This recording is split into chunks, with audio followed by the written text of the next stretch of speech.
Hi, welcome back guys. This is your friend, the Broccoli Fanfics, back with amazing fanfiction. This is the series of What If Deku Had Minor Banishment Quirk. Now before starting, please give this video a like and subscribe to the channel if you want more videos like this. Now let's get into the fanfic. This is how it all starts. All Might, Izuku manages, just in time, to grab the attention of the number one hero before the man leaps off into the distance. Part of him wonders what would have happened if he was just a moment too late. It takes seconds for him to realize exactly what would have happened and is unbelievably grateful that he wasn't too late. He likes his stomach where it currently is after all. He got just what he wanted. All Might's attention. The man is giving him an odd look, and Izuku pulls back in embarrassment before bowing his head low. What is it, my boy? All Might asks in obvious curiosity, and Izuku starts to remember all too well just who it was that he had interrupted. I'm in a bit of a hurry, but I suppose I could let you ask one question. Can. All Might leans closer to Izuku. I can't hear you. You have to speak louder. Can someone with a weak quirk become a hero like you? The next moment, as All Might is leaning back in shock, Izuku clamps his hands over his mouth as the gravity of his decision sunk in. He had just yelled at his favorite hero, like, at the top of his lungs. Red climbs up his cheeks to the tips of his ears, and Izuku takes a step back, his hands splayed open in front of him. Sorry about that. Didn't mean to. He hears something from his front. Ha ha ha ha. All Might is laughing. He's laughing. Don't be so apologetic. I've heard louder voices than that. After all, I occasionally work together with Present Mike, and I'm not innocent of speaking too loudly either, so you have not offended me. Izuku sighs in relief. All right, that's good to know. So, Izuku lifts his head. Excuse me? All Might is looking at him curiously again. What is your quirk, young man? It's rare for people to answer me that kind of question for someone else. Most of those people are either talk show hosts mining for inspirational quotes or parents asking for their children. You are obviously neither, so you must be asking for your own quirk. Tell me about it then. Izuku gulps. All Might sure cut to the chase. Depending on your perspective, that was also something inspiring about him. Right now, it only makes Izuku feel foolish. And my quirk is minor banishment. He pulls pencil out of his pocket to show it at work. One moment, the pencil is whole, and the next it is as though someone took a bite out of it. Just a small chunk of wood, with the top of the pencil gone in what was a perfectly round cut. I can make up to 10 grams of anything I touch disappear permanently at one time. All Might's face is unreadable. Only up to 10 grams. Izuku nods, unable to look at his lifelong idol as he throws the pencil away. Quite honestly, it felt really shameful, showing him even this much. Such a useless power, and I can only activate it via touch. A large hand places itself on Izuku's shoulder. He raises his head, only to see a pained expression on All Might's face. Young man, I hate to say this, but... Half an hour later, Toshinori walks out of an alleyway not far from the police station he had just dropped the slime villain off to careful watch. For a moment, he gives himself a pat in the back for a job well done without any complications. Sure, it had been a bit touch and go there, as well as impolite, with him nearly running out of time in front of the police chief, leading him to hand the bottle containing the villain before running off without as much as a by your leave from the officers. But he had managed. And true, he could have dodged a whole having to hurry affair. But then it was worth it, spending those few minutes with that green-haired teenager. Toshinori stops walking for a moment, shaking his head. He had forgotten to ask the boy's name. He puts that issue aside for the moment. After all, what were the chances of him meeting the boy again?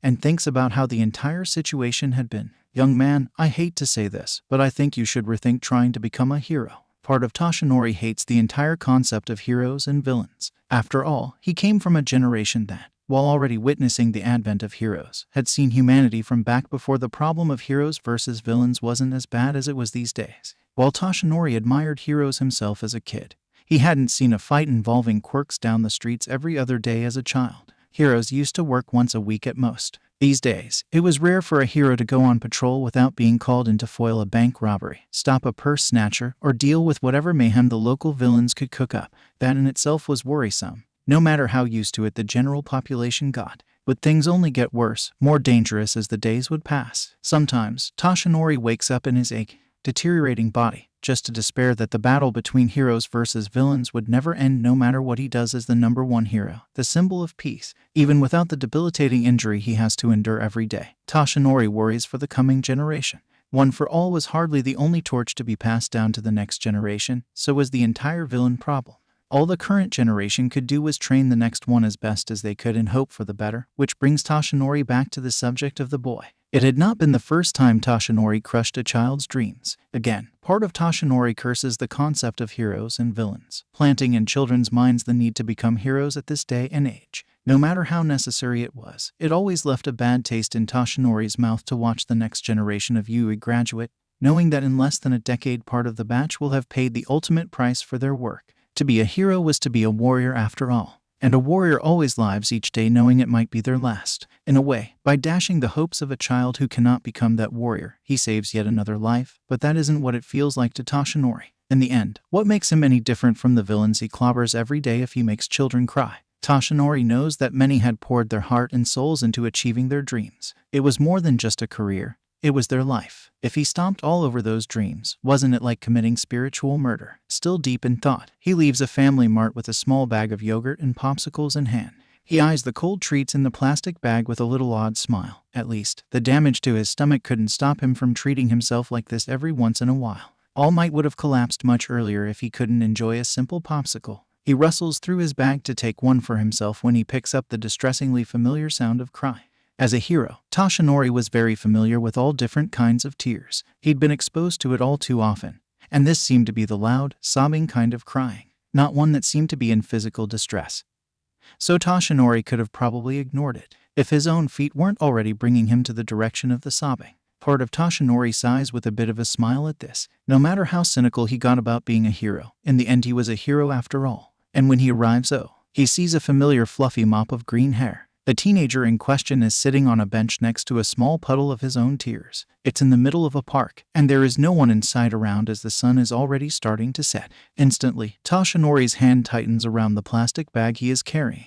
Not even a second later, he is stepping forward. It looks like he is finding out the boy's name after all. Izuku's heart is in pieces. After all, he just came from a meeting with his favorite hero, the one and only All Might himself. Normally, Izuku would be over the moon about the entire thing, had he not asked that question and got the answer that he expected but never wanted to hear. All Might said I could ever become a hero. That had been soul-rending to realize. For so long, Izuku had spent every waking moment hoping to become a hero out of his respect and admiration for All Might. For the man in question to shoot him down just like that, Izuku couldn't help but break into tears again as his hero's words continued to echo in his ears. A rustle comes from a bush, and Izuku stops sobbing for a moment to turn towards the source of the noise. He then has to jump up and hide behind the bench when a terrifyingly gaunt and skeletal man comes out of the shrubbery, carrying a plastic bag in his hands. Izuku's puffy eyes blink. The soft noise seems to have come from the gaunt man in front of Izuku. The man waves his thin, spindly arms in front of himself in what must have been an attempt to look unthreatening. I'm not a creeper. I'm just someone who heard a person crying, and my feet just took me here. The only reason why Izuku doesn't blush in complete embarrassment is just how tired he feels. So instead, he sits back down on the bench, not meeting the gaunt man in the eyes. Sorry if I interrupted your afternoon. To his surprise, the man sits himself to beside Izuku. The next thing he knows, he sees a blue, yellow, and red object held just above his nose. Want one? This is an ice cream bar. I eat them when I feel down. They're the kind of popsicles that split in two, so I can take half if you're worried that it's poisoned or something. Izuku doesn't know what to say to that, so he just takes hold of one of the popsicle sticks. The man holding the other one easily snaps the ice cream in two between himself and Izuku. The man doesn't hesitate to dig into his half. His brilliantly white teeth easily bit into the ice-cold treat, and Izuku soon finds himself following suit. For a few minutes, they just go on like that, eating their ice cream in silence. For some reason, Izuku starts to feel better. If this was why the man beside him ate ice cream when he felt down, Izuku could see the logic in it. But he couldn't imagine why this stranger felt like sharing this with some random crying teenager in a park he just met. Feeling better, the man asks. One of his hands is already offering Izuku yet another popsicle. This time the packet was still unopened. No, I couldn't. Izuku waves his hands in polite refusal. For some reason, he doesn't stutter in front of this man. Are you sure? The man asks again, still offering the popsicle. I still have 3 more in the bag. They might just melt if I don't eat them fast enough, which would be a terrible waste. I would like to have another then. Thank you very much. They continue like that, just for a while longer. And the man beside Izuku remains silent the entire time outside his offering another ice cream bar whenever they finished one. He never asks why Izuku was crying. He just sits there eating, not saying anything but lending him an ear without saying a single word. So Izuku starts to talk on his own. I met All Might today, he began, opening the ice cream pack. Chocolate. He saved me from a villain with a slime quirk. Contrary to what Izuku expects, the man reacts with anything more than a nod at the name of the one and only symbol of peace. If it was something like shock or excitement, Izuku would understand as a few hours ago. Was it really just a few hours ago? If someone did the same to him, his mind would be racing a mile a minute. But to evoke no reaction whatsoever. Who is this man? Then again, this man has been anything but ordinary the entire time, so it might be just a thing with him. Still, Izuku takes the nod as a sign to continue. So he carries on. I have always admired him, you know. Still do, honestly, because I want to become a hero. I need to become a hero like him, like All Might. Why? I beg your pardon. Why do you want? No, need to be a hero like All Might. Izuku blinks at the sudden question posed to him by the man sitting beside him. It was the only thing the man has said outside of sharing more ice cream. A familiar flame ignites itself at Izuku's chest, and he soon stands up, popsicle still in hand as he yells. Why? To help people, of course. People ask me about this so many times. If I have any other reason besides that, like fame or money. But do I really need a reason to become a hero besides wanting to help people? To risk life for the sake of someone else? Every word gushes out of him without a second thought. Izuku isn't lying about being asked about it a lot. After all, people had to ask why he was so determined to become one at some point. This time, it comes out a bit wearily than usual, but it somehow leaves the man dumbstruck for a moment. The moment passes quickly, as he soon recovers and coughs with what seems to be a smile. Your ice cream is falling apart. Izuku follows the man's gaze, and sure enough, his ice cream is about to fall off its popsicle stick. He rushes to stuff the rest of it into his mouth, and as he glances to the side, he is proven right. The man in front of him is smiling. The expression looked a little ghastly on the man's angular, sunken face, but in the end, the man was smiling at Izuku as though he respected his ideals. That, after this trying day, was a little comforting. It might not be All Might, but knowing there was at least one person who thought so outside of his mother was comforting.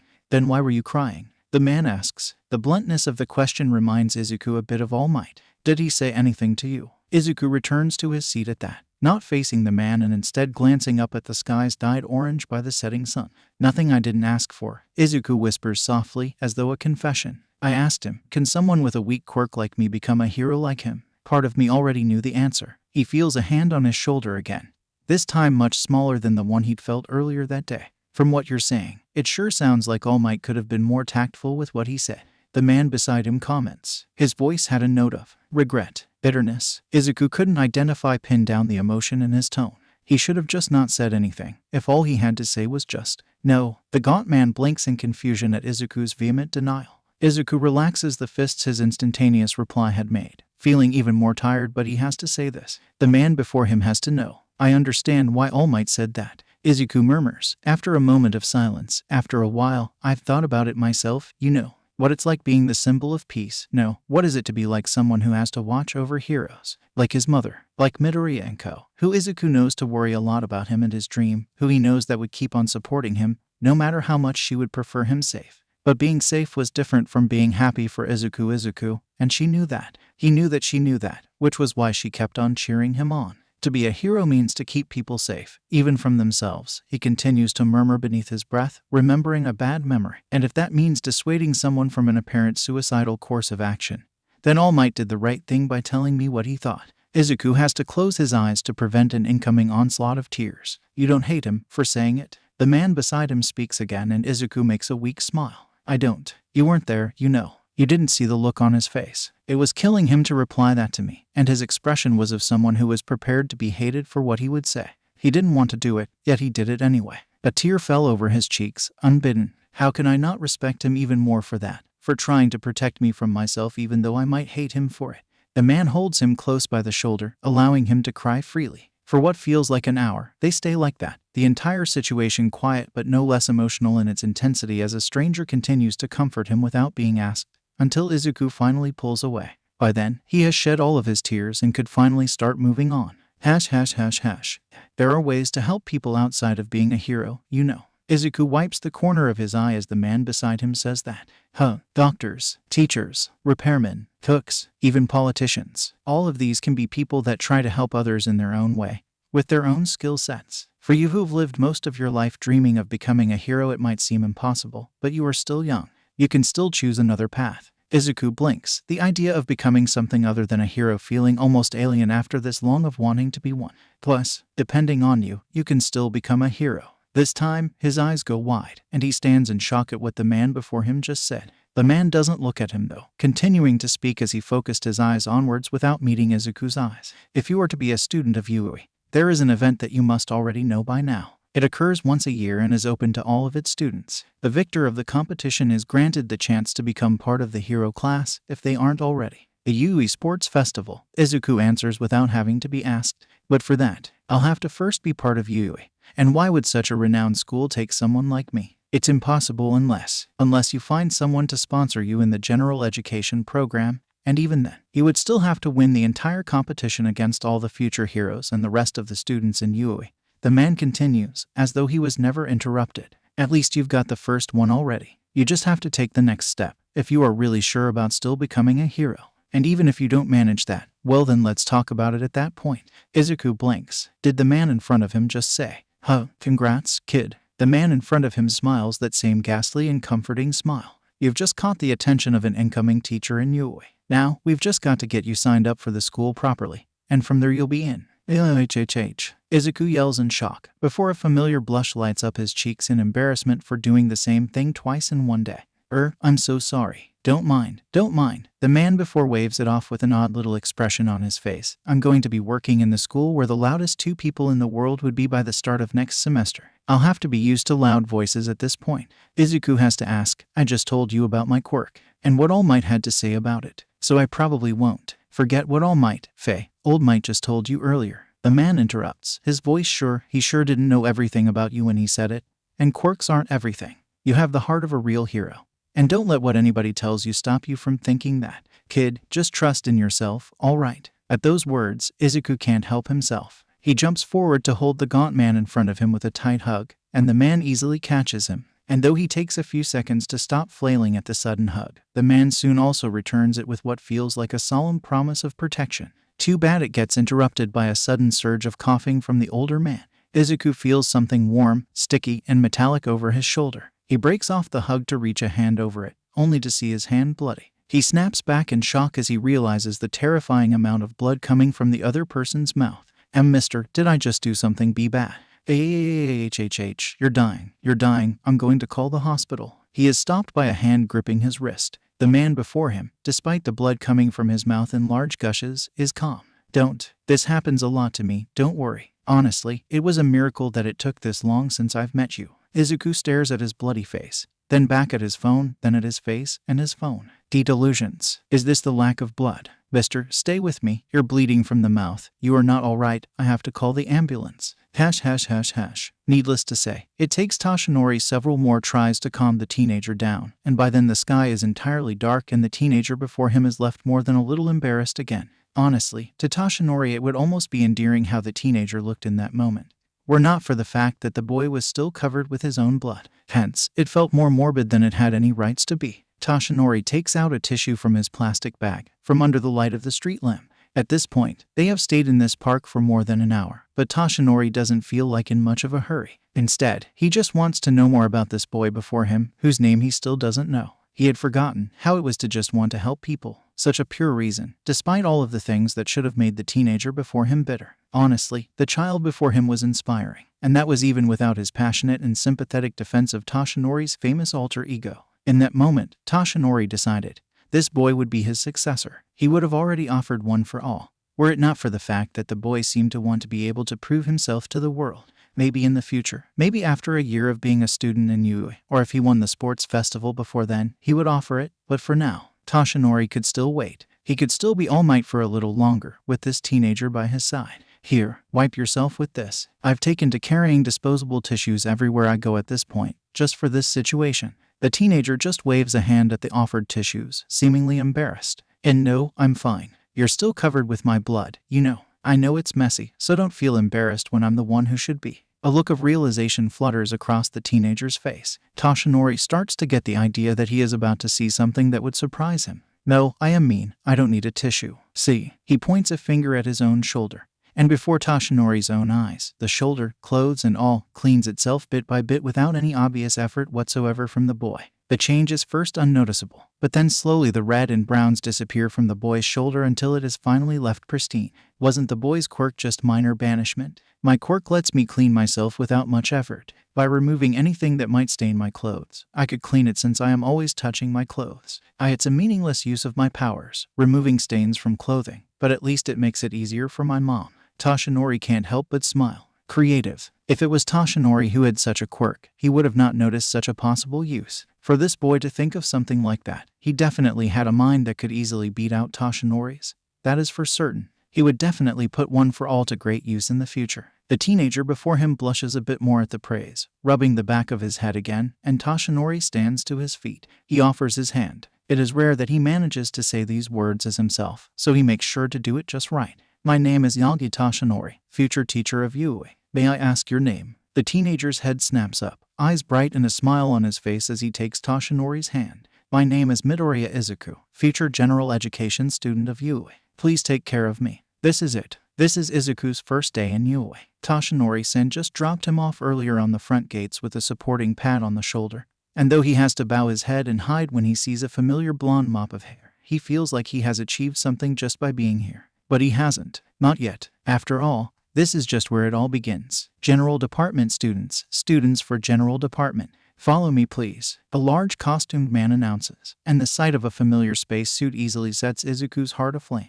Within seconds, a notebook is in his hands. Space Hero 13. Specialization, Search and Rescue. Age, 28. Birthday is February 3rd. Quirk is Black Hole, which allows them to create a vortex from their fingers that turns anything to dust. I can't believe I'm seeing them in person. A hand taps him in the back, snapping him out of his muttering. Izuku jumps a bit in shock before turning to look at the person that had managed to sneak up on him. Whoa there, for a slightly muscular guy, you're kind of jumpy, aren't you? A gray-haired teenager meets his gaze with a toothy smile, and idly Izuku notices a pair of square panels in the center of his palms. Was that related to the quirk of this person? Name's Kensei, Katsura Kensei, incoming freshman. What's yours? The teenager, Kensei, offers his hand, and with a moment's thought, Izuku shakes it. And Midoriya Izuku, also freshman. He introduces himself, before blinking. Wait, how do you know about my musculature? I only just started physical training recently, and Toshinori-san told me that it'll be a while longer before it would start to get obvious. A flash of red appears on Kensei's face, but it goes too quickly for Izuku's eyes to catch it properly. Ah, that'll be my quirk in action, scan. It lets me measure things that I can touch with these things in my hands. And as it's a little uncontrollable, I get flashes of unintentional information like that slip into my conversations sometimes. The teenager's face goes a bit red. Honestly, it's a little embarrassing that it came out this quickly. It's nothing special. Izuku can't help it. Stars are in his eyes. Really? That's your quirk? That is amazing. Don't you know all of the potential uses that kind of power can do in the right hands? Pardon the pun, depending on the limits of that kind of power. Kensei's eyes go wide, and Izuku realizes that he is babbling again. Instantly, his mouth shuts and he mimes zipping it up and throwing away the key in shame. The other teenager seems to not mind though. Man, I guess I was right for thinking you would be interesting. Mind you, I would want to know the rest of what you have to say later, but for now, Midori-san, I think we have to follow 13. Izuku blinks in shock as he remembers, you're right. He is about to rush off towards a direction when Kensei stops him by the shoulder and points him towards another one.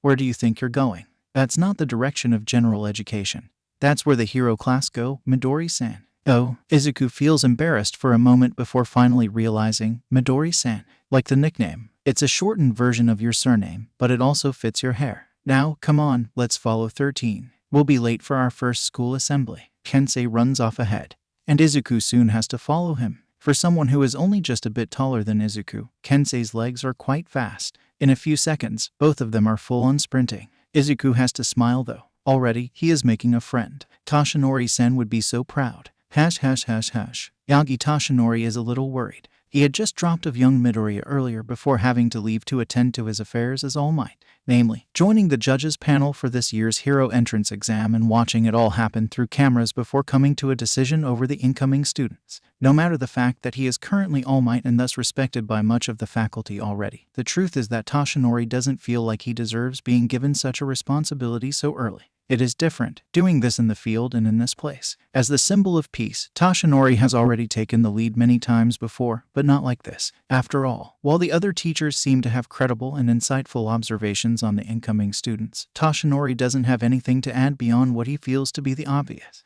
And so far, the panel had gone on nicely without him saying anything. Was his presence even necessary here, when he could be watching over young Midoriya? You seem to be distracted. All Might. Ha am I. Toshinori easily falls into his All Might routine, a bright smile forming on his muscular face. I don't usually do this. I'm afraid I got lost in my mind in this strange new land called Joppa. Finish those words and I'll smack you, Eraserhead, or Shouta as Toshinori knew him, threatens him dryly before continuing to mutter, what are you thinking about, All Might? You aren't usually so quiet unless you are thinking about something. Toshinori takes a moment, but as Eraserhead is one of the few people Toshinori trusts completely, he soon whispers, am I even needed here? All the other teachers here seem to already have it all at hand, and I can't seem to be able to find anything to add no matter what I try. He can't see it, but he knows that Eraserhead has a small smile on his face in that moment, just from his voice. All Might, as someone who is so used to succeeding, you might not know this, but that is how it is like for anyone for the first time.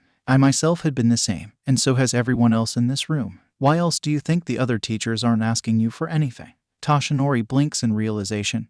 Then this is just a way for you to be introduced to being a teacher, to observe how the others do their work and to learn from there for yourself. Eraserhead nods, and Toshinori has to force himself to not look at the man face to face instead of keeping his eyes on the monitors. Even teachers have at some point need to be taught how to teach. And this is your first lesson, All Might Sensei. Toshinori accepts those wise words before, finally, seeing something noteworthy on one of the screens. Raising his voice a bit, he asks loudly, hey, does anyone know who that boy is from number 13? There is some shuffling of papers, and soon Ectoplasm speaks, or rather one of his clones do as it holds a small document in its hands. Shinsu Hitoshi, quirk, brainwashing. He needs the target to reply to him verbally for his quirk to take effect, plus control can be shaken off by sheer force of will. Otherwise, if activated, his quirk allows him to order around people without them remembering what happened.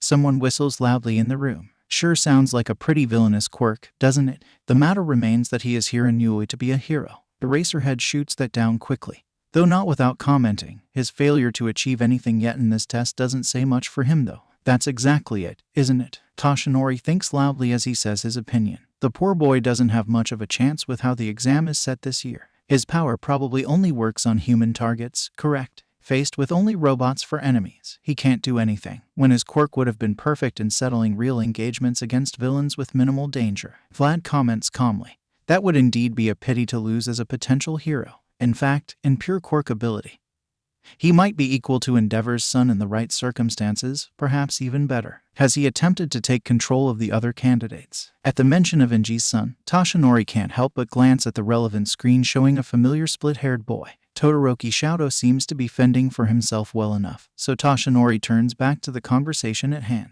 Again, one of Ectoplasm's clones seemed to have pulled up the relevant video data, and the entire room watches as Shinsu Hitoshi takes control of Ingenium's younger brother Ida for a few moments to take down a robot. They then watched as the point was given towards the boy, leaving Shinsu with nothing from the encounter other than the knowledge that trying that again would be meaningless. So it seems he has. Pity that it doesn't help him one bit. Man, the poor kid. Midnight murmurs, hugging her own curves. I want to cheer him up personally after watching that. He could have at least tried to take down one robot by himself. Eraserhead says coldly, pointing out, if he had trained himself enough, he would have at least been capable of taking down one of the weaker robots with ease. Not everyone is as physically fit as us. You know that just as well as I do, Eraserhead. Toshinori has to add, before tacking on at the end, though I do admit the boy could be in much better physical shape than this. With some exercise, he would have managed that particular leap. Vlad offers his 2 cents, too used on relying on his quirk, perhaps? We've all been like that in that age, where we forget to take care of our bodies in the light of our quirks, and with this boy I can see how he doesn't see sense in physical training. Fools relying merely on their quirks will die off quickly. If he had at least kept himself trained properly, there would be some sense in giving him some leeway, but as he hasn't, I suggest pushing him into general education until he shapes up. Eraserhead concludes with that,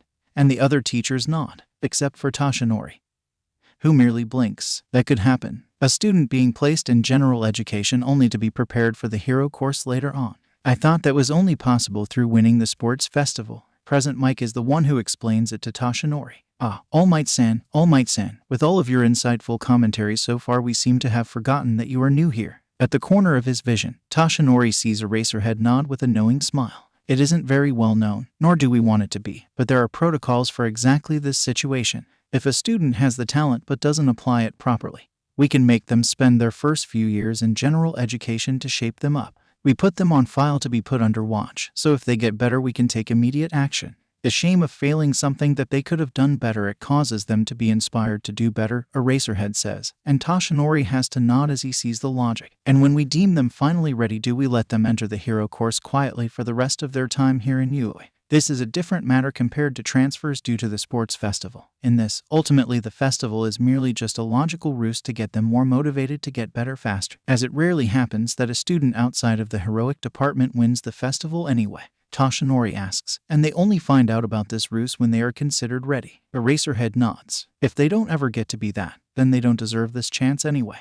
We're teachers of the next generation, not miracle workers. We can't focus on problem children too much if we don't want to risk the futures of the rest of the batch. How about those who start directly from general education? Toshinori asks, thinking of Izuku. He knows he told the boy about the sports festival, but if there is a different way, do they get this kind of chance? If they catch our attention, yes. But that happens so rarely that we might as well consider it inconsequential. After all, what potential hero will directly sign up for general education as opposed to the heroic department?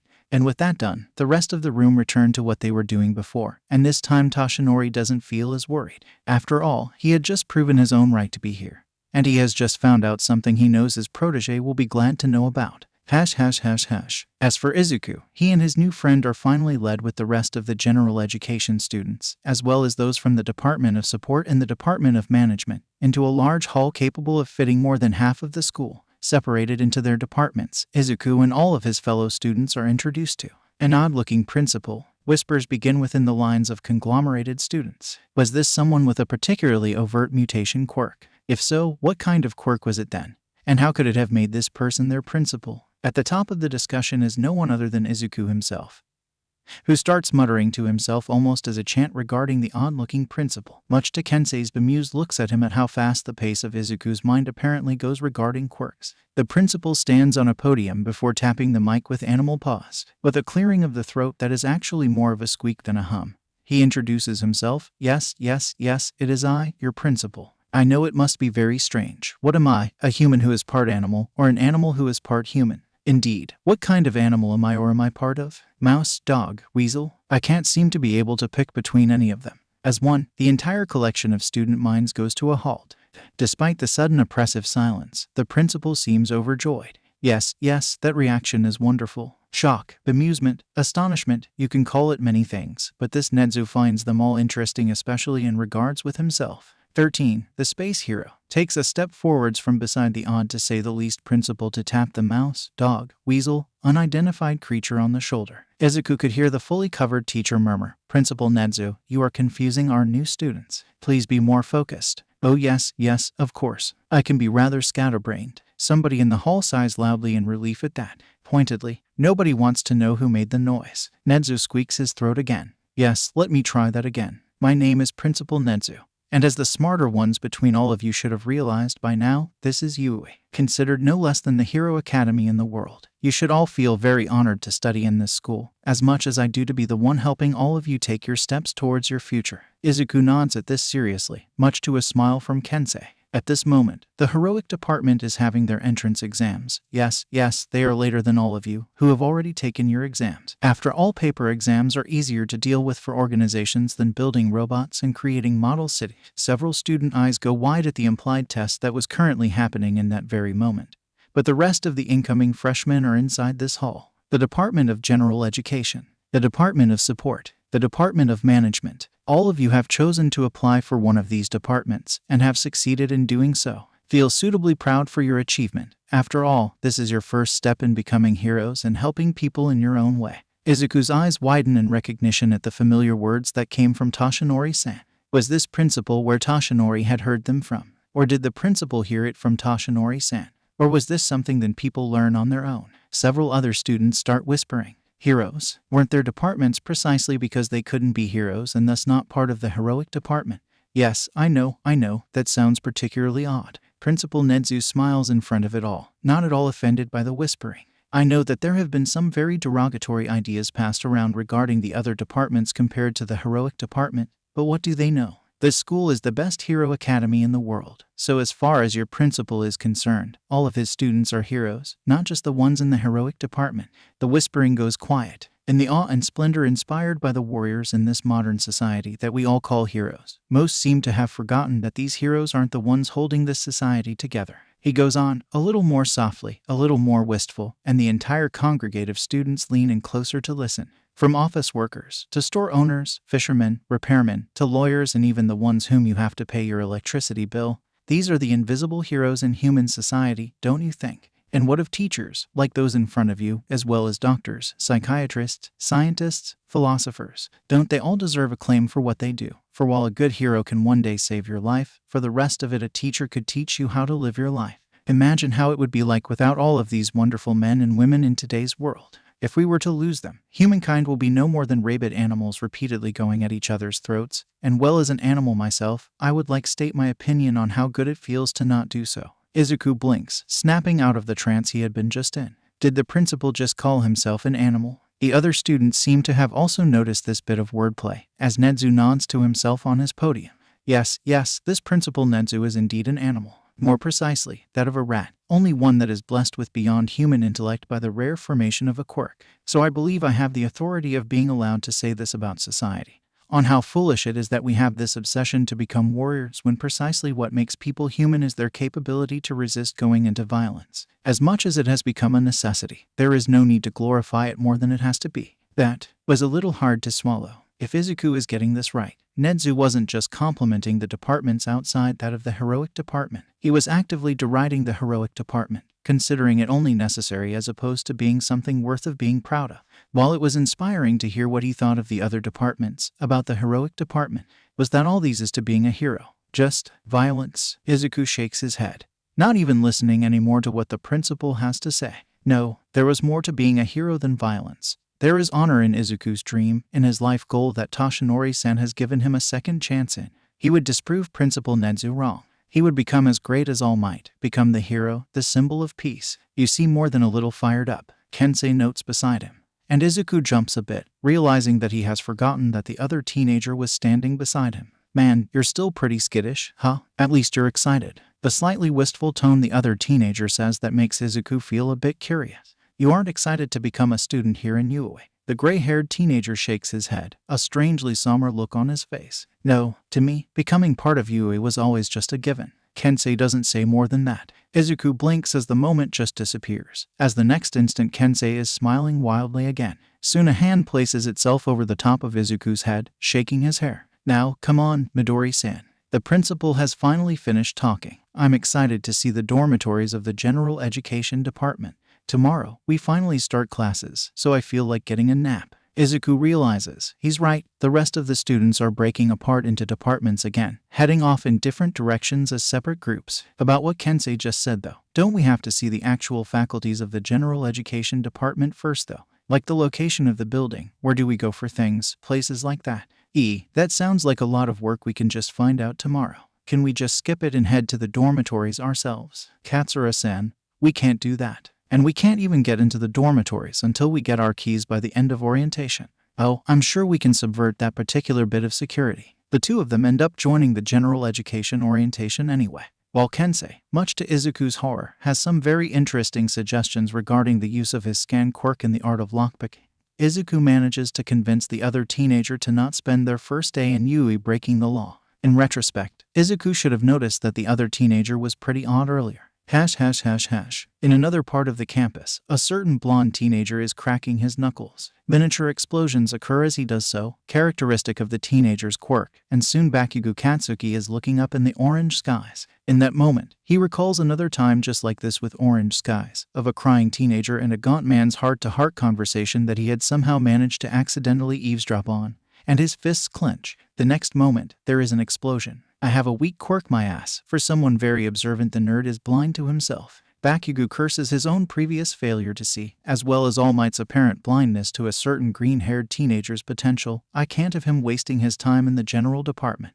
Deku has no place in this world other than where I can see him. Part of himself stings with the faint taste of guilt, but he ignores it with practice. Look out, Deku. I'm going to find you. And when I do, I'm going to make sure you will get your proper place above all these secondary characters. You may be avoiding me now, but I'll catch up with you soon enough. It is an oath. I'm not just aiming to become better than All Might. I need someone who I can fight me for it, and that's Deku. Nobody else deserves to get the chance to be my rival. In the past, whenever Izuku fantasized of being part of Yuuei, he had always imagined it to be a school life fraught with dangers and exciting situations straight out of a story. So far though, what Izuku is experiencing as a general education student even after a week of classes isn't. Intellectually, he already knows that it is only logical that things didn't go like that of a story, complete with conflict and drama. After all, forget how Yuuei is the safest school there is with all of the security measures in place to keep out villains. Izuku is not even part of the heroic department. It only makes sense that it would all be not like what he had imagined. Instead, the general education department is just like middle school, only bigger and without the mistreatment he had faced back then. With a more varied cast of teachers, some just flamboyant and others actual heroes. Actual heroes Ogon's his homeroom and quirk theory teacher is the space hero 13 Houken Habasawaki.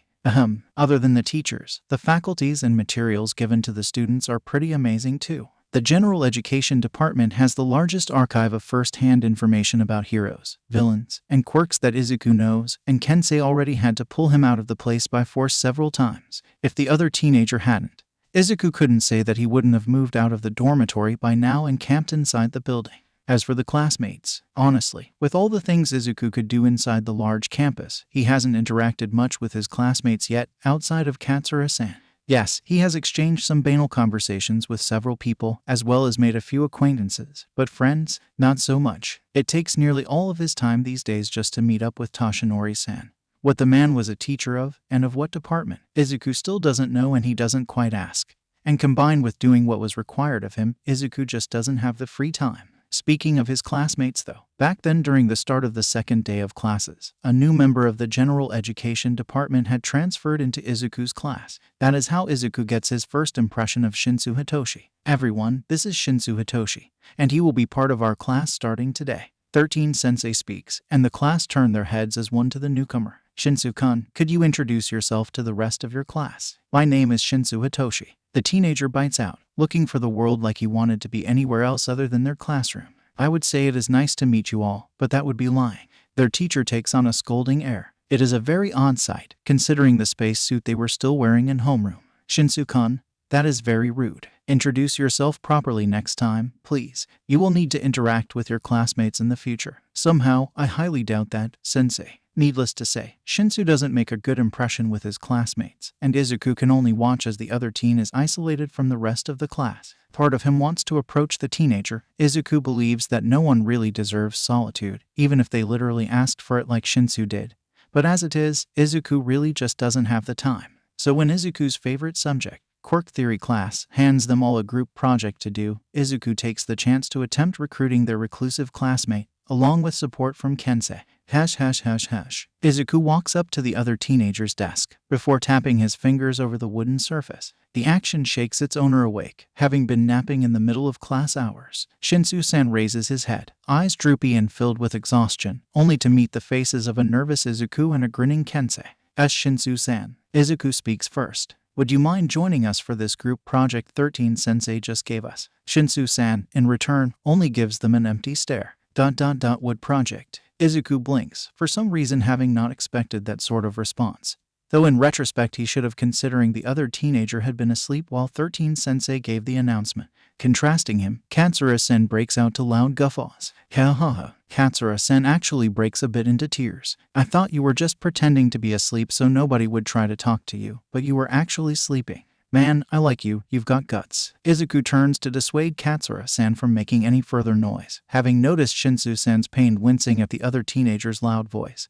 But then Shinsu-san manages to preempt him with a question. You're Katsura Kensei, am I right? Katsura-san's eyes narrow in a smile as he speaks. Yeah, that's my name, don't wear a do. Izuku's eyes widen as in the middle of responding Shinsu-san's question, Katsura-san's expression suddenly falls flat before the gray-haired teenager goes silent. Katsura-san, what just happened? Shinsu-san's voice interrupts Izuku yet again, tone sharp and acerbic as he orders, Katsura Kensei, briefly explain to me the circumstances of this project Midoriya-san was just talking about earlier, as well as why you two approached me, in calm tones and a moderate level of voice. Izuku has never heard Katsura-sen speak as robotically as he does in that moment.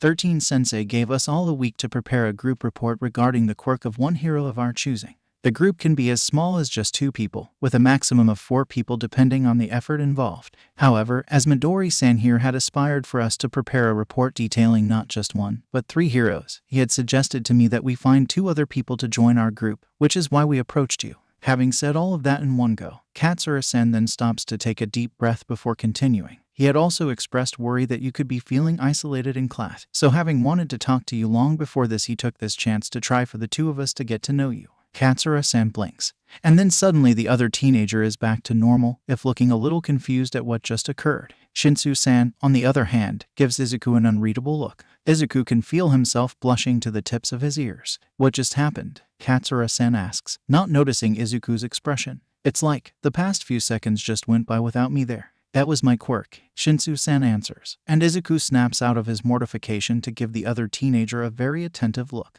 Katsura-san also waits for the purple-haired teenager to say more, but Shinsu-san remains quiet. Okay, I want to know more about what happened, but if you don't want to say more, then... Kensei closes his mouth just in time for Izuku to start muttering things beneath his breath again. Having entirely expected it coming, he leans in for a bit to snatch several whispers of manipulation, voice-enabled, and lack of memory. That done, he turns back to an astonished Shinsu. So, you have a manipulation kind of quirk then, with vocally responding to you as the trigger. Mind, that was very rude of you to just use it on me out of the blue and then not explain things properly. But Midori-chan here is really good at analyzing quirks, and I was kind of rude myself earlier, so I'll just let that pass. He pauses, an uncharacteristically solemn expression on his face. Just, don't use it on me again, alright? I've got some bad memories regarding being the victim of some quirks. Point to Shinsu. A contrite expression does form on his face. I'm sorry about that. You were speaking really loudly and I just woke up, so... Kensei waves it off, a smile on his lips again. It's alright, didn't I just tell you that? Izuku finally returns to the present. The conversation so far reels quickly in his head, and with a moment's thought, he blinks at Katsura-san, Midori-chan. You were being really cute, so I thought it fit you more. Visibly not wanting to consider that statement, Izuku turns his attention back to Shinsu-san, whose face is back to neutral. Asks Shinsu-san, so, about joining our group. Shinsu-san's eyes flicker over Izuku and Katsura-san, openly studying them. Midoriya-san, are you really serious about trying to befriend me? Because let me tell you, as I've told the rest of this class before, I'm not interested in making friends here. Izuku opens his mouth, but Katsura-san stretches an arm protectively over him. Him too, Shinsu-san. I'm not planning on using my quirk on him. Do not worry. Shinsu-san places his hand over his face, an air of irritation surrounding him for just a moment so quick that Izuku almost thinks that he just imagined it. I'm just asking here, because I'm honestly surprised that anybody would bother. Nobody deserves to be alone, Shinsu-san. Izuku suddenly shouts, causing the other 2 to snap towards him. At the sudden attention he receives, Izuku curls in a bit, but forges on, I know you want to be alone, and yes, I understand that some people are really like that sometimes. But isn't it better that you have the choice of friends to talk to than never having that choice at all? It is, after all, why for all this time Izuku keeps his friendship with Bakugo, affectionately named Kaken. For all of the negative facets of their relationship, Izuku knows that if he wants to talk to someone, Bakugo is there for him to talk to, even if only to deride what he says the next moment.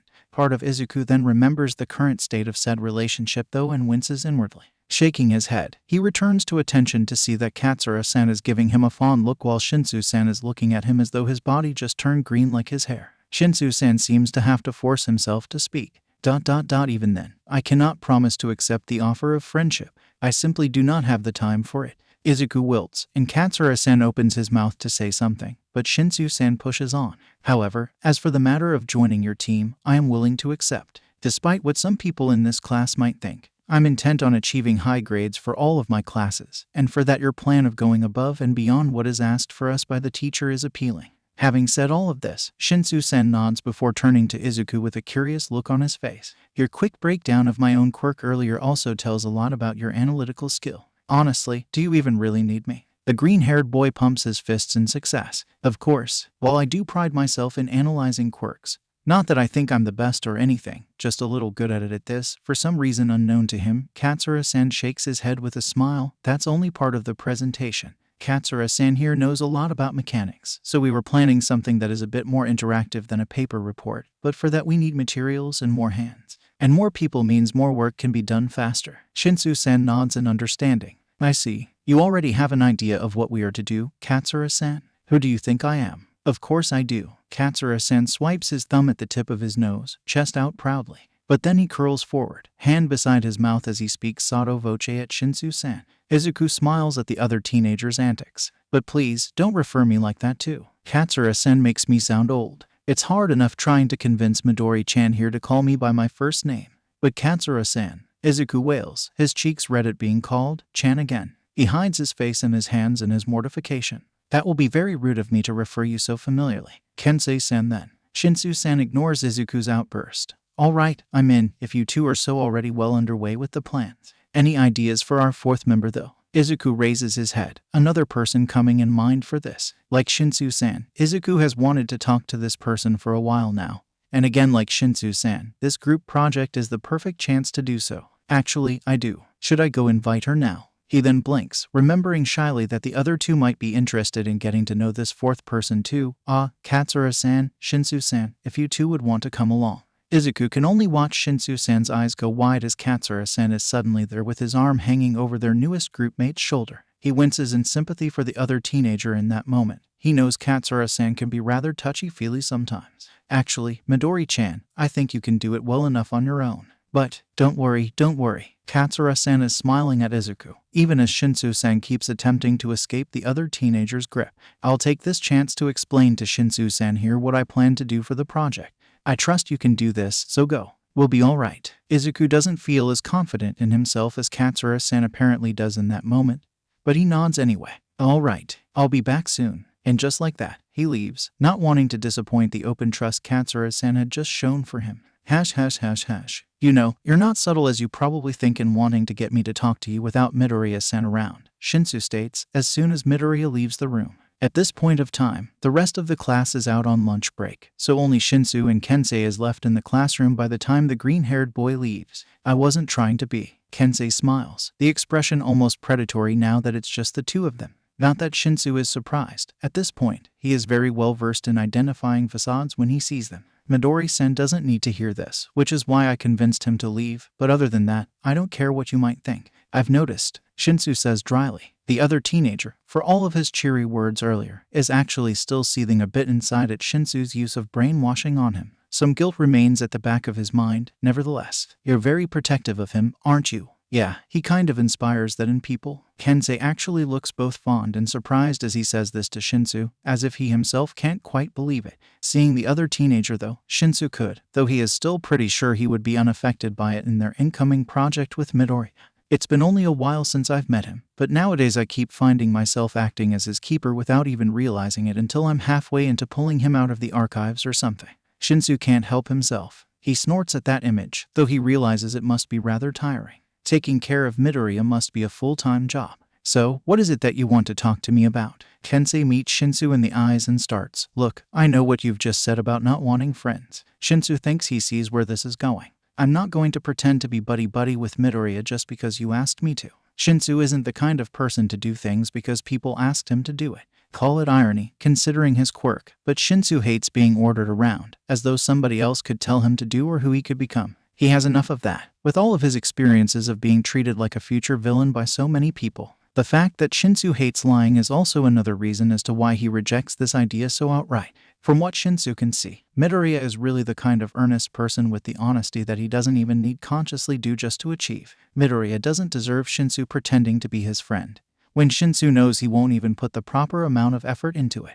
It's not that. Kensei actually shakes his head at Shinsu knowingly, as though there is something Shinsu isn't aware of here, but then he grins at Shinsu. And actually, you're kind of rude, you know, interrupting me like that. Then again, I'm not exactly innocent of the same crime. Actually, I'm even worse than you at that. Shinsu rolls his eyes. He is already starting to get the gist of the other teenager's personality. At this point, Kensei is probably being long-winded just to irritate him. Get to the point, Kensei-san. Oh, still going to call me by that. Nice. Kensei sends him a thumbs up before going back to serious mode again. Anyway, back to the point. I'll be honest, I'm not exactly pleased myself about him trying to be friends with you. No offense, but you'll be a lot of trouble. Shinsu snorts, some offense taken anyway. But who am I to try and stop Midori-san from making friends? Shinsu deadpans, at this point a little irritated with the presumption of him making friends with Midori, a reasonable one that would try and speak some sense to him about trying to befriend people that are uninterested in making friends. Kensei smirks at him. Do I even look like the reasonable sort to you?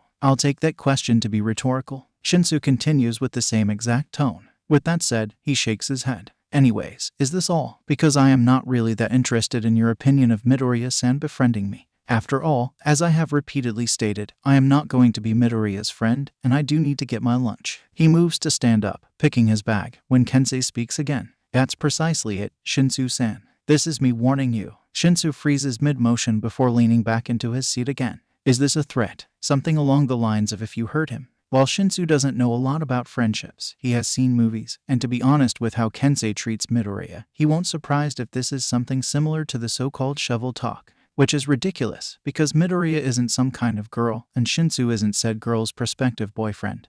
And that only leaves the idea that Kensei is treating him as a possible threat to Midoriya's well-being. And being treated like a possible threat only means one thing to Shinsu. He is being treated like a future villain again because of his quirk. Because let me tell you, I don't take it very well when people expect me to do things as though I'm some kind of villain. Part of Shinsu winces after he says that. In retrospect, that sounded exactly like the kind of thing a villain in hiding would say. Contrary to his expectations though, Kensei only smiles. Nope, my warning is that, your wish of not befriending Midori-san, that this will all be just a one-time thing. He opens his arms to the side, palms up and shaking his head. The moment you agreed to join our group, you've kind of already sealed your fate in that, man. Shinsu relaxes at that, before he realizes what Kensei is implying. What you mean is, no matter what I do at this point, I'll end up befriending Midoriya anyway. Kensei smirks. Exactly. Pardon me if I don't believe you. You'll believe me soon enough. Kensei crosses his arms, chin up as though utterly convinced in his own beliefs. Shinsu can only shake his head at the stupidity before the other teenager starts to speak again. Anyway, about that part of you hating to be treated like a villain. Yeah, how about no? I don't want to talk about it. And this time, yes, I am willing to use brainwashing to forcefully end this conversation if I have to. The only reason why Shinsu hasn't used his quirk just yet for this entire conversation is his guilt for the look he put on Kensei's face earlier. And though that guilt is enough for Shinsu to resolve to not use his quirk on both Kensei and Midoriya unless absolutely necessary, being pressured to speak about things that he doesn't want to talk about is one of those scenarios that he considers worth using his quirk for. That's your quirk's name then. Cool. When will this teenager before him react in the way Shinsu expects? Normally people would be acting negatively at Shinsu threatening to use his quirk on them. And don't worry, I can read between the lines well enough without you having to explain things to me. Like I've said before, I've had some experiences myself. And anyway, speaking of quirks, here you go. ... What's this? Pain reliever. Your entire body is sore, correct? Shinsu blinks in shock. When did Kensei notice that? He thought that he had been hiding the results of his nightly training sessions well, even if it left him feeling wrung out and falling asleep in class. You might want to drink that. I normally carry them for Midori-san these days. He likes to train just like you do and sometimes returns to the dormitory needing them. That certainly answers why Kensei was carrying a pain reliever, but you'll probably want to ask him if he can get his trainer to write a plan for you too. You'll do better with someone who knows what they are doing telling you what to do. Shinsu shakes his head. That is all well and good. In fact, Shinsu makes a mental note to ask Midoriya exactly that in the future, but as for how Kensei knew. How did you know? No, wait, let me guess, your quirk. In retrospect, it had been obvious from the beginning. How else could Shinsu explain Kensei knowing what he couldn't know? Yep, thought so. And you're not going to tell me more than that. Right, you know, for someone I don't want Midori-san to befriend, we think along the same lines a lot. I wonder what that says about me. Shinsu, for once, doesn't open his mouth to say anything. He doesn't want to touch that issue with a 10-foot pole if he doesn't have to. .. In retrospect, Izuku should have realized the issue of him going alone to invite the fourth member of their team into joining them for the project, that he should have insisted on making the other two accompany him, as opposed to walking into the lunch rush cafeteria only to stop in his tracks at once he found the person he was looking for. After all, the person he is looking at right now is a girl. I can't believe I forgot that she was a girl. Wait, no, I did remember that she was a girl, only that it didn't hit me earlier that I don't know the first thing about talking to girls. What am I going to do now? Katsura-san trusted me with this. So deep in his panicked thoughts, Izuku is so distracted that he doesn't notice people around him giving him odd looks, as well as the fact that the object of his attention is approaching him. The next thing he knows, someone is poking him from behind at the shoulder.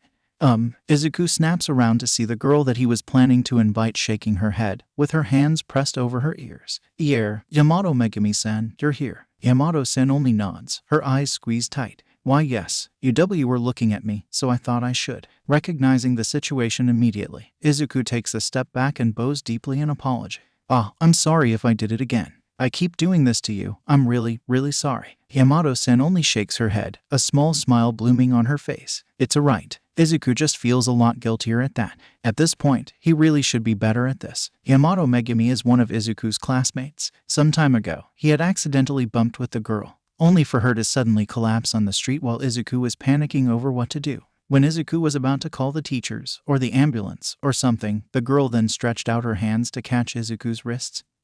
And, I'm alright. That was how Izuku got introduced to Yamato-san's quirk. Back to the present. 10 minutes after Yamato-san catches him staring at her in the cafeteria, the two of them settle down into an out-of-sight table. Izuku takes the chance to buy his own lunch, and soon enough, the two of them are quietly eating together. Indeed, it is so quiet that it is awkward. Izuku chews half-heartedly on a piece of tonkatsu when he tries to kickstart the conversation. Right, in cases like this, talking about food was the first thing to do, right?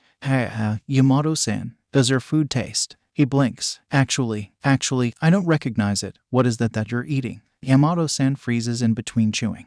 And beneath her glasses, Izuku could see her blush momentarily. It's sauteed cow tongue, Midoriya-san. The awkwardness only intensifies as Izuku doesn't know what to say to that. They spend some more time just like that, turning their attentions back to their own food with Izuku scolding himself at his faux pas, until Yamato-san finally stretches her hand over the table. She tilts her face in a silent offer. And though part of Izuku panics at the idea of holding a girl's hand, he stamps that panic down and takes several deep breaths. Once he feels sufficiently calm, Izuku smiles back at Yamato-san and takes her hand. The connection forms as soon as their hands touch. Is this better, Midoriya-san? Yamato speaks to him in his mind, and Izuku can't help but feel admiration for the girl in front of him again. Oh no, you're praising me too much. To be honest, most people don't like having someone else in their heads. Izuku blushes at being caught thinking about Yamato-san's quirk, but manages to forge on. Still, your quirk is really rare, isn't it? Quirk, touch-based telepathy. Even if you can only skim other people's thoughts, there are a lot of potential uses for it. True, Yamato-san admits, but that's only if I can prevent myself from getting overwhelmed by other people's thoughts and emotions all the time. Other than that, it's useless. Izuku comforts. It's alright, Yamato-san. Part of it is my fault anyway, so don't blame yourself for it. Nevertheless, Yamato-san shakes her head, with her long black hair waving behind her in its braid. Midoriya-san, I believe you were here to ask me something. Is this about the group project 13 Sensei gave us to do? Izuku nods excitedly. Yeah, I was thinking of inviting you to our group. Katsura-san and I managed to recruit Shinsu-san earlier, if you're curious as to who is in the rest of our team. And as for what we're planning to do, well, I believe it's better if I just show you. It took Izuku a lot of practice with Yamato-san in the past to get the concept down. But this time it only takes Izuku a bit of effort to send his and Katsura-san's plans for the project not as words, but as ideas and images. Yamato-san closes her eyes for a moment. I see. So you want me to join your group so you can do all of what you have planned within the time given. If it's not a bit presumptuous, Izuku adds a bit worriedly. If you have a team you're in already, of course that's fine. And I'm not pressuring you to join us or anything. No, it's not that at all. I'm actually glad to be invited. I was wondering what to do about it considering I couldn't find anyone willing to be my partner. Yamato-san responds just as fast, taking care of Izuku's worries. The only problem I have is that the rest of the team are all guys, right? I would be the only girl. Izuku scrunches up his face at that. Yeah, what about it, Yamato-san? Yamato-san actually smiles at his reaction to her question. Midoriya-san, truly you are one of a kind. Izuku goes red. Thank you. If you'll be there, and you trust these people. Yamato treads on, her mental voice deep in consideration. All right, I trust you, Midoriya-san. And it'll be only all right to extend that trust properly. If you don't mind having me, I'll join your group. Izuku's eyes go wide in happiness. You won't regret this, Yamato-san. And just like that, Yamato-san pulls her hand away and the connection breaks. And this time, when they quietly turn back to eating their lunches, the atmosphere isn't as awkward. In fact, it feels a little warm to Izuku, for some reason. Skip forward for 3 days, and Izuku's newly formed study group is well underway with their chosen group project. The choice of heroes to focus on had been quick. Izuku, of course, wanted to give All Might a commemoration, while Katsura-san and Yamato-san thought that 13 Sensei only deserved some appreciation for teaching them as well as doing rescue work. There was some discussion on who would be the third, but Shinsu-sen then sealed the deal by arguing that the rest of the team had a personal choice, which meant that he had the right to choose who was their third hero. Izuku only knows a little bit about Eraserhead, but if Shinsu-sen thought that he deserved some credit, then who are the rest of the team to argue?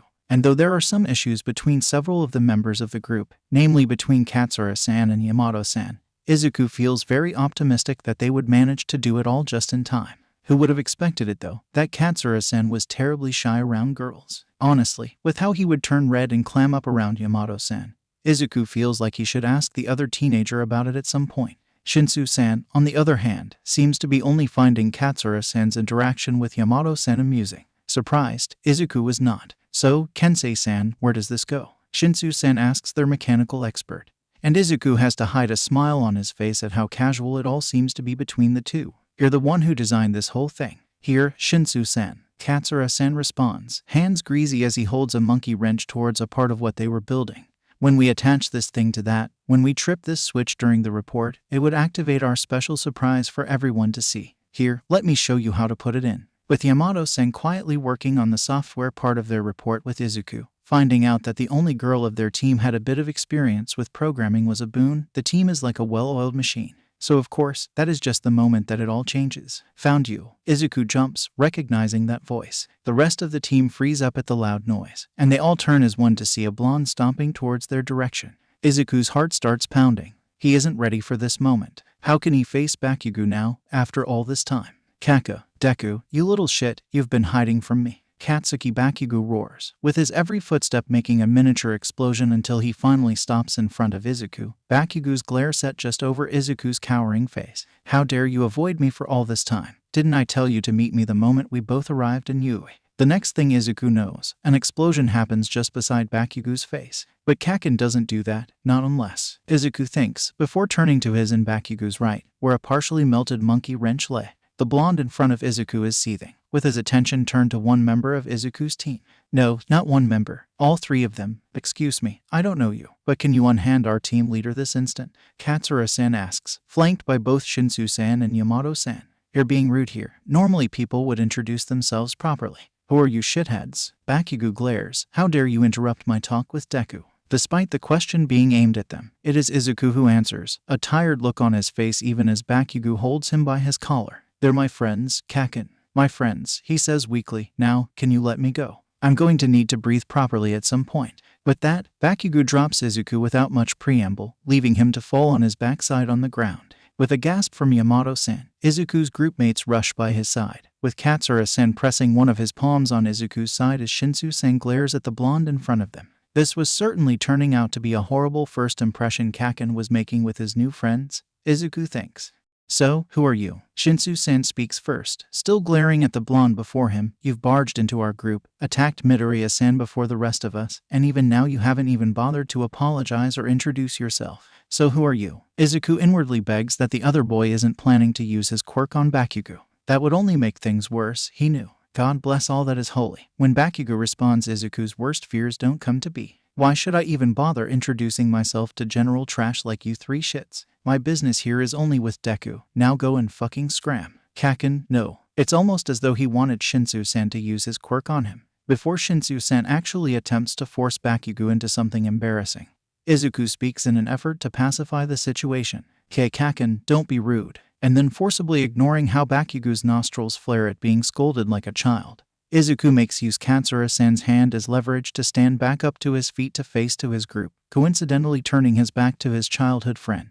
And everyone, this is Bakugo Katsuki, my friend from way back when we were children. He's a little prickly. Izuku wants to use explosive, volatile, and very likely to explode on you but knows better than to dare with those particular puns. But I hope you guys don't mind him too much. Kaken's just not very sociable. I would introduce you guys to Kaken, but I think he won't even bother remembering your names. Thankfully, Katsura-sen only snorts at that and Shinsu-sen rolls his eyes. And true, Izuku can feel Bakugo's rage simmering just behind him. Don't look, don't look, don't look. And Yamato-sen still has that frightened look in her eyes, but at least quirks weren't being thrown around, right? It says a lot about Izuku's experiences with Bakugo that was considered one of the best scenarios when the blonde was involved. If that's what you call prickly, I'm terrified to know what you'll consider worse, Shinsu-sen mutters to the side, heard by all, but thankfully that seems to be all the other teenager has to say. With that done, Izuku doesn't have an excuse any longer. He turns back to Bakugo, who surprisingly is actually pretty calm. Could it be that Kaken was finally getting anger management skills? Maybe this particular confrontation could even turn out well. Deku, Bakugo starts, still focusing only on Izuku and utterly ignoring his friends behind him. We need to fucking talk. In private. Is that so? Izuku replies, using every bit of willpower he has to force himself to not fidget.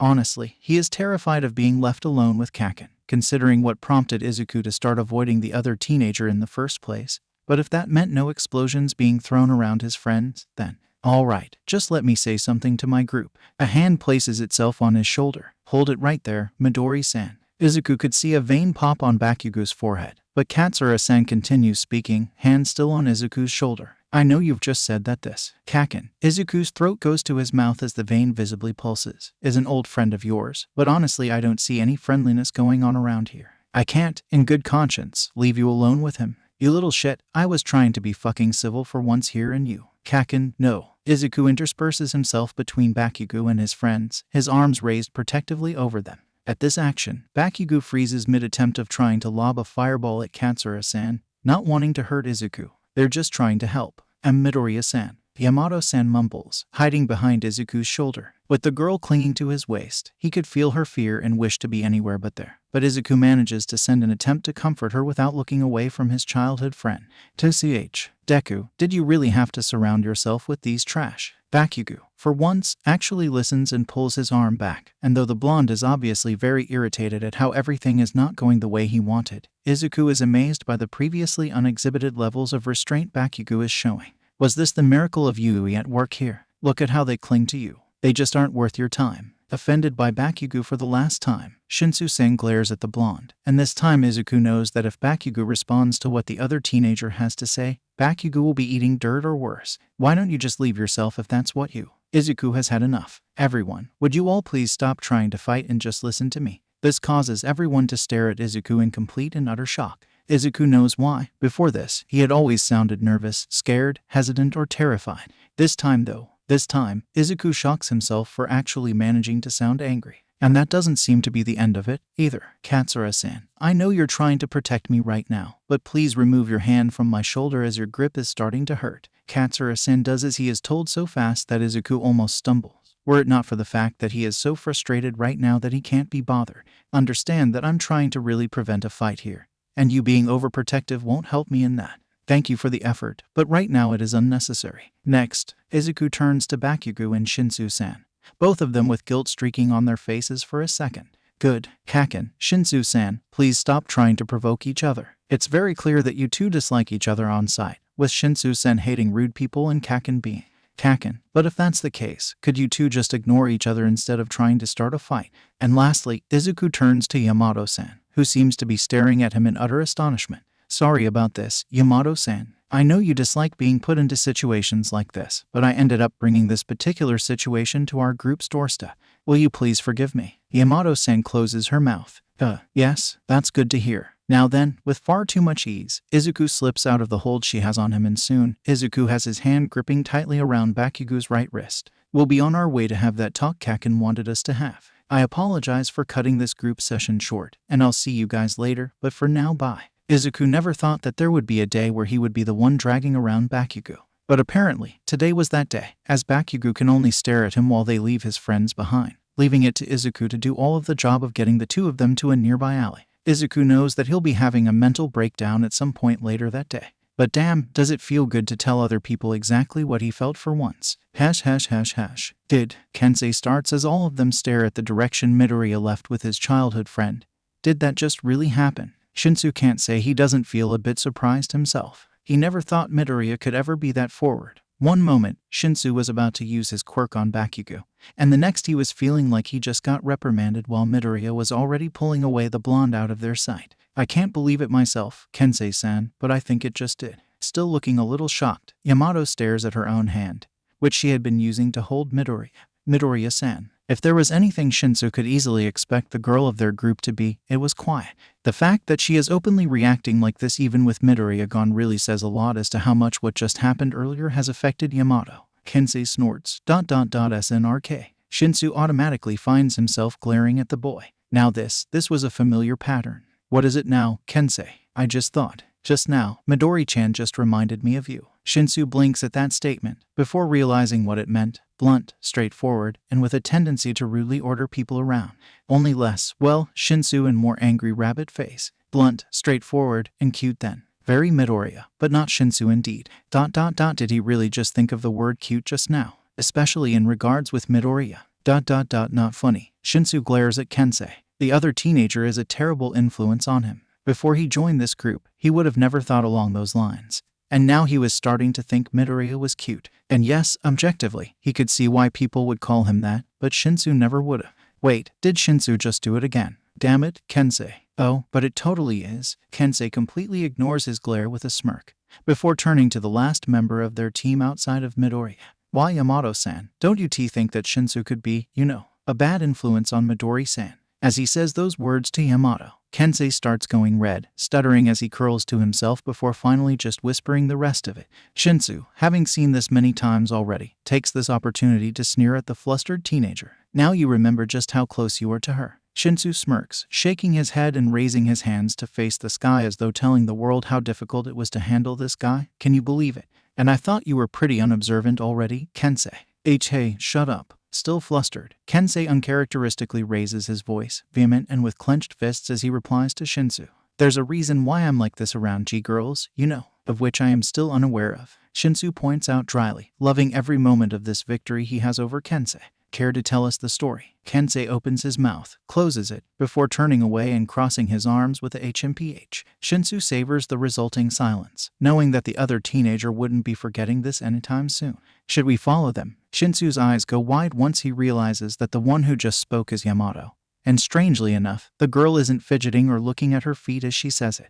With how the girl normally spoke in single words and refused to even touch them, Shinsu thought the girl to be shy. Now, with her head raised, Shinsu could see a hint of backbone that he had never seen in her before. He asks, "What is it, Yamato-san?" "Follow them, I am mean." There it was, the stutter. Midoriya and Yamato had a lot of similarities regarding their stuttering. But the girl then takes a moment to regain her own bearings before speaking again, this time without any stuttering, though her voice does sound a bit rough, as though unused to speaking in more than a few words at a time. "Midoriya-san and Bakugo-san. Midoriya-san could be in danger. Yamato-san, I believe we should just trust Midori-san in this." Kensei is pointedly not looking at Yamato as he says this, his own lack of flustering to show how serious he is about this. He said it before he left, we were being a bit too overprotective. But Midori-san probably knows how to handle this by himself already. After all, before he met us, he already knew Kaken since they were kids. Yamato stares at Kensei's back, eyes unreadable, before she nods. You mean you were being overprotective? Shinsu feels like he has to add to this. And don't call him that. It's bad enough to find out that Midoriya-san still uses that kind of childish nickname with that person without you copying him.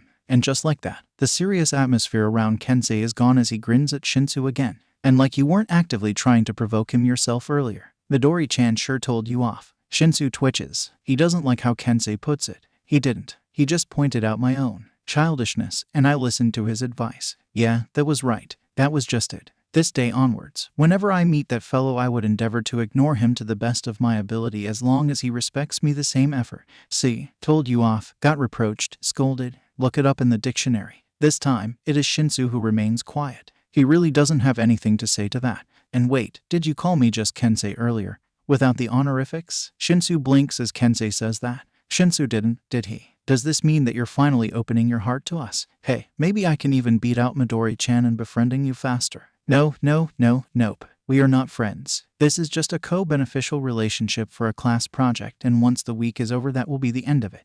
The day I admit to be friends with you or Midoriya is the day I take my last breath. Shinsu says this with as much vehemence he can put in the words, which, surprisingly, is hard to do. Hey, you didn't have to go that far. Kensei laughs. In his efforts to keep his own face straight, Shinsu doesn't notice Yamato leave until she is already well on her way. Izuku doesn't know how to handle this. The moment he manages to get Bakugo the privacy he wants, Izuku just slows down and realizes just what he had just done. How he had just dragged the blonde. How he had repeatedly told him off. And oh gods, how he had also just told off Shinsu-san and Katsura-san for trying to defend him. Forget having a mental breakdown later that day. As it turns out, he might be just having it this moment. Deku, fucking focus on me, you nerd. You're hyperventilating. Izuku blinks as he realizes, yes, Kaken was right. He was hyperventilating. And not only that, hyperventilating in front of Kaken just as they are supposed to have that private talk. Oh god, the blonde was glaring at him now. Fucking calm the heck down, Deku. Izuku feels himself get lifted again by his shirt. How can we talk if you look like you're about to fucking collapse? Right. Kaken really could do better at comforting Izuku, but at least the blonde was trying. Right. That meant he wasn't about to explode his head off. Actually, Izuku's breathing calms down with a comprehension that pushes away his fears and worries, if only just for a moment.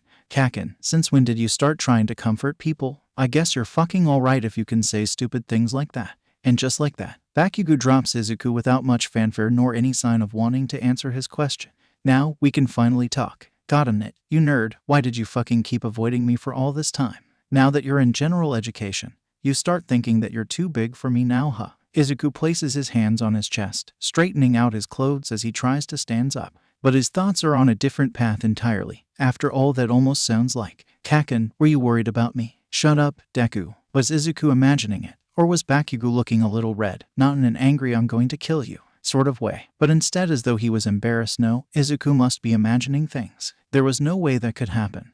Not with the Kaken that he knew ever since they were kids. Anyway, enough about that. Bakugo roars, but this time, it's a very familiar kind of roar that Izuku feels like he can handle, not the kind that he is supposed to cower in front of. About the talk you've promised me about in front of your shitty additions. Izuku wants to correct Bakugo for insulting his friends, but knows better than to test the other teenager's patience. Kaken couldn't have gotten that better this quickly, right? Yeah, what about it, Kaken? Throw them away, Deku. You don't need any secondary characters like them. Bakugo's reply is uncompromising in tone. Come and fucking follow me. It'll take a shitton of time getting you nerd out of the general education department and into the heroic department, but I'm gonna get you fucking out of there as soon as the next sports festival comes along. Izuku can't help it. His jaw falls to the ground, and it is only with the force of will that he manages. Kaken, don't you think that's a bit too much? I mean, I know that, for some reason, you've decided to think that I deserve being your rival since some time ago, but this department is just a waste of your time, Deku. It's my way of preparing to be a hero, Kaken. Izuku knows that convincing Bakugo of anything he doesn't believe in is always a Herculean task.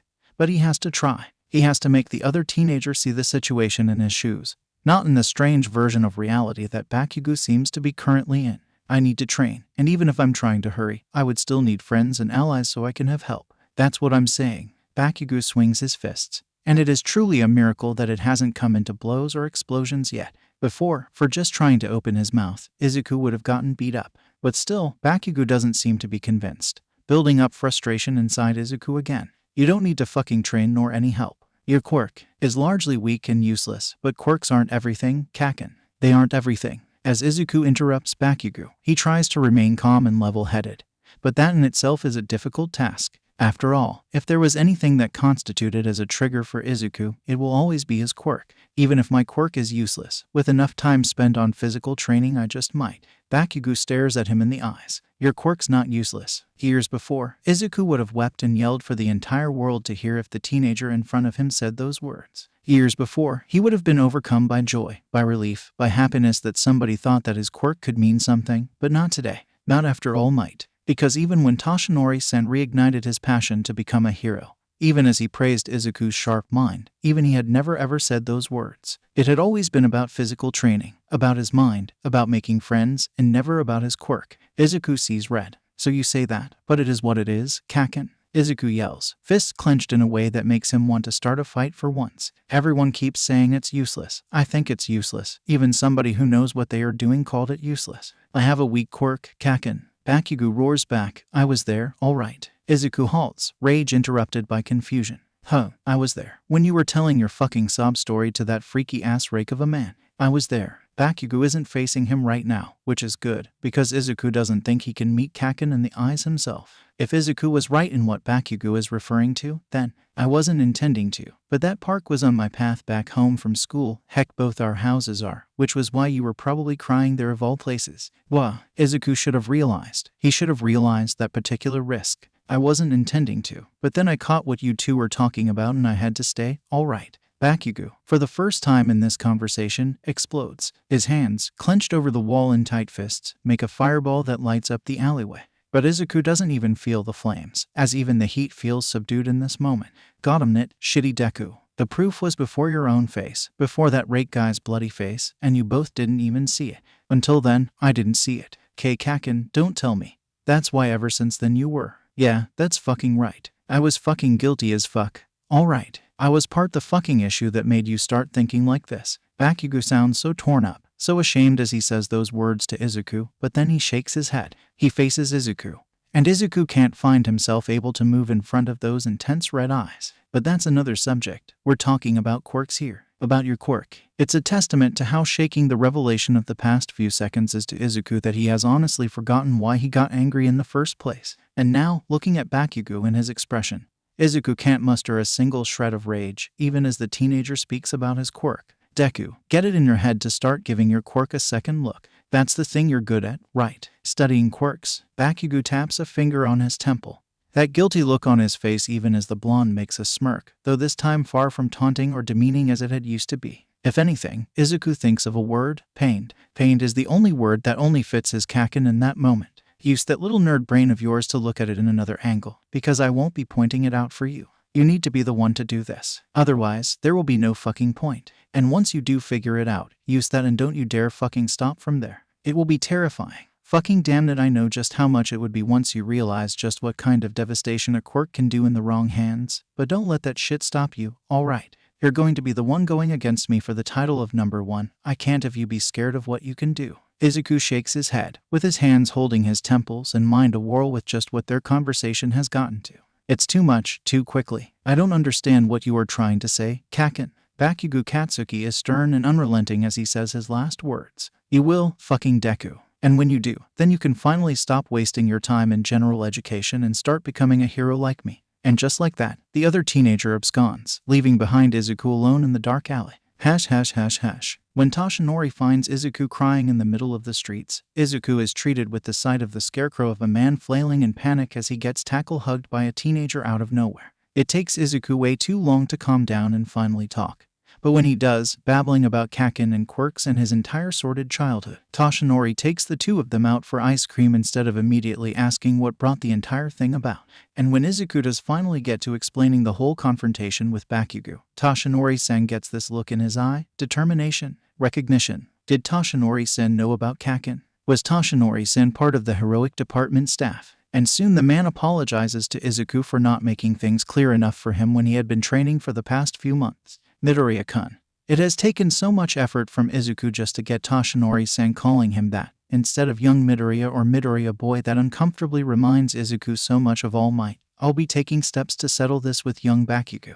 You'll be finding no more abrupt interruptions in your life from the boy, not unless he fixes up his ways. And as for your quirk, I apologize for unknowingly planting it in your mind that it wouldn't amount to anything. Izuku blinks away tears. But it wouldn't, right? I mean, even All Might said. And as I said, you shouldn't care for what All Might had told you in that afternoon. Toshinori-san calmly interrupts Izuku. I know the man. He's like any other human. He makes mistakes. If he's here right now, I know that he'll be taking those words back if you'll let him. Izuku nods at that, trying to digest the idea of All Might of all people doing something like that for Izuku. And as for your quirk, I must admit that while I don't possess the mental acuity needed to judge that myself, I've seen other people use quirks that people would normally think as useless in ways that I would never even conceive. Toshinori places his hand over Izuku's hair here. Their respective heights all the more pronounced this way, and I've seen you at work. I know you'll soon understand what Bakugo was trying to imply in that alley, and you'll go even beyond that. Plus ultra, as the school's motto goes. P plus ultra. Izuku repeats, finding the words unfamiliar. I didn't know that this school had that as a motto. Toshinori-sen actually looks surprised. Really, I thought the principal gave a speech for the beginning of the school year, and he likes taking his time explaining plus ultra at any chance he gets. Izuku flushes at this. I may have blanked out and missed the last part of his speech. That would explain it. And don't be ashamed, my boy. Men greater than you have filtered out much our principal's speeches more than you know. Toshinori-sen takes his hand away. And already Izuku misses it. Plus ultra, the belief of going above and beyond the call of duty and putting everything you have in all that you do. That belief fits you, don't you think? Izuku shakes his head at that. No, I couldn't be, not for such a. It fits you, Midoriya-kun, Toshinori-san says with such belief in him that Izuku can't find it in himself to speak. More than you think. And back to the subject of your quirk. Other people may say minor banishment is a useless quirk, even All Might may have said it. But in the end, it's all about applying what you have with all you've got. And you've got a lot of intellect and determination in spades. Don't yourself bring you down, Midoriya-kun. You'll achieve great things. Just remember your training, apply yourself, and you'll be amazing. Izuku's eyes go wide at that line. Toshinori-san was not only comforting Izuku. He was telling him to combine Plus Ultra with what Kaken had told him since years before. People called his quirk weak, useless, Deku. But that didn't matter, didn't it? Deku plus Ultra. Was this what I missed from the principal's speech? About a hero being more than just violence, about applying themselves with all they have. Determination lights itself Izuku's features that moment. And he doesn't notice Toshinori-san smiling in recognition at what passes through his eyes. I'll become that hero. I'll figure out my quirk's place in this world. I'll be Deku, only plus Ultra. For Toshinori-san. For myself. Izuku nods, and just like that the moment passes. Detecting the same thing, Toshinori-san then taps at his sundae glass with a sharp grin. Now then, Midoriya-kun. It's time for us to finally enjoy our desserts before they melt GGGRK. T. Toshinori-san. Don't worry, my boy, as I said this is normal. My blood's mixing in with the sundae now. It's starting to look like some kind of salty sweet crime scene at this point. I'll order another one for you. No, two. Just wait here, Toshinori-san. Midoriya-kun. You don't have to. Izuku doesn't know how he deserved knowing Toshinori-san. But maybe if he applies himself enough, plus Ultra, maybe then he would be deserving of knowing the man. When Izuku starts off their following group assembly with the idea of analyzing their own quirks, the rest of his team are understandably surprised. And while Katsura-san and Yamato-san don't look particularly against the idea, it is Shinsu who raises a hand and questions the necessity of it. After all, what we are to do is to study the quirk of a hero of our choosing. And we have already gone beyond that by choosing 3. Shinsu-san contends, and Izuku keeps quiet at his words. Unless you have a viable reason for us to do so, I'm afraid I have to go against this, Midoriya-san. Izuku's face drops, and immediately Kensei intervenes, with his arms raised. Now, Shinsu-san. The fact is, we're already well underway into finishing our project, with 3 days left on the clock. In fact, if we put in just another day's work, I'm pretty sure we'll be finished, so why not just do a little intellectual exercise to pass the time, don't you think? From how Izuku hears the other boy grunt, Shinsu-san certainly doesn't think so. In fact, the next moment, he stares at Izuku in the eyes, and caught in that gaze Izuku can't help but remember yesterday's events. Your quirk is not useless. Midori-chan. Izuku snaps out of his reverie, only to realize that Katsura-san had just called his name. What is it, Katsura-san? As soon as Izuku says those words, he realizes that not only Shinsu-san is staring at him now, indeed, even Katsura-san and Yamato-san are now scrutinizing him with barely hidden concern. And Shinsu-san is still staring at him, this time only more focused. Midoriya-san, do you know how you mutter a lot when you are thinking? At that blunt observation of his bad habit, Izuku can only chuckle self-consciously. Yeah, what about it, Shinsu-san? The thing is, I've been watching you a lot since I've met you personally, Midoriya-san. Shinsu-san states, and Izuku flushes a bit at that. Though he had noticed the odd looks the other teenager had been sending him, he hadn't thought that Shinsu-san would be straightforward enough to admit it without any issue. I've noticed a lot of your habits, and I believe I have a very fair grasp of your personality at this point, which is why I know that though you do mutter a lot most of the times you think, the times that you remain completely quiet are the times that you are truly deep in thought. Izuku gulps. Really? Yes, that seems to be the case. Shinsu-san nods, looking satisfied for a moment before his look is sharp and scrutinizing again. So, if that is indeed the case, where were you for the past few seconds, Midoriya-san? What were you thinking about just now? After all, you aren't someone to start asking something like this for no reason, even with all of your interest in quirks. Izuku holds his gaze for what feels like an eternity, until in the end his shoulder sags in defeat. I was thinking about yesterday, Shinsu-san. He then notices Katsura-san stilling in his position, his mouth open presumably to butt in on Shinsu-san's interrogation of Izuku, and soon Katsura-san's mouth closes as he turns back to Izuku. His eyes read, don't worry, just say what you feel like you can say. I'll fight off Shinsu with my teeth if he tries to ask more than that. Izuku nods back with a small smile, relieved he has such good friends. Taking a deep breath, he then looks Shinsu-san in the eye. Kaken, well, he told me something about my quirk, about it not being as useless as I had thought it to be, and then I thought earlier, why not ask my teammates for some outside perspective if I was apparently blind to it like Kaken said, you know. And not that I'm not really interested in finding out more and hopefully help you all out in figuring out more of your own quirks. Izuku is just starting to babble when Yamato-sen holds him at the wrist and gives him a reassuring squeeze and a message of it's alright. Shinsu-sen raises his brows at this, but he doesn't say anything other than unknowingly affirming what Yamato-sen has just told Izuku. He has his hand on his face as he says this. If that's the case, then, alright, I'm fine with it now. Shinsu-sen then mutters this to himself, probably not for anyone else to hear, but Izuku hears him anyway.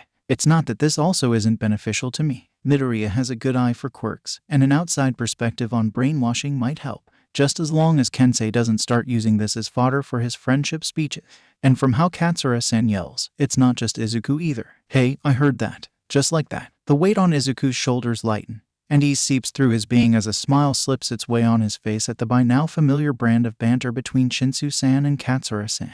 Noticing the change in the mood, the latter teenager of the particular duo waves his arms. Katsura-san has a grin on his face as he approaches Izuku. As he does, Izuku notices that Yamato-sen has let him go before taking a step back, presumably knowing her own effect on the teenager. Midori-san, I can't believe I forgot to ask this before, but what is your quirk? For a second, Izuku wrings his hands. My quirk I is minor banishment. It lets me banish only up to 10 grams of things that I touch, and I get headaches by the time I have removed around 3 kilograms worth of mass. It's pretty useless. Shinsu-san interrupts Izuku before he can finish. Don't call it useless just yet, Midoriya-san. We still haven't studied any of its particulars, and who knows, maybe we can find an odd use for it. Izuku nods quietly at that, remembering his own use of it as a stain cleanser. Creative, yes, as Toshinori-sen had put it, but it was far from something a hero could use. But nobody in this group, not even Katsura-san, knew of Izuku's goal of becoming a hero just yet. While they all knew Izuku was pretty obsessed with heroes, Izuku knew they thought that it was all just being a fan.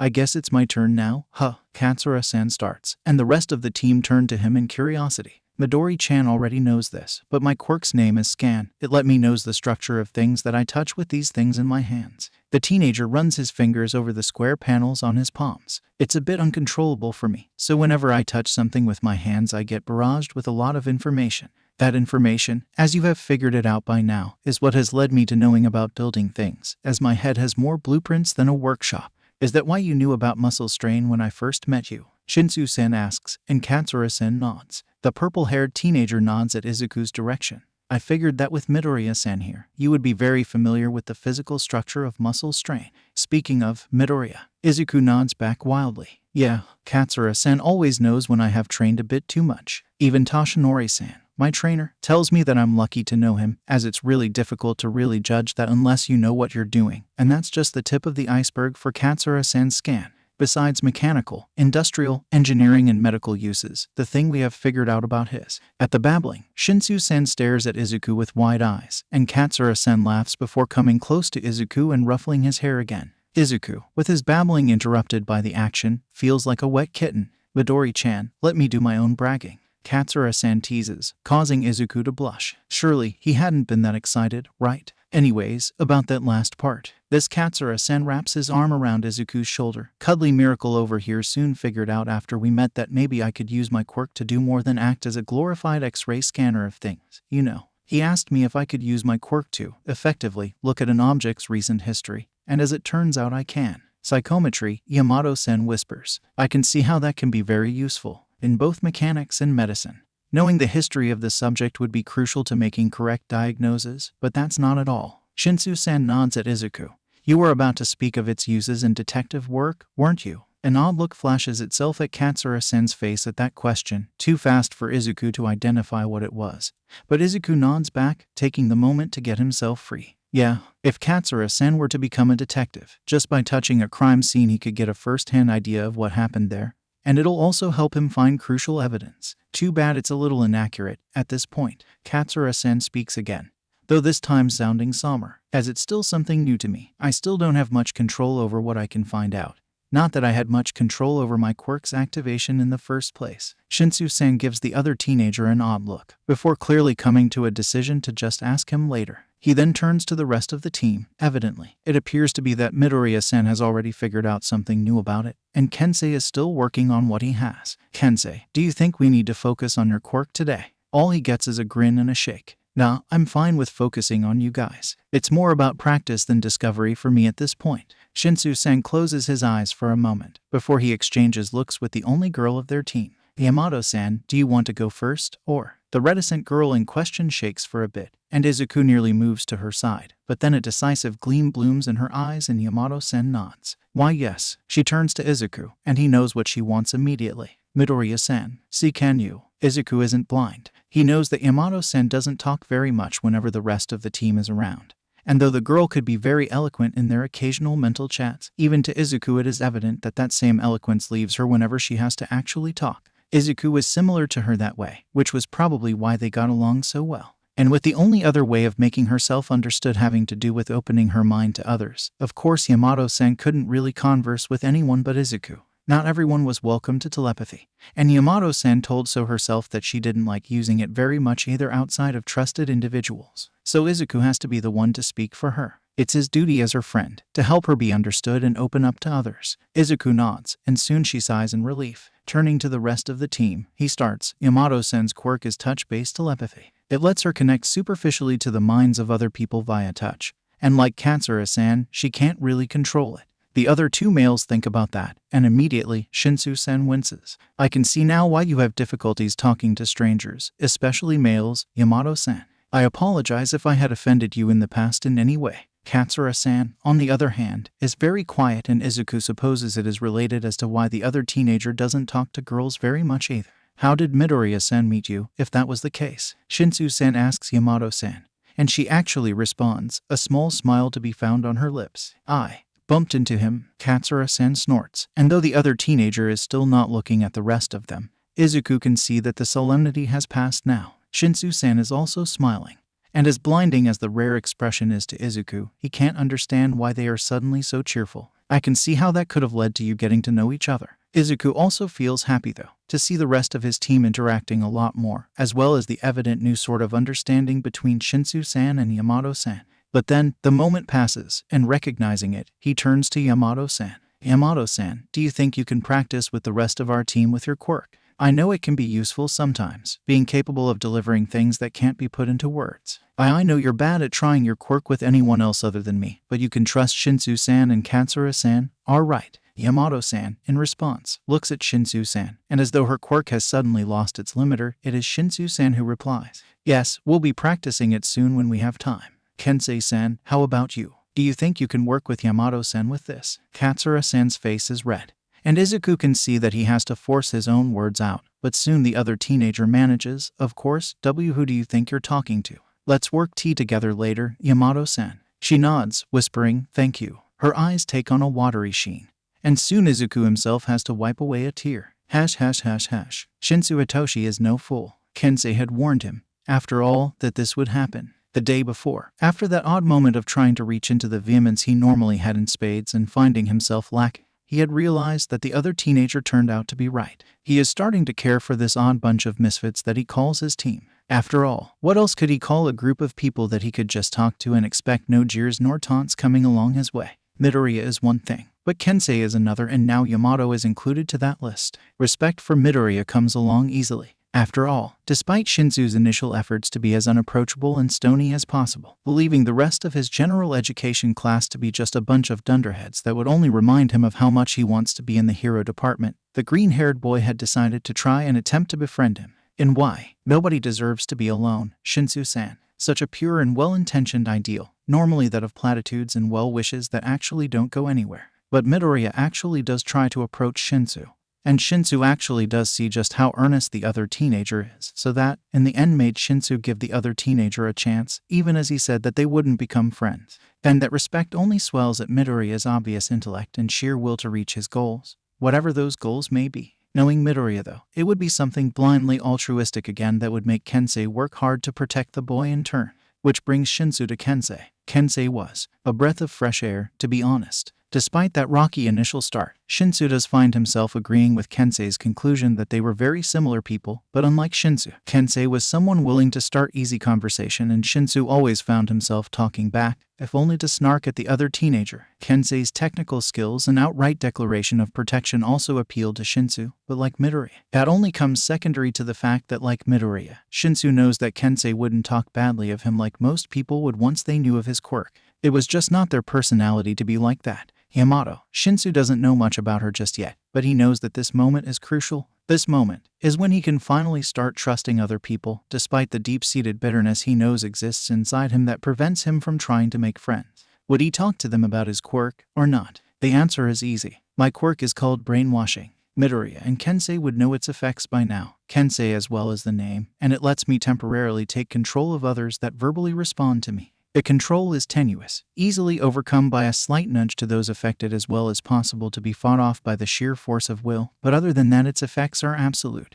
The other teens look at him. Everyone but Kensei wiping away moisture from their eyes, the result of the previous talk about Yamato's quirk. I have received many comments about it being a very evil quirk. And to be honest, Shinsu has to look them in the eyes now, determination filling up his chest. I am resolute to prove to the rest of the world wrong. I will become a hero, no matter what. Midoriya has an understanding smile on his face. His eyes are now clear of any moisture, and he has his hands in tight fists. Right, Shinsu-san. My goal is the same thing, to become part of the heroic department so I can become a hero like All Might. But for that to happen, no, not now. We have to talk about this later, Midoriya. Midoriya nods, still smiling at him.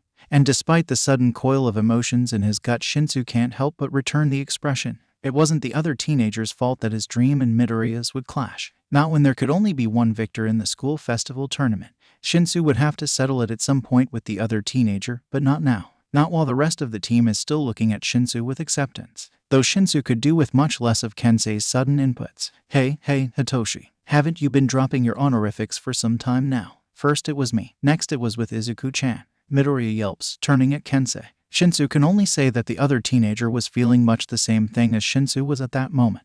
Izuku-chan. Hitoshi, come on, guys. Kensei grins at them, actually swooping in to put his arms around Shinsu and Midoriya's shoulders. At Midoriya's awkwardness and Shinsu's indignation at the manhandling, Yamato actually giggles, the traitor. We've just had our first group heart-to-heart. We should be dropping honorifics and starting with the first names by now. I know Shinsu here has already. Shut up, Shinsu starts, before sighing as the other teenager grins at him, as if daring him to disprove him. Kensei, see. The other teenager is overly gleeful at being called so familiarly, and soon Kensei is pouncing on Midoriya's head with requests. Come on, Izuku-chan, or even Izuku if you just want me to, just call me Kensei, alright. Why you too, Yamato? The girl nods at that request, a smile on her face. Kensei-san, Hitoshi-san. The question is posed to him, so Shinsu no, Hitoshi nods, though not before elbowing Kensei in the ribs and pulling away when the teenager yelps. Yes, that would do. And as for you, Kensei, I know I'm not going to be able to stop you from calling me by my first name, but at least add an honorific. You too, Midoriya. I see can't. Midoriya yelps, face going red.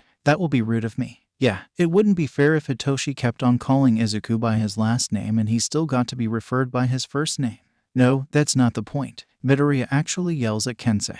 And Hitoshi has to chuckle at the scolded look that manages its way on the other teenager's face. I don't think I can deserve to call you guys so informally, it'll be rude. Just think of it this way, Midoriya. Hitoshi gives his 2 cents. I don't mind if you still kept on calling me by my last name.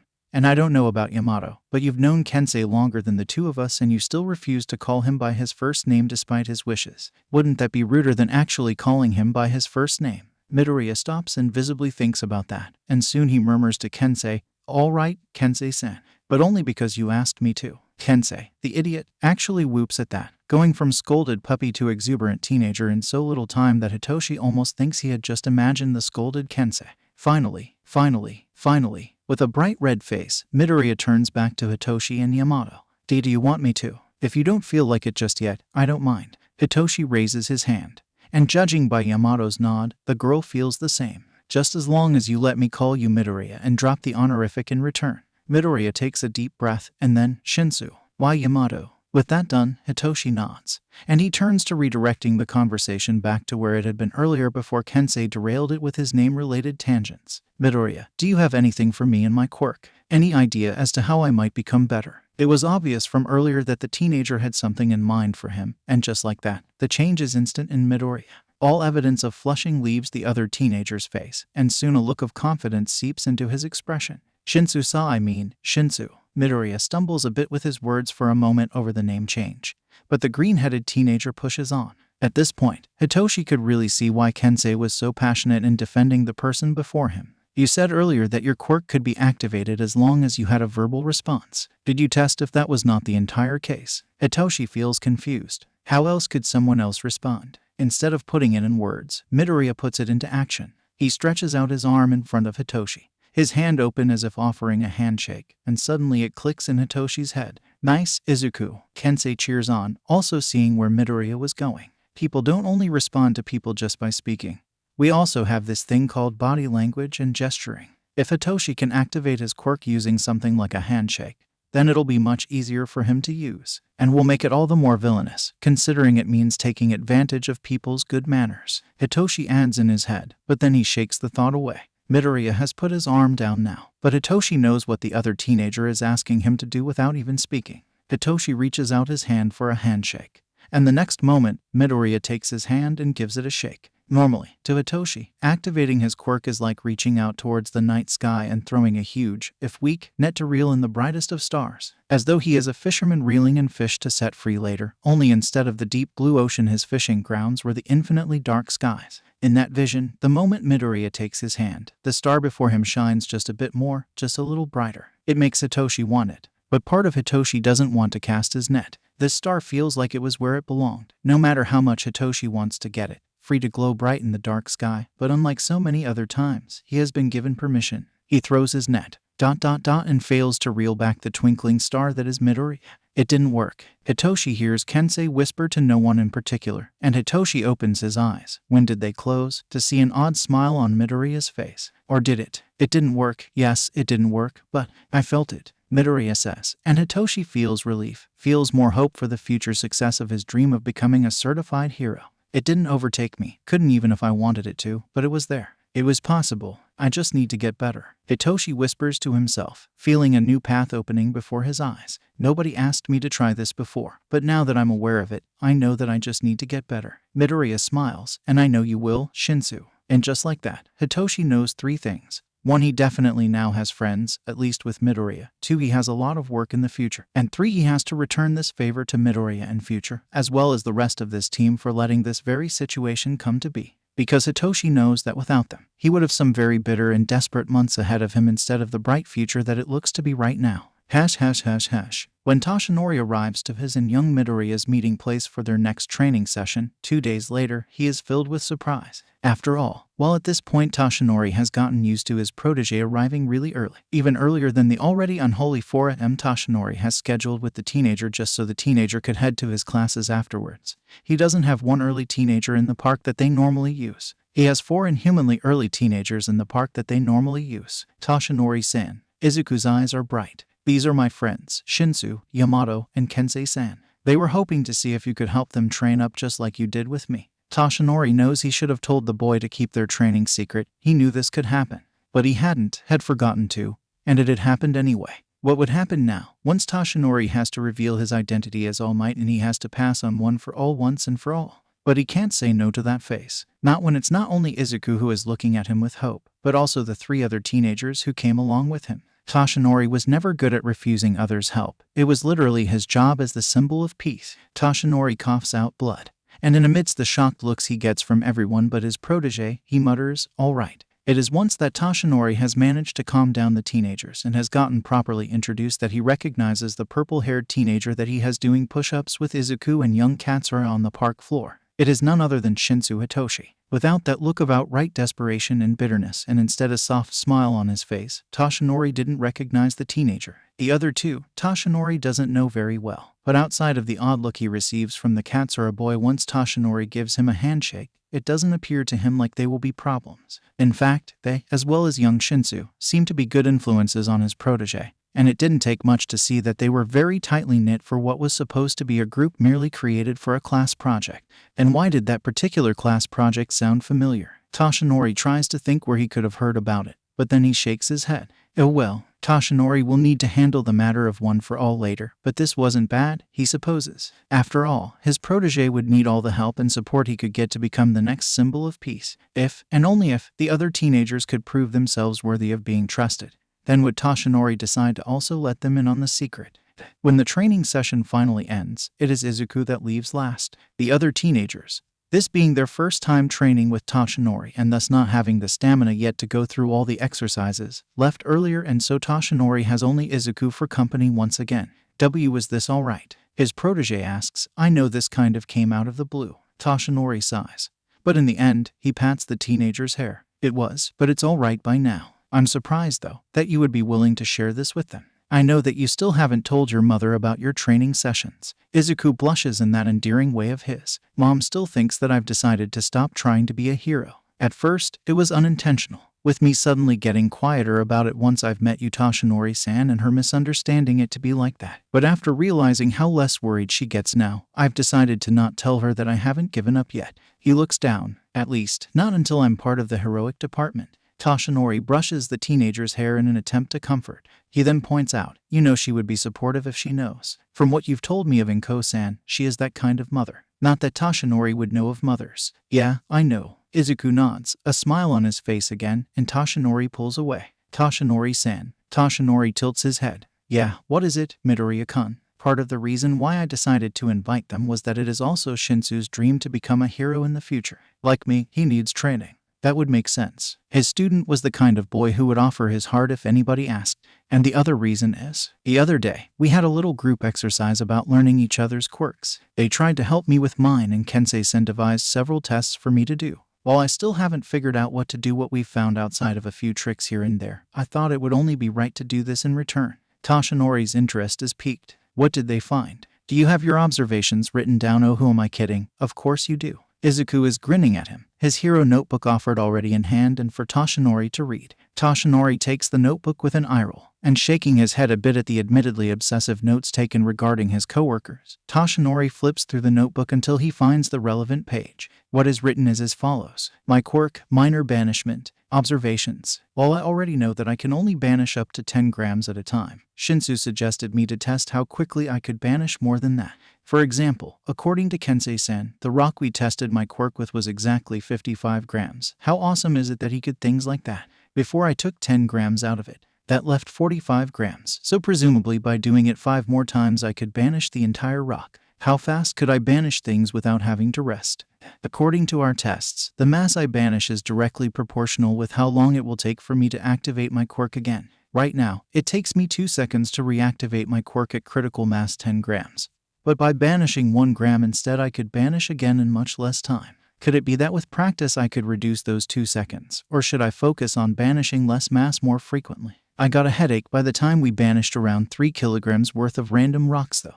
Should test it at some point if that number changes with different materials. Shinsu just clipped me over the head for being reckless and trying to get myself hurt. From what I've told the others of my trick of banishing stains away from clothes, we've figured out that I could selectively choose what I could banish, and that I don't need to directly touch it with my skin either. This means that my quirk can be conducted across things I touch, allowing me to banish things that are touching what it is that I am already touching, and I can choose which parts of things that I can banish. This needs testing.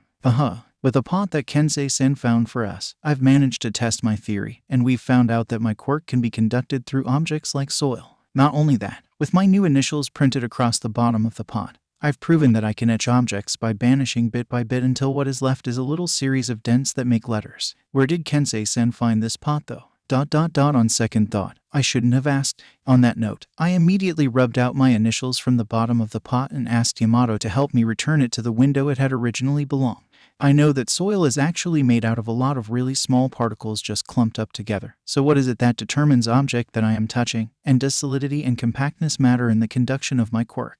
Note to self, test this later at home with a glass of water. We've did more tests, and Yamato gave her own suggestion of me testing the range of which I could conduct my quirk through objects. As it turns out with a stick we've found, it's as far as 10 meters, though I can't conduct through a second object to a third object and so forth. Only what is touching me secondhand. No matter how big the initial object seems to be, I can banish anywhere on it though. As long as I am aware where I am banishing it in relation to me, I can, though if I can't judge something like that, am dizzy because of Kensei-san spinning me around like a stuffed toy, then I can't banish even if I know that part exists. Spatial awareness is another limitation of my quirk, I find. I put what I found quickly to work though. Shinsu convinced me too. Katsura-san will never know why his shoelaces suddenly broke apart while he was walking. Reading the page, as well as the odd scribbles made here and there by his student, Toshinori can't help but smile. From how Izuku has written his notes, there certainly seem to be a lot of stories behind them, and the intellect of all 4 teenagers is obvious. The following pages are the specifics, filled with tables and graphs. So Toshinori lifts his head to look at Izuku with the same smile. The teenager is blushing and looking at his own feet, probably only remembering by now exactly what he had written in the notebook he had given Toshinori. Toshinori starts, so. An odd wail comes from the teenager in front of him, and Toshinori has to grin. But enough teasing. Admittedly, there was one curious point from what Toshinori had read, so, how did you do it? Izuku fiddles with his fingers as Toshinori returns him his notebook. Do what? Broke young Katsura's shoelaces. Izuku wails again in embarrassment, and Toshinori laughs. But then, Izuku calms down, and Toshinori waits until he responds. Shinsu suggested it, told me to take revenge for Kensei-san swinging me around like that. So I touched the ground with my hands, watched Katsura-san and waited for his shoelaces to touch the ground beneath his feet, and Izuku makes a popping sound. Just like that, I banished just a bit around the middle of one of his shoelaces, causing him to trip as his feet slipped. Honestly, I didn't think it would work until I actually did it. Shinsu looked pretty impressed with me too. From how the teenager looks, he hadn't realized what he has done, but Toshinori can. Closing his eyes, he gives young Bakugo a little praise with his mind. Just a bit, not too much. The boy was still pretty horrible in interacting with others, not just with young Izuku, and then speaks. You do realize that was the first step for your path in applying your quirk and becoming a hero, right? Izuku blinks. Excuse me. Looks like when it came to his own quirk. Though creative he may be at times, his protege really was blind. Tell me, imagine this situation. You are watching a civilian being chased by a villain on foot. You are less than 10 meters away at the moment, but the heroes are much farther. What do you think would happen if you did the same thing you did with young Katsura then? They would trip. His student automatically answers, before he actually considers what he has just said. They would trip. It's not big, but in the grand scheme of things, something as small as a trip in the right time can mean a victory for the heroes. Toshinori finishes. Remember, Midoriya-kun. For the want of a nail, a war can be lost. And I'm pretty sure your tricks aren't limited to just that. Even with what I have just read, I can't figure out much, but you will figure out more, that I'm sure of. Izuku has that contemplative gleam in his eyes again. And Toshinori feels proud of his student when he nods in what Toshinori knows to be a decision to think more on what he has found out. But all things have to end. Now, don't you have classes to go to? With a yelp, his protege jumps, and soon Izuku is running off, screaming, I'm going to be late. Goodbye, Toshinori-san. Toshinori laughs as he sees him go, not even caring as blood spurts out of his face as he does so. And when the boy is gone, so is Toshinori, leaving All Might in his place. With a cheery whistle, All Might hums to himself. Then a memory comes to mind, of a recent meeting with a certain space-themed hero. Haha, he laughs, if only to himself. I can't believe I've forgotten. Didn't 13 tell me earlier that they were planning to let a small group of their students watch our field trip down in USJ in 10 days? Something about letting only the best of their class get the opportunity to watch the next generation of heroes. In that moment, as he heads to his own class to teach, Toshinori hopes that Izuku and his team manage to get that particular bit of opportunity. After all Might has to finally deliver his apology in person, instead of hiding behind Toshinori. Izuku can't believe it. Finally, it was the end of the week, and 13 Sensei had them present their group projects. And not only did they manage to impress 13 and nab the top spot in the class for what they had made, 13 Sensei also revealed that they had a reward for those who managed to make the best presentation. That is, them. The reward, to get a chance to watch 13 Sensei and several other heroes at work down at Unforeseen Simulation Joint while they were teaching Class 1 a lesson in handling disaster situations. Izuku just can't wait. Whoa, Izuku, you're practically vibrating. Kensei-sen laughs beside him, but Izuku is far too excited to be mortified now. Hey man, it's still more than a week before we get there. At this rate, by the time Sensei brings us there, you'll have burnt yourself right out. And that will be terribly unfortunate, because I was hoping that you would all deliver this same report there as you had for me. Izuku and the rest of his team turn as one towards the speaker, who is none other than 13 themselves. The teacher had been just telling them exactly what they were rewarded with when Izuku started getting pumped up, and this time, the mortification does set in. Izuku turns red at the realization that he had just forgotten their teacher was still there. Yamato giggles behind Izuku, and Izuku goes only more crimson. Thankfully, Shinsu takes the lead this time. You want us to show our project to Class 1 as well? 13 Sensei. The space-themed hero nods. You can think of it as something in return for the chance that they'll be giving you to study their quirks firsthand. After all, while you four have earned the right to learn the same lessons we will be teaching them, you can't say the same about seeing their quirks, right? After all, 13 Sensei trails off, giving unsubtle glances on both Izuku and Shinsu's way. I am well aware that there are some of you here that are aiming to win in this coming sports festival. Izuku freezes, and before he knows it, he has already spoken. You're giving us an advantage. The atmosphere changes at that. The truth was, the subject of shifting from the general education department to the heroic department was something that was always discussed in the down low. Taboo. After all, while it was a commonly accepted idea that those who fail to get to the heroic department will be part of the general education program, cases wherein a student moved up to the heroic department was few and far in between. People rarely heard of such success stories, and those stories were far outnumbered by the stories of those who had their dreams crushed and never had the chance to take that first step in becoming a hero before graduating. So it was commonly accepted that this was to be, if you were part of the general education department and wished you weren't. You keep quiet about it. Part of the reason Shinsu had been so isolated was this very fact. Izuku thinks as he turns to the teenager in question. 13 Sensei nods. This is not, and will never be, the first time I have taught students that wanted to leave my class. One could even say that to these students, 1 degree Celsius is a mere stepping stone, as your class had been made with the thought in mind for the ones that have the best talents in the department. Not only Izuku's eyes go wide at that admission, some looks are exchanged, and soon, Kensei-sen speaks, but Sensei, wouldn't that mean that this class project was a preliminary test to see who had the best aptitude for moving up to the heroic department? 13 Sensei asks rhetorically, and Izuku's teammate closes his mouth. Think of it. We haven't even been 1 month into your time here, and I have already given you all a project like what you had just done. In another school, it'll take longer before that would happen. To make the report, we needed to have teamwork and analytical skills regarding quirks. Izuku mumbles, already thinking about what he had just found out. But that wouldn't be enough, wouldn't it? Most students already have those in varying degrees, and the others have passed their own projects, so that wouldn't be all. The only difference between us and the rest of them was that we came through and exceeded what was asked of us to do. Yamato whispers, finishing what Izuku was about to say. She turns to their teacher, plus Ultra. Izuku gets the idea that their sensei is smiling beneath the spacesuit. Indeed, plus Ultra, as the principal likes to say. Yamato blushes as she turns to hide behind Shinsu. At that, 13 Sensei takes a step back, crossing their arms behind themselves. This is not an opportunity that just anyone can have. After all, USJ is in a way my pride and joy beyond my own students, one of the things I hope will exist even after my time as a teacher. Beyond the information goldmine I am practically handing over to you, it is the place where I teach to the next generation again and again the lessons of using their quirks for the benefit of all. Izuku can feel part of himself fanboying again as their teacher continues their speech. So I only give it to the best of the best every year, between all of the classes I teach. If nobody qualifies, nobody gets the chance for that year. But now, you four have.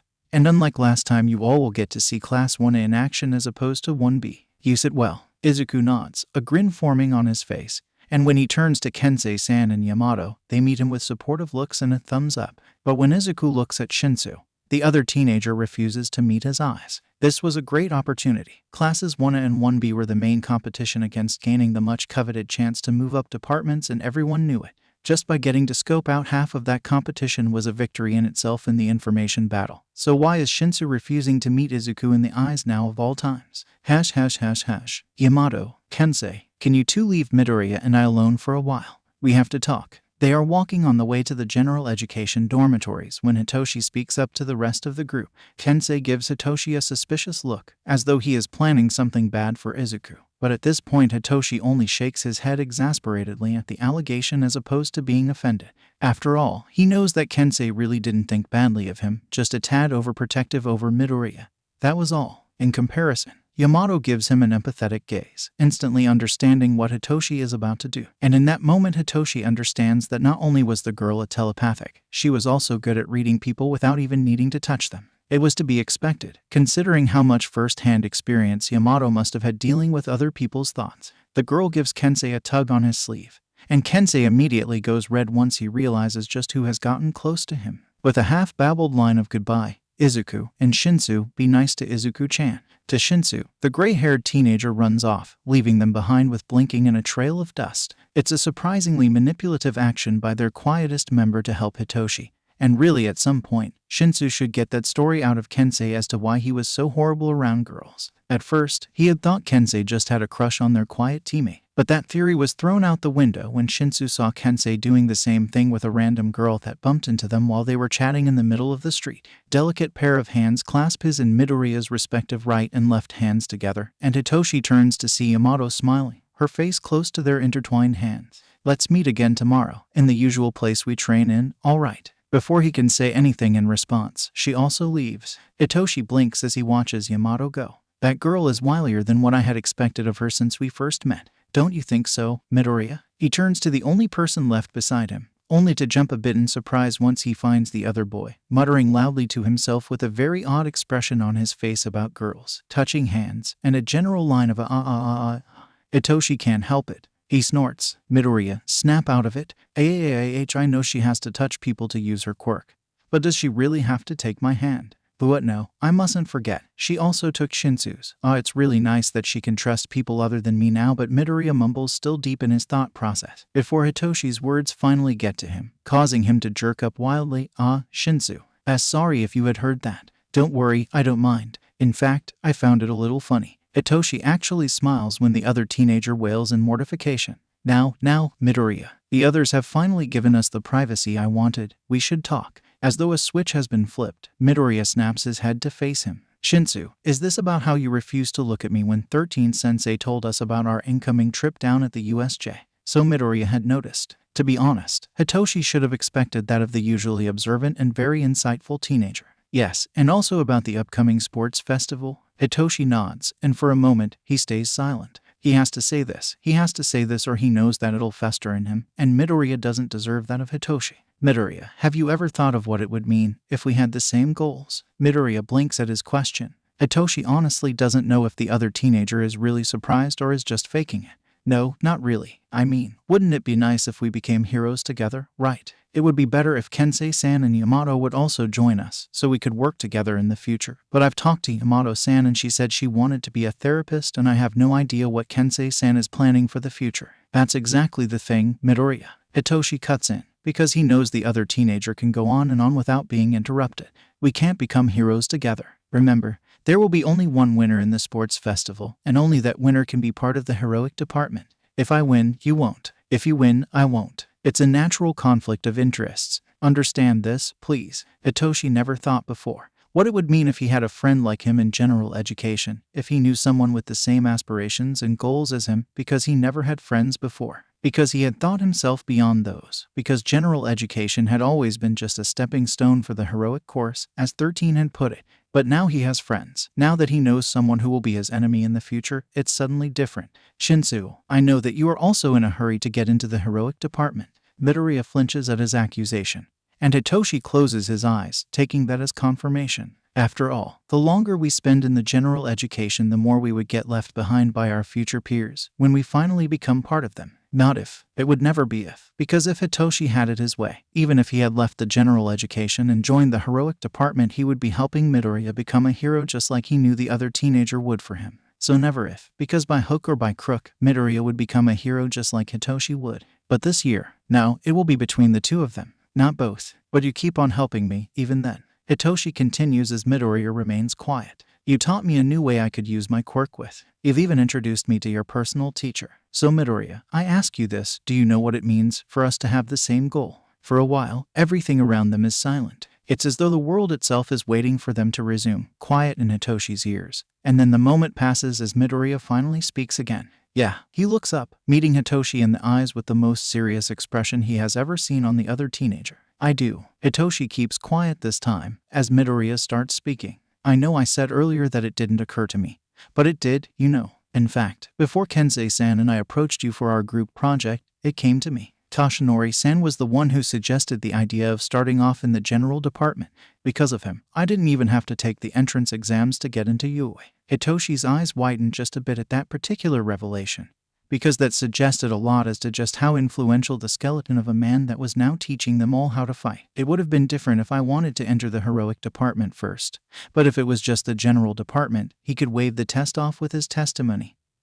He said, but when I finally got into our current department, as I watched the people come in on the second day, I realized it was not just me who wanted to be a hero. Midoriya actually turns away from him, looking at the sky. I knew it intellectually, but seeing it firsthand was different, you know. Before, I only knew Kaken who wanted to become a hero like me, and with his quirk and talents it was all but guaranteed. Seeing others who have tried and could still fail just as much as I do, that was new. Then I thought about you, Shinsu. The other teenager is looking at him now, and Hitoshi feels almost blinded by the sheer willpower hiding behind those eyes. How I wanted to approach you, to befriend you, to give you someone who you could talk to. I knew if I had befriended you, our dreams would clash, that there will be conflict. Hitoshi can't believe what he is hearing, because if this was true, if he was correct at where Midoriya was getting to, so in that moment that I had walked up to you with Kensei-san behind me, I had already decided. Even then, Midoriya was already this blinding. If I had befriended you, I would help you become a hero, no matter what. If we were to clash in the sports festival, it's only after we have worked together as a team to defeat everyone else in that tournament, and only then would we be there as rivals fighting for who would get the chance to be the first between us and our steps to become heroes. Hitoshi can't help it. In that moment, staring in those eyes that are so bright and pure, Hitoshi places his hands over his face, bends over, and laughs. Midoriya's serious expression shatters. Izuku, Shinsu, did I say something weird? Izuku. Hitoshi keeps on laughing, even as he starts to lose his breath, and soon Midoriya does not sound just confused. He is irritated. Come on, Shinsu, I was being completely serious here. Hitoshi interrupts, catching his breath and wiping tears out his eyes. Call me Hitoshi, and don't you go saying it'll be rude again. Kensei already calls me by my first name, without honorifics at that, and I've already explained to you how it'll be even ruder to deny this kind of request. Midoriya blinks wildly, and part of Hitoshi just enjoys how he has left the other teenager in shock. What brought this on? Hitoshi, removing the glare from his face at nearly being called just Shinsu again. Hitoshi then smiles. He is smiling a lot more often these days. And to think, it's been only a week. Kensei was right. Hitoshi never really stood a chance in not befriending the boy before him. You've crushed me, Midoriya Izuku. Before, you've just defeated me, but this time you have crushed me. Hitoshi can almost see the question mark over the other teenager's head. What does that mean? Never mind that. If you don't get it now, you'll never get it. Hitoshi shakes his head at that question, much to the puffed up cheeks of the other teenager. And you know what? I think I'm going to take a pointer from Kensei's ways and just start calling you Izuku now. Not you too, Hitoshi. Midoriya, or rather Izuku, complains very loudly, and Hitoshi feels no regret whatsoever. The other teenager then turns to mumble to himself in the corner. Honestly, why is it that I never managed to get to choose what others would call me? Well, at least it's still my name at this point. What was that? Hitoshi asks, honestly curious at that last part. Other than me and Kensei. Who else calls you that familiarly? Apparently forgetting that he was supposed to be mad at Hitoshi, Izuku immediately replies with just a bit of exasperation.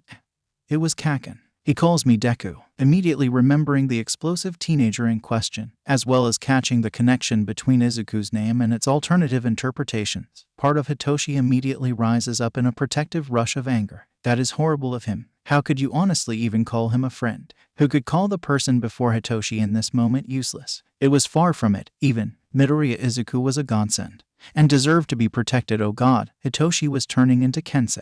Forget his quirk. Was this the real power of the teenager before him? To make people want to protect him? That would honestly be more terrifying than Hitoshi's own quirk. And even under its effects, Hitoshi can't find himself wanting to go against the flow. That's just how Kaken is like. You shouldn't mind him. Izuku has a tired smile as he says that.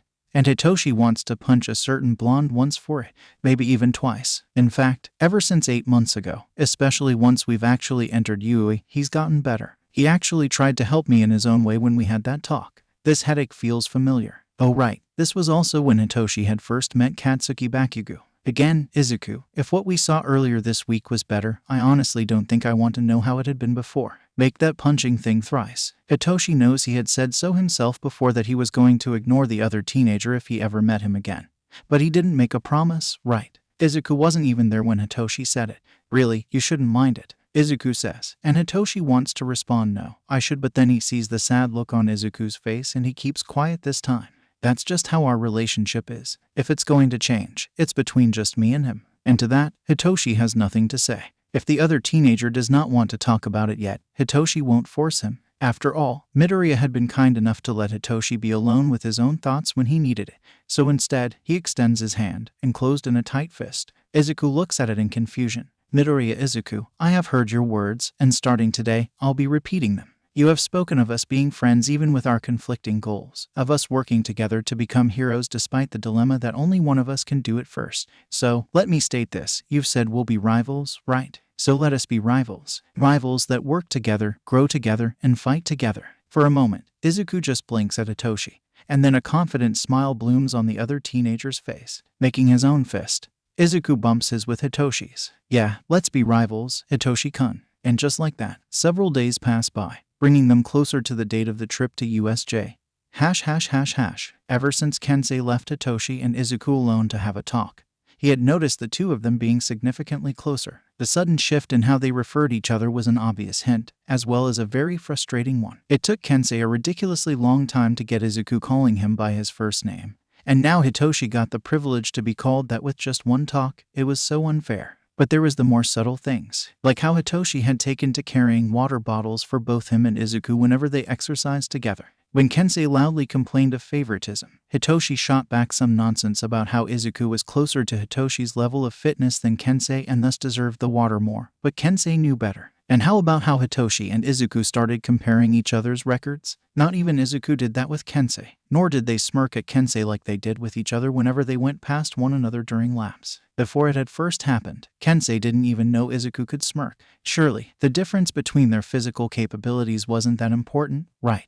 There is something different between the two these days. Kensei knows it. But for now, Kensei needs a rest. Or 3, maybe with a soft pillow on top. Kensei, get up. You aren't going to be developing muscles like that, lying on the ground, you know. Kensei glowers at the smirking Hitoshi over his head, with his position of lying on the ground being that it made the other teenager loom over him. Excuse me for not being an exercise maniac like you, Hitoshi. Only you and Izuku can keep up with this kind of regime. No offense, Izuku-chan. Some offense taken for the chan. The green-haired member of their group shoots back from where he is drinking the bottle of water Hitoshi had given him. Again, favoritism. And part of Kensei feels proud of him for doing so. Izuku then turns to their fourth member, Yamato. Do you think you need a rest too? Yamato Megumi, the only female member of their group and normally the meekest of them four, only shakes her head even as she jogs in place with a decisive look on her face. I guess that just leaves you incapable of keeping up with us, Kensei. Hitoshi continues looming over Kensei, which makes him want to throw the figurative pillow Kensei had at his head. I guess we'll be leaving you here for now, shall we? The word dead weight hangs in the air, remaining unsaid, but everyone knows what Shinsu is implying anyway. Alright, that is it. Oh hell no, I'm not going to give up here if you guys are going to be like that. I'm not going to be the one left behind. Just like that, Kensei shoots up and starts running off ahead of the other three. Idly, he could hear Izuku yelling something along the lines of "That's precisely why you keep getting tired before us, Kensei-san." But Kensei can only grin even as he pants on ahead with their training. Because this was fun. And in the end, that was what was important. That Kensei had fun with his friends. And though they have taken to also training in the afternoon, like what they were doing now with Toshinori-san's homework and always leaving Kensei ridiculously tired by the end of the day only to wake up early next morning. To Kensei it is worth it, because before this, it had been different for Kensei. So very, very different. Yuuei was never a choice for him. It had always been a consequence of his past actions. When their laps finally end and Kensei is left entirely pooped, Shinsu shakes his head at Kensei before he and Izuku soon turn to Izuku's notes, presumably because they hadn't exhausted themselves enough that they wanted to study as well, while Yamato quietly sits on a nearby bench, looking at the birds in the trees. The moment Kensei looks at the girl in question, she turns to meet his eyes and Kensei looks away with a red flush coming over his face. He thinks he would never be able to get over that particular reaction of his around girls. Hey, Kensei-san. Do you think you can help us with this? Kensei immediately turns to Izuku, exhaustion forgotten as he feels slightly offended, as though you even have to ask. I agree. Normally, other people would ask for more details about the request first before agreeing. Hitoshi shakes his head, even as Kensei approaches the two of them. What if the request was going to be something embarrassing? Would you still do it? Kensei looks at Hitoshi as though the other teenager is dumb. It's precisely because it was Izuku who asked that I agreed so easily. Hitoshi-san, I know that he won't do something like that to me. Plus, Since when have I been normal? Touche. Hitoshi actually grins, while the same Izuku they are talking about quietly blushes as Kensei looks over their shoulders to see what they were apparently doing. What he sees surprises him. Is that? Kensei's eyes go wide as he looks at the name written below the object drawn on the page. Is this going to be for you, Hitoshi? Hitoshi actually sounds a bit defensive as he asks, yeah, what about it? Because if you're going to say no, then say no, why would I? This is going to be awesome. Kensei doesn't see the shocked smile on Hitoshi's face as he pulls his face closer to the notes, actually taking it from Izuku's grip in the process. If you want me to make something like this, of course I would. A thought comes into Kensei's mind, and he calms down a bit. He turns back to Hitoshi and Izuku. Though, you do realize that you could ask this of the support department instead of me, right? They have the tools, and I may be good at making things because of my quirk, but they still have more experience. I still have a lot to learn before I can match up with them, you know. Hitoshi and Izuku exchange looks, and it is Izuku who answers. This was actually going to be for the upcoming sports festival. And well, in that case there would be a conflict of interest, don't you think? Kensei nods at that. I see. And you guys have read the regulations involved here? Because unless we're sure Hitoshi can actually carry this into there, I won't agree. Because this would take a lot of work and money, and I wouldn't want to waste our time if Hitoshi can't use this anyway. Hitoshi nods. Yes, we have. Then we have a deal. Kensei grins, before pulling in the other two in a shoulder hug. Come on, you guys. This will be so much fun. Actually, in that case, Izuku, if I get the chance, can I make something for you too? After all, Hitoshi's not the only one who will be entering the festival. Before Izuku can actually open his mouth, Hitoshi beats him to it. Yes, he would be glad to. Great. Kensei can see Izuku sending wild looks being sent to him and Hitoshi in turns, but he ignores it. After all, he knows just how frustratingly selfless the other teenager could be, and as it turns out, so could Hitoshi. He then hears a giggle from behind them, and Kensei turns around to see Yamato looking at them warmly. Kensei can't look at that without feeling guilty, so he looks away. All right. Kensei first starts off softly, his voice weak, until he repeats it again, much louder this time. All right. Hitoshi, Izuku, Yamato, stay here. I'm going to talk to some people I know so I can make this and what I have in mind for Izuku-chan, so I'll have to go. Without waiting for the others to reply, Kensei starts running off again, tiredness completely forgotten. I'll be off outside campus, so head on to the dorms without me, all right. Izuku-chan, that means you don't get to seclude yourself inside the quirk archives again. Hitoshi, consider the particular job of preventing that from happening as your payment.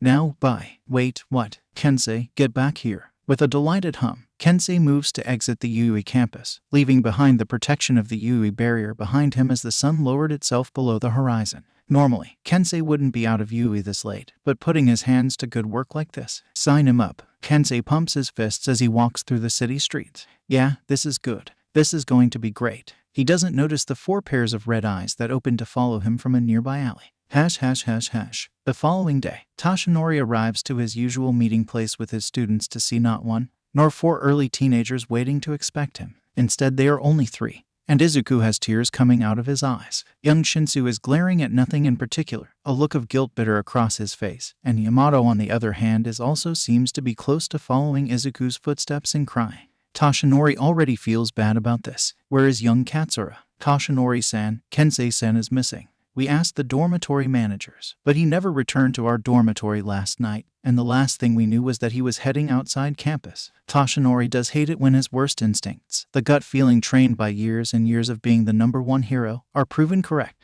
Toshinori immediately has all 3 of his students follow him into the heroic department main building. Normally, he would have never done this, never have revealed himself to be part of the heroic department staff, as it might lead to Izuku figuring out he was All Might before he was ready to reveal it. But this was different. Kidnappings and disappearances were incidents where timely action was absolutely crucial. And if young Katsura had indeed disappeared since the night previous, Toshinori couldn't waste time forcing Izuku and the rest into the regular channels just for his own secret. Not when Toshinori knew young Katsura could already have been taken out of Matsute for worse. So instead, he sends a brief message ahead of himself to his fellow staff members, and tells them just enough to know what happened and what particular bits to keep secret. To be safe, he also contacts Naomasa about a potential disappearance of a male teenager of young Katsura's description. Toshinori-san. Izuku sobs, even as he leads them through streets and doors. Where are we going? To the person who I know can help you 3 the most. Toshinori replies, ignoring the shocked looks he gets from his fellow heroes as he goes past them with 3 teenagers on tow. He glances at Izuku and thinks about what it says about the situation that his protege was outright ignoring his heroes. Come, let me take you to Nedu.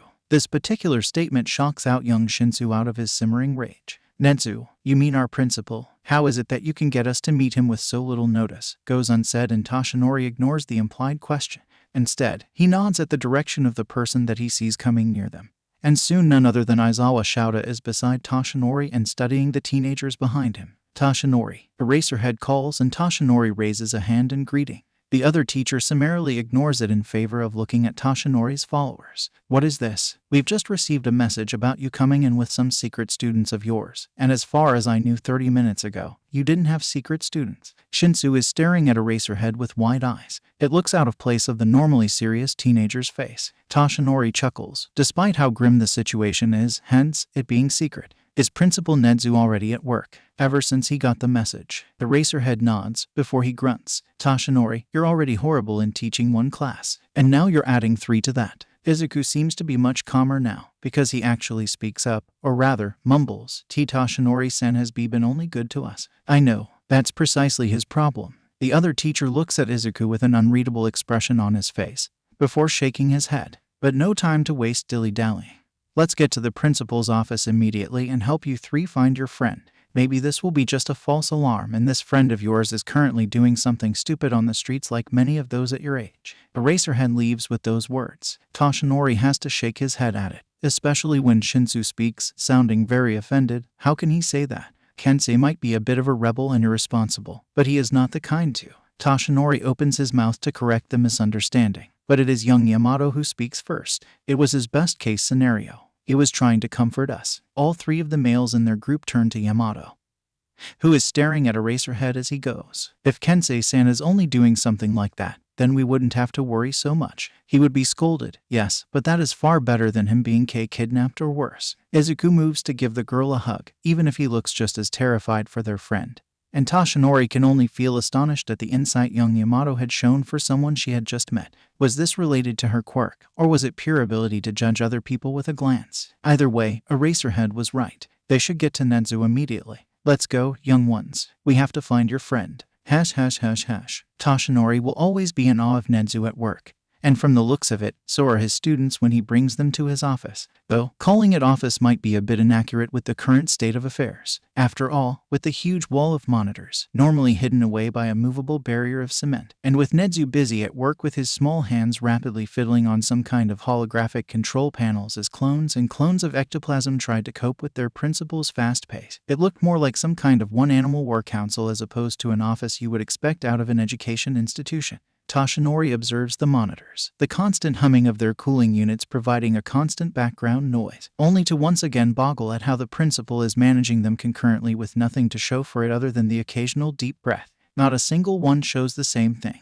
And every 5 seconds a monitor would change to show another part of the school, having been connected to the entirety of Yuuei's security system. Ah, Toshinori, nice to see you come in. Despite his own words, the principal doesn't look away from what he is doing, nor does his pace slow down even for a second. Pause moving quickly even as he spoke. I see you've brought the 3 involved here, correct? Midoriya Izuku, Shinsu Hitoshi, and Yamato Megumi. Odd collection of students you have there. Not that I could say anything about that with my fur. The 3 students still seem to be at all with the dozens of monitors Nedu is taking care of, so Toshinori nods at who he knows to be the original ectoplasm, who by the looks of it was fighting off a headache while Eraserhead helped him in pulling out piles and piles of paperwork. Toshinori cuts to the chase, not wanting to distract the principal more than he had to. Have you found the last records we have of young Katsura's whereabouts? Who do you think you are asking? Of course I have. Nedu replies, still non-stop in his actions as he pulls up the relevant video feed in the monitor closest to Toshinori's face. First thing I did. Nothing new. It only confirms your student's statements that he left the campus yesterday evening. Right now, I'm merely collecting enough data to collate a usable model for his behavior using my high specs, and with these last few videos. All at once, the monitors start changing channels, flickering with no identifiable pattern Toshinori could identify except for young Katsura appearing here and there for every single one of them. Changing and changing so fast that even Toshinori has to look away or risk getting a headache. He shifts his attention back to Izuku. His friends have looked away as well at this point, but the teenager hasn't, at least, not yet, and the boy mutters a mile a second. Unbelievably, young Izuku was catching up with what nobody else in this room could even cope with, leaving Toshinori a little in awe. Just how smart was the boy when it wasn't about his own quirk? Nedu suddenly announces, collation complete. The monitors turn black. The room gets a lot darker for it. The screens previously providing most of the illumination in the room, but Nedu easily fixes that with a clap of his paws, which makes the lights turn on from the ceiling again. Shaking their heads from the interruption, Eraserhead and Ectoplasm quietly return to their work of sifting through stacks of paperwork. Though Toshinori could see the cloning hero heave a sigh of relief at finally being able to disperse a few of his clones. Sometimes Toshinori pities Ectoplasm for being repeatedly harnessed by their principal as a one-man workforce. My, we have a pretty energetic child we have here, don't we? Nedu turns away from his screens, once again catching Toshinori's attention, as well as those of the students in the room. But this is certainly strange. Katsura Kensei-kun here doesn't like to leave the campus that much, unless he is accompanied by his friends. What could have changed that yesterday? Shinsu looks a little flabbergasted at what just happened. Principal, did you just manage to understand Kensei's habits just from that? It hasn't even been an hour since you found out that he was missing. Oh right, his students weren't exactly aware of the principal's capabilities. Or at least, young Shinsu wouldn't, considering his failed entrance exam into the heroic curriculum was when Nedu normally would be introduced to the general education department. Strangely enough, it isn't any of the teachers that explains what the principal had just done. It is none other than Toshinori's own protege, whose muttering fills the entire room now that the cooling fans for the monitors have been turned off. I remember that Principal Nedu told us of his above-human intellect back then during his speech. Before that I thought he was just had a very major mutant type of quirk, but as it turns out the actual quirk's name is high specs. That would imply a very high capability of analysis and absorption of data, and judging from his multitasking earlier, it's not merely as limited as that. In fact, if that's the case, what is the limit in Nezu-sensei's mental capabilities? Could it be that as long as he is provided with sufficient correct information he can simulate anything? How about his multitasking skills? At most, people can only multitask 2 or 3 objects at a time. But all of those monitors were concurrently and independently working with each other. Normally, people can't do that, even if they have the capability to multitask to that degree. So is that the effect of that holographic interface? Why are you looking at me like that, Toshinori-san? That is when Toshinori realizes that his jaw is hanging. Having been slowly doing so the more his student spoke. It takes him a force of will to regain his bearings.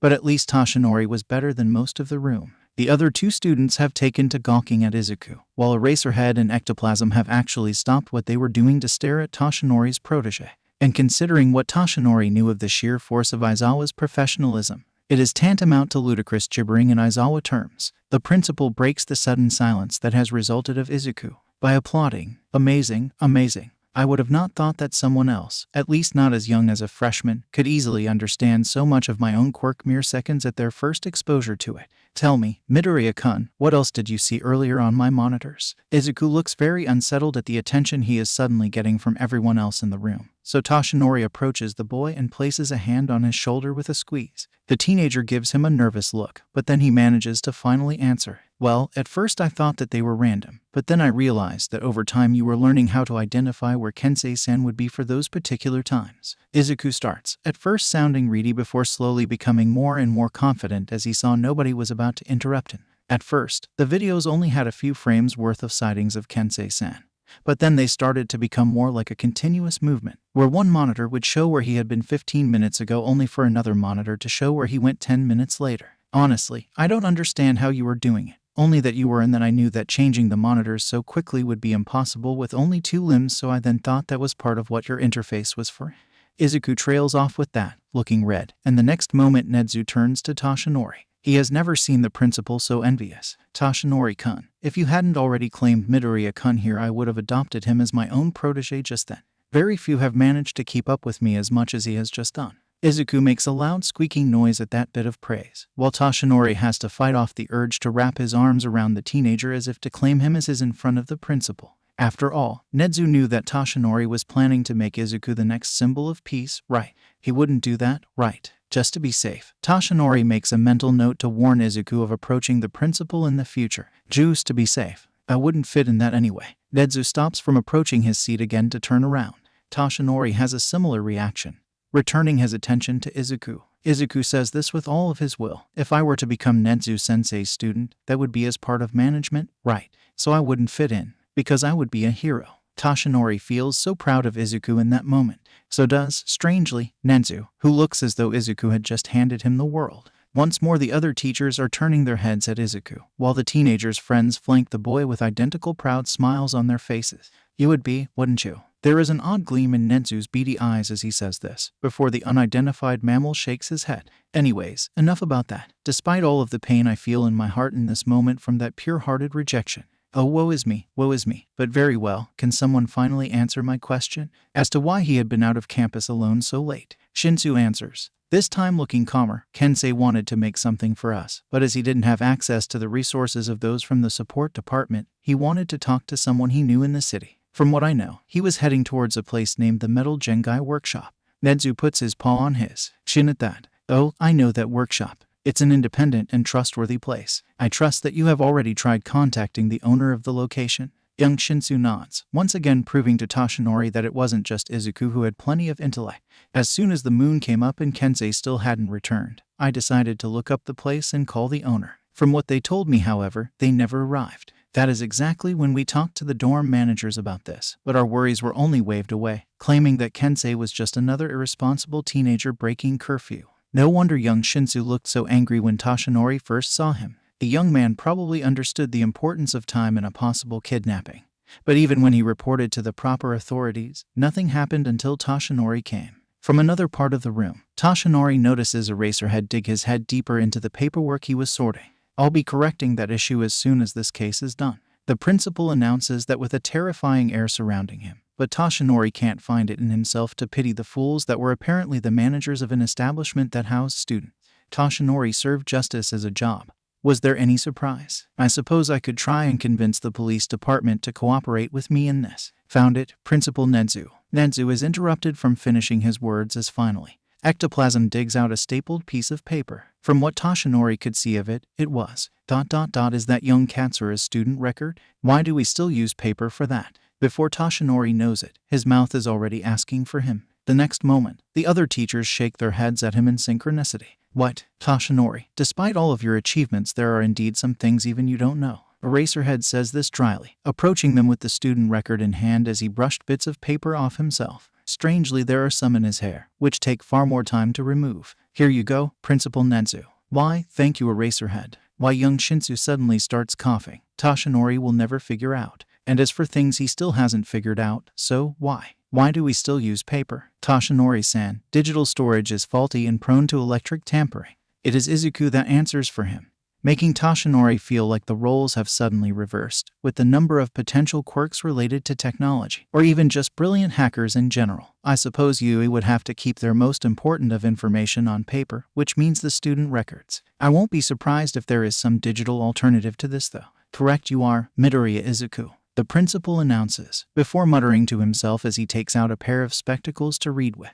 It's just that it'll take far longer to turn on the particular computer that handles that database, with it being so slow because of all the protections we put in there. We normally only use it when we need to pull up large groups of records as opposed to just one. Toshinori nods, understanding that. So, what is it that is on that piece of paper that you wanted to know? I was rather curious at what I saw behind his actions, and, here it is. Nedu pulls his head up from the paper he had been reading. He has that look on his face, the one Nedu that always takes on whenever he had confirmed something unsavory. Katsura Kensei has a laundry list of a criminal history. What? What? Hitoshi can't believe what he is hearing from the principal's mouth. They're all minor offenses, like petty thievery and breaking into locked places, but they're here. As it turns out, he had previously been a homeless orphan taken in as some kind of sidekick by a villain.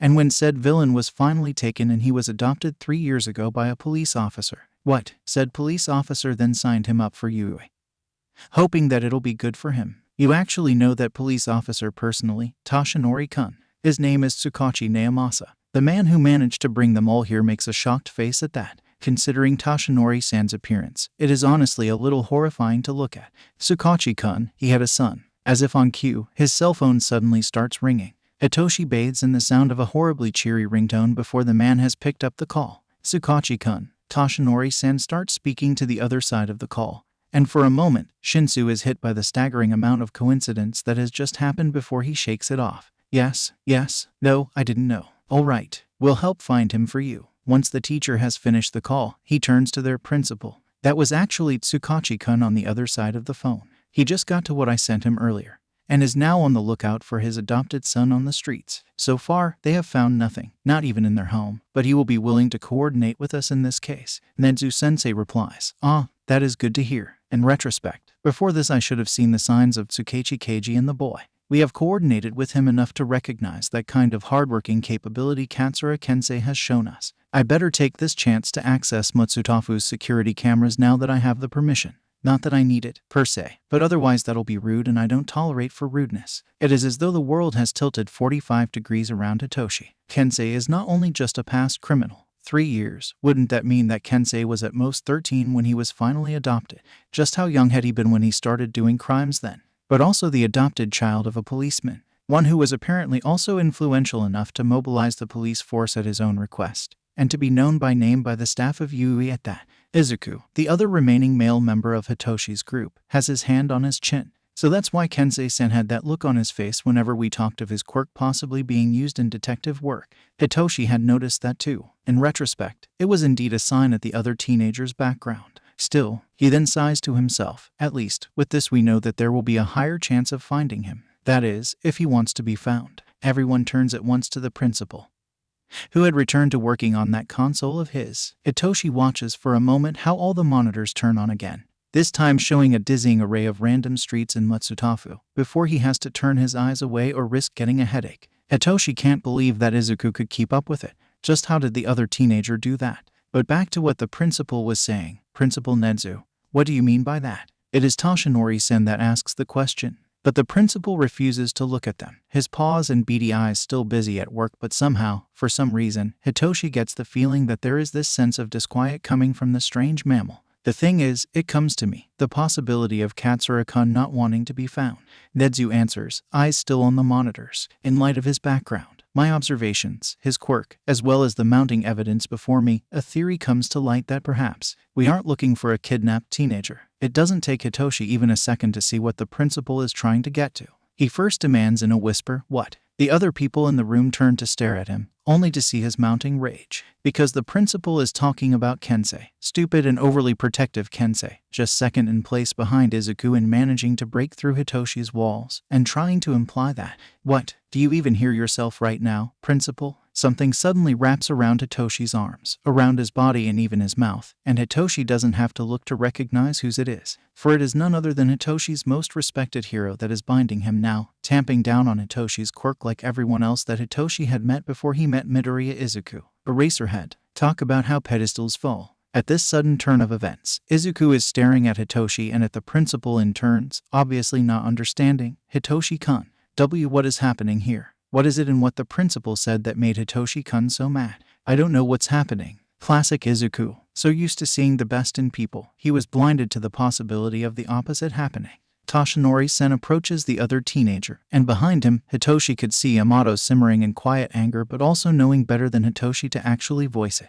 He has a pained look on his face as he explains, "Midoriya-kun, the principal is suggesting that perhaps young Katsura isn't as kidnapped as we thought he was, that he is hiding away from us on purpose." Shinsu-kun didn't like what the principal was implying with that, so Eraserhead took precautions so he wouldn't do something he might regret. As if to warn Hitoshi, the scarf wrapping around him tightens for a moment. In exchange, Hitoshi does his best to send Eraserhead a glare. But what is it that principal implying? And why would Kensei-sen hide from us? We're his friends. Yamato moves to Izuku's side, and just like that, Hitoshi knows that the girl has told Izuku exactly what the principal was trying to say. Because in the next second, his mouth opens, no words come out. And when he turns to the principal, everything about him conveys shock and disbelief. It is a sad moment that Hitoshi would ever see Izuku look betrayed. Katsura Kensei, age 16, quirk, scan. The principal doesn't even try to look at them. Personality, cheerful and playful, slightly irreverent, bit of a rule breaker. All of these are what I have observed of him for the past hour. But once you add in his criminal history, one can realize what the boy can do. Yamato speaks up, her voice also not believing that the principal was trying to implicate Kensei of all people with this espionage. With his quirk, with just one touch he can figure out the structural weaknesses and blueprints of everything he touches with his hands, and that includes the locations of cameras. Once he has information, it'll just take him one trip outside the school to give our enemies all they need to know about Yuuei. Isn't it strange that when I looked at last night's records of Matsutafu, all I saw of Katsura-kun was him entering an alley and with no further video evidence of him ever coming out? Toshinori-san sends the principal a sharp glance. Is this true, principal? The principal nods, still not looking at them. Yes, I found it a few minutes ago, and I have suitably notified the police department as to its location. They are on their way, though I highly doubt that they'll find him there. He does have a good way of judging how to avoid being caught by cameras after all. But Kensei-sen will never do that. Izuku yells, sending betrayed looks at their teachers. He wouldn't throw our friendship away to help villains. He's loyal, protective, and kind. He even promised Hitoshi and me that he would be helping us prepare for the coming sports festival. Hitoshi tugs at the cloth wrapped around himself, and with a warning look, Eraserhead sets him free. With a glance around the room, Hitoshi could see that all the teachers in the room other than Nedu are giving them a chance to defend their friend first before jumping to conclusion. The principal is finally looking at them. Time to defend his friend. Reining in his anger more this time, Hitoshi asks, have you ever talked to Kensei even once, Principal Nedu? Because that isn't what you would expect of a spy. And don't you trust this Tsukachi-san, Kensei's father, to not have sent Kensei here as a student of Yuuei if that could happen? Instead of answering Hitoshi, the principal counters with a question to Izuku. Midoriya-kun, try to be impartial as you answer this. You've managed to catch up with me earlier when I sifted through our video records of Katsura-kun's daily life here in Yuuei. So tell me, what did you see of Katsura-kun's daily habits? Izuku immediately answers. Every day, he would explore more and more of Yuuei, despite some of the places not where students should go. But that's not real proof that he's a spy. That's just Kensei being his usual self. Kensei-sen will never betray us. The principal doesn't make any response to that, favoring to turn to Hitoshi instead. Shinsu-kun, tell me, what would you expect of a spy? To be rude and unhelpful to everyone, or to do the opposite and be well-liked enough that people would trust him enough to leave him alone? Hitoshi opens his mouth, only to gnash his teeth the next second. All he can say as he looks away is, Kensei is not a spy. Another person holds his hand, and Hitoshi lifts his head to see Yamato also there with him. She repeats, to the principal, he isn't. As for Tsukachi-san, he's not a perfect judge of character. Nedu, for his previous words, actually looks sympathetic to them. None of us are. You three can be right, or you can be wrong, but we have no way to prove it other than to find Katsura-kun. And it isn't that I'm already saying that he's a spy. All three turn as one to look to the principal. Like I said earlier, the evidence is mounting in support to it, but it's just that, a theory. It's only a theory, but as the person in charge of this establishment of learning, I have to look at all the possibilities and consider them all valid. And if anything, this just gives us more reason to find Katsura-kun again. Hitoshi grinds out, then why don't you just go and find him? I was about to. Despite the rudeness Hitoshi knows he had just done. Nezu-sensei only smiles at him before turning to one of the quiet teachers in the room. Ectoplasm. Ectoplasm stands straight at the voice filled with command. Yes, Principal Nezu, I'd like for you to personally call in all of the available heroes in the campus. This is now also a matter of informational security. And whether or not Katsura-kun could be a spy, I want him found. Once the other teachers are here, I can coordinate you all to do a proper search in Matsutafu. Roger. Hitoshi closes his eyes, about to just give and wait for the professionals to do their work, when Midnight barges into the room as Ectoplasm is about to leave it, with 13 Sensei behind her. Principal Nezu, we've found something in Katsura Kensei's dormitory room. What now? What is it? Nezu-sensei asks, far too calm for the argument he just had with Hitoshi. What did you find, Midnight? Is it something that we can use to pinpoint Katsura Kensei's location? No, it's a withdrawal letter from Katsura-kun on how he is leaving Yuuei. Again, what? What do you mean withdrawal letter? Shinsu-kun loudly asks, and Toshinori can't say that he hadn't been about to do the same thing despite the rudeness. Kensei wouldn't make something like that. The principal only turns to Midnight in question with his paw extended. I surmise you have this supposed letter with you. And 13, thank you for accompanying Midnight for this. I know you have classes at the moment. The space-themed hero in question shakes their head in response. I can't be absent for this. Katsura-kun, as well as the 3 students here in this room, is one of my best students. For something like this to happen is significant enough for me to be here. The rest of my class will do well enough without me for the meantime while we sort this out. As for Midnight, the flashy teacher laughs before she pulls the letter out of her. Somewhere, as though you have forgotten who I am, Principal Nezu. Of course I do. Here you go, Principal. While this is happening, Ectoplasm leaves the room in the corner of Toshinori's vision, presumably to follow Nezu's earlier orders before Midnight interrupted him. Principal Nezu does quick work of the envelope binding the letter, and soon Toshinori has to lean behind the principal to get a glimpse of what is written. When he does manage to get a short read of the letter, Toshinori winces. It indeed looks to be a withdrawal letter, supposedly penned just the day before. Izuku and the other teenagers are also leaning in for a look, but thankfully Nezu is short enough for them to easily get it. Had the principal been taller, Toshinori knew his protege would find it more difficult considering his height deficiencies, but as it was they seemed to also manage to read the paper. Shock and recognition is on their faces, and in that moment, Toshinori knew that the letter was certainly in Katsura-kun's handwriting and not just a fake. This certainly looks like it was written by Katsura-kun himself. Nezu-sensei starts, but the question is threefold. Did he write this of his own volition? When was this written? And when did it get to Katsura-kun's dorm room? Because depending on the answer to those questions, we could try to weasel out Katsura-kun's location. Izuku is muttering to himself, Kensei-sen wouldn't do this, Kensei-sen wouldn't do this. And Toshinori has to place his hand on the boy's shoulder to comfort him once again. On the other hand, young Shinsu is quickly regaining balance as soon the teenager speaks up. That's right, Shinsu remarks, with not just a bit of hope. Even if Kensei could have written this, it could have been under duress. Not only that, as Kensei's trip outside of the campus was entirely unplanned, it couldn't have been written prior to yesterday afternoon, as that was the time he decided to leave the campus. That means that the letter was planted after Kensei left, by whoever disappeared him. He could have written it beforehand, if he was already planning to leave. Eraserhead points out, much to the glare of the purple-haired teenager, when you said that he wanted to do something for the rest of you three, it could have been just a convenient excuse he had taken advantage of. Even if you didn't ask him, he could have just left and nobody would know any difference. And you do realize what you are implying here is that some villain had infiltrated Yuuei without us knowing it. Seeing an argument coming on, Toshinori puts himself in between the two. Now, Shinsu-kun, Aizawa-sensei, the two of you are providing equally valid points, though I believe they might be unnecessary as I'm well aware that Nezu-sensei has a way to check when the letter was written. The principal only nods when Toshinori turns to him. Indeed. Now, please keep quiet for a moment while I try to analyze this piece of paper. Just like that, Nezu starts sniffing the paper, making his questionable species all the more evident as everyone in the room was explicitly reminded of just what their principal was again. The sniffs are loud and many, with the principal's button nose pressed to every nook and cranny of the paper, and soon the snuffling ends, with Nezu-sensei having a victorious look on his face. The ink on this paper is barely dry. Indeed, this letter that was supposed to have been written yesterday was in fact written just this morning, at most 4 to 5 hours ago. I would check it again for a more accurate time, but I have more important things to do with this information. Toshinori's eyes go wide. But that means, indeed, in retrospect, I should have checked this earlier. Nezu is already moving back to his control panels for the monitors. In my rush to see what had happened yesterday, I have forgotten to see whether anybody went to Katsura-kun's dormitory room today. We did, 6 hours ago, to check if Kensei finally came back and nobody was there. Shinsu-kun volunteers, with nods from both Izuku and Yamato. If the letter was written after that, then it must have been placed after we went there. When was this? 5 a.m. It is Izuku who answers, also holding Toshinori's hand over his shoulder with a squeeze. Normally, we train with Toshinori-san around 4 a.m.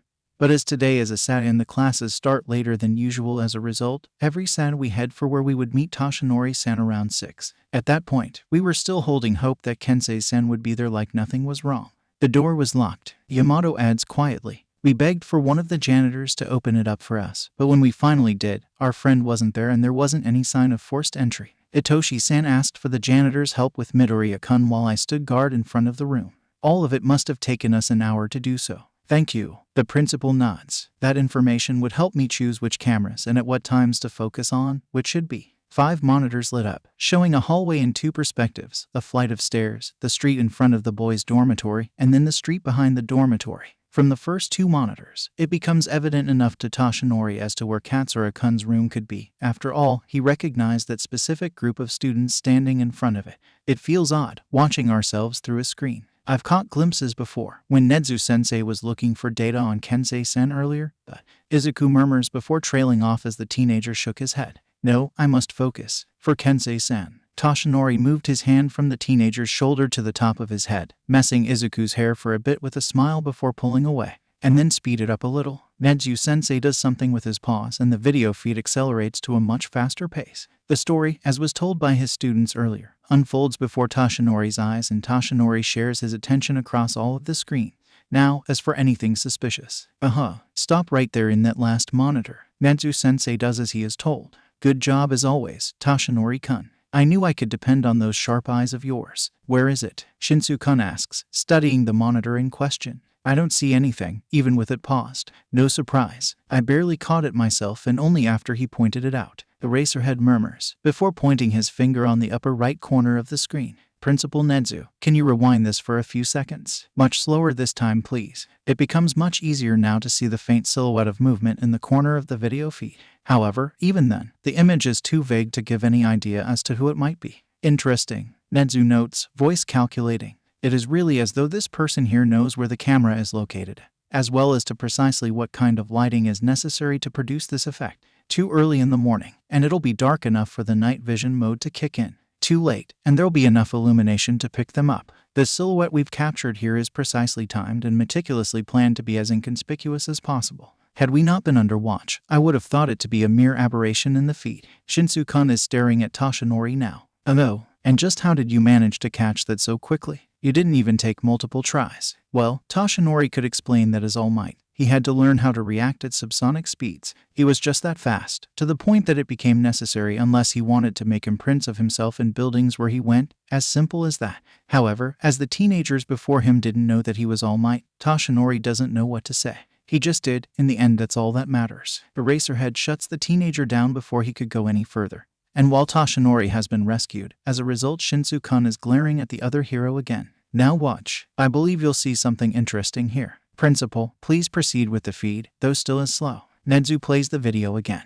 And Toshinori watches as the silhouette fiddles Katsura-kun's window open before jumping through it just as his students leave the room. And from there he could see the shadow landing in a roll in front of the closet beside the window. Once that was done, the silhouette closes the window, though not before the morning sun shows his face, Katsura Kensei's face, adorned with a smirk. Well, I suppose that answers where your friend had been a few hours ago, doesn't it? Despite his own shock, part of Toshinori has to fight the urge to facepalm at his coworker's bluntness. Midoriya-kun, I apologize that it has come to this. Izuku can't believe it. The staff of Yuuei, Izuku's heroes, had concluded that Kensei was a traitor, a spy for the villains, someone who came into the school just to collect information on every weakness and strength of Yuuei, someone who only pretended to be everyone's friend just to take advantage of them. When Toshinori-san of all people turned that expression on Izuku, as though the man was mourning for something that Izuku had lost, Izuku couldn't believe it, never would believe it. After all, Kensei-san is his friend. He would never betray them. Izuku knows it. 13 Sensei, being their homeroom teacher, is the one who accompanies them to the general department dormitories. When they finally arrive, with Izuku staring at the door that just hours ago hid behind it his friend while they were looking for him, the space hero sees them three just stand there frozen outside Katsura Kensei's door and shakes their head. I didn't know Katsura-kun as much as you three, but as your teacher I feel like I should have prevented this from happening. If I had foreseen this, I would. Don't. 13 Sensei stops, turning to Izuku who has just interrupted them despite his usual respect for his heroes. Midoriya-kun, don't say that, never say it. Izuku shakes his head, knowing that to his teacher it looks like explicit denial of current circumstances, because it is, and Izuku will never accept the possibility of Kensei being a traitor. You're wrong. Nezu-sensei is wrong. Kensei-san will never do this. The look of pity his teacher sends him is palpable, even through the space helmet. Izuku, just give it up, all right? Izuku contorts in shock at the speaker, because this isn't one of their teachers. This is Hitoshi-kun, Kensei-san's most vehement defender when they were in the principal's office. Accepted. At this point, I have. Kensei's betrayed us, Izuku. He has. The evidence is undeniable, Izuku. His letter tells us that he is leaving Yuuei. He snuck in behind our backs and didn't even try to talk to us for one last time even though we were looking for him. Hell, apparently for years he had been working for a villain. Izuku, I know you think Kensei is a friend, IT thought that too, but really we all should face reality and accept it all as it is. Izuku is about to yell at the other teenager for giving up when he is tackled in a tearful hug by Yamato, looking herself like she had also given up. But the moment they touch it becomes obvious that she hasn't. That Hitoshi-kun hasn't because, play along, immediately, tears come into Izuku's eyes. There's no difficulty in doing so. After all, Izuku has always been a bit of a crybaby. And the past hour has all been emotional moments after another, so pulling up tears is easy and looking like he is breaking is even easier. And no, Izuku attempts to say the words he has to say, because 13 is still there, watching them. But he can't, not even in pretend. Don't say that, Hitoshi-kun. Kensei-sen will never betray us, he would never. And just like that, Izuku does really break into tears. In the end, saying them or not saying them doesn't matter, now that Izuku's weeping, crying so loudly as though he is breaking down. Yamato just pulls him deeper into her hug, and Hitoshi-kun comes close to also wrap them in his arms. It's a comforting moment, a tearful moment, and more importantly, it's a moment that feels too private for their teacher to watch. I'll be out for a moment. 13 announces, bowing their head away from them. We'll find Katsura-kun, don't you worry about it. As a traitor goes unsaid as the teacher leaves. As soon as he does leave, the betrayed look on Hitoshi-kun's face disappears. Yamato squeezes Izuku in her hug for one last second before she pulls away, and Izuku does his best to wipe away his tears. Less than a minute ago, they were mourning. Now, they are prepared to find their friend. None of them, after all, had really thought Kensei had actually betrayed them for 1 second. What do we do now? Hitoshi-kun starts, and Izuku is thankful. So thankful for the other teenager because without him and his quick thinking they would have been trapped and unable to do nothing. At this point, I don't want our teachers to be the ones to find Kensei. They'll only think he's a traitor, even if he denies that claim personally. The answer easily comes to Izuku, finally wiping away the last of his tears. Then we find him ourselves. It's as simple as that, Hitoshi-kun. We're really just going to do this then? Yamato asks, her voice quiet but no less stubborn than they are. We're just going to deny all the evidence implicating our friend, sneak out from under our teacher's eyes, find Kensei-kun, and try to clear his name. Izuku glances at Hitoshi-kun. The other teenager meets his eyes and nods, knowing what Izuku is about to say. Of course we are going to do all of that, and more. He's our friend, correct? Now, let's go sneak out of this dormitory. Yamato, can you check the windows and see if there's a path we can climb down on? Please check if 13 is nearby while you're at it. Yamato nods, determined to help, and leaves to do her part. Hitoshi-kun turns back to Izuku. You're the one closest to Kensei. You're the first that met him, and I'm fine with having you in the lead for this. You decide where we go. Izuku nods, before closing his eyes and thinking where his friend could be. Kensei would hardly stay in the school, especially if whatever made him do this is enough that the other teenager actually snuck in behind their backs to leave a withdrawal letter behind him. None of the teenager's usual haunts would also make sense, because if Kensei didn't want to be found he wouldn't go to where people would first check. The other teenager was smart enough to know that, especially if he was indeed the son of a police detective. So, that only left. Izuku opens his eyes, finally coming to a decision. By that time, Yamato has returned. Hitoshi-san, Midoriya-kun. I think I have found the path Kensei-san used to sneak into his room. I don't know where all the dormitory's cameras are, so it is our best hope. 13-sensei is standing guard in front of the dormitory building.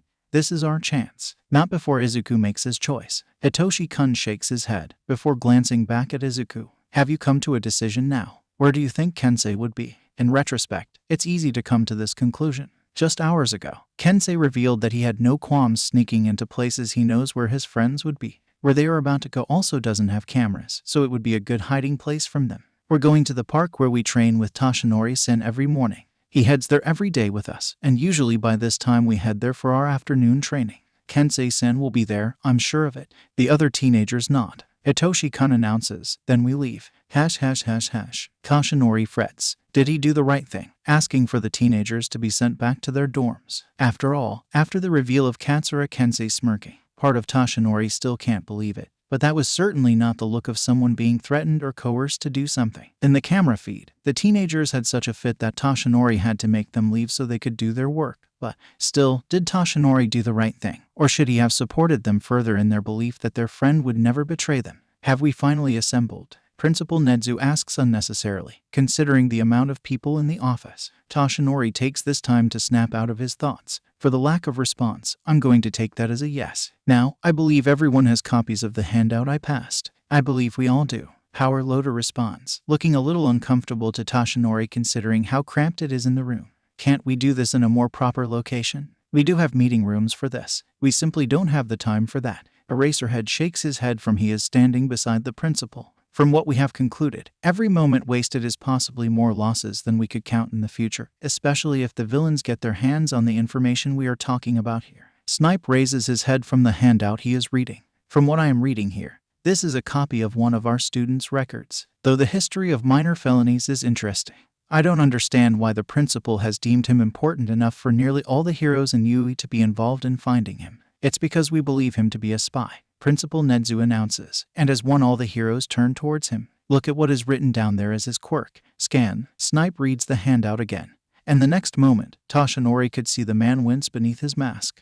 Now I see why. I wonder though, how is it that we've managed to catch this happening so quickly? From this letter you've appended to his file for us, it looks as though his escape had been meticulously prepared. It's because he erred in his choice of companions while he was here. Nedu answers, before turning to Toshinori, who has been leaning quietly in the corner for a while now. All Might, care to explain your quick involvement in this? Enough dilly-dallying and time to get this over with. Katsura-kun had approached, because saying that the boy befriended Izuku felt like some sort of guilty confession. One of the students in general education that I have been interested in for a while now. And the boy introduced him to me as well as two of his other friends. So when Katsura-kun disappeared, they saw it fit to report it to me directly. Present Mike chuckles loudly at that. Ah, of course, who better to report a disappearance to than the symbol of peace himself? This spy of ours certainly had some bad luck, picking people to fool. Don't you remember the message earlier this morning? Vlad King asks the other teacher rhetorically for one moment before turning back to Toshinori. These students only know you in this form, don't they? Which is good, because I don't think it would be a good idea for a spy to find out your current appearance. All Might. The heroes in the room wince as one at that. Yeah, that would have been a bad thing to happen. Toshinori could only feel the same. When he met young Katsura, Toshinori had toyed with the thought of trusting him, as well as the other two of Izuku's friends, with the secret of one for all in the future. And back then the teenager seemed so trustworthy. Now though, it is clear that Toshinori didn't know Katsura-kun as well as he thought. That nobody did. It is a sobering thought, and a reminder of how easily secrets could be leaked. In any case, due to All Might knowing the student personally when he disappeared, he brought the case directly to me. Principal Nedu speaks again, bringing the attention back to him. Without that, this case would likely have not been brought to our eyes so soon, if at all. With the withdrawal letter found in Katsura Kensei's room, we would have been easily fooled into not checking into the boy's background. In that light, it was indeed kind of lucky, Toshinori thinks, without the involvement of Izuku in this affair, leading to him finding out Katsura-kun's disappearance so early and looking into it so vehemently. Katsura-kun could have disappeared into thin air without anyone noticing. Maybe, in the future, Toshinori can comfort Izuku with that fact. It would have to be after the boy came into terms of young Katsura's betrayal though. These are my orders. Nedu continues. I would be handing you all sectors of Matsutafu to patrol in search of Katsura Kensei, as well as within Yuuei, as the teenager has certainly proved himself slippery enough to dodge my security. I will not let him think that he could hide in my school because nobody expected him to hide in it. Any questions? Cementos raises his hand. Yes, Cementos, what do you have in mind? Who is it that Katsura Kensei served as an underling for in the past? The blocky teacher asks, causing the other teachers to turn to him in interest. Cementos, seeing this, explains, this file only contains the fact that this villain had been apprehended 3 years ago before Katsura Kensei was taken and adopted by a police officer. Knowing who he served before could give us an idea as to where he might be or who he could approach for protection in the villain's side. Nedu nods at that, clearly in thought. Indeed, this does sound like something we should know. Wait for a moment while I access the police records for this. The principal turns back to his devices, and for a moment, Toshinori contemplates on the idea Cementos posed. After all, if there was something they still didn't have any idea on, it was in the terms of motive. Just what motivated Katsura-kun to leave behind a happy life with friends, good grades, and a family with Tsukachi-kun to return to the side of the villains. Part of what convinced Toshinori before of the teenager's trustworthiness was his tight bond with Izuku, or so it seemed then. Katsura-kun's relationships with Shinsu-kun and Yamato-kun hadn't been that bad either. Toshinori knows how hard it is to find friends that you could get along with that well. Surely, Katsura-kun valued them too, as much as Izuku and the other two cared for him. From what 13 told him a few days ago, their group had been chosen for the trip to USJ. Not that Toshinori could forget, considering his goal to apologize formally as All Might to Izuku on that day. But that also meant Katsura-kun also had pretty good grades. So it wasn't a question of being pressured academically either. And Toshinori knew Tsukachi-kun personally. They still haven't told the police of their conclusion that Katsura-kun was a spy.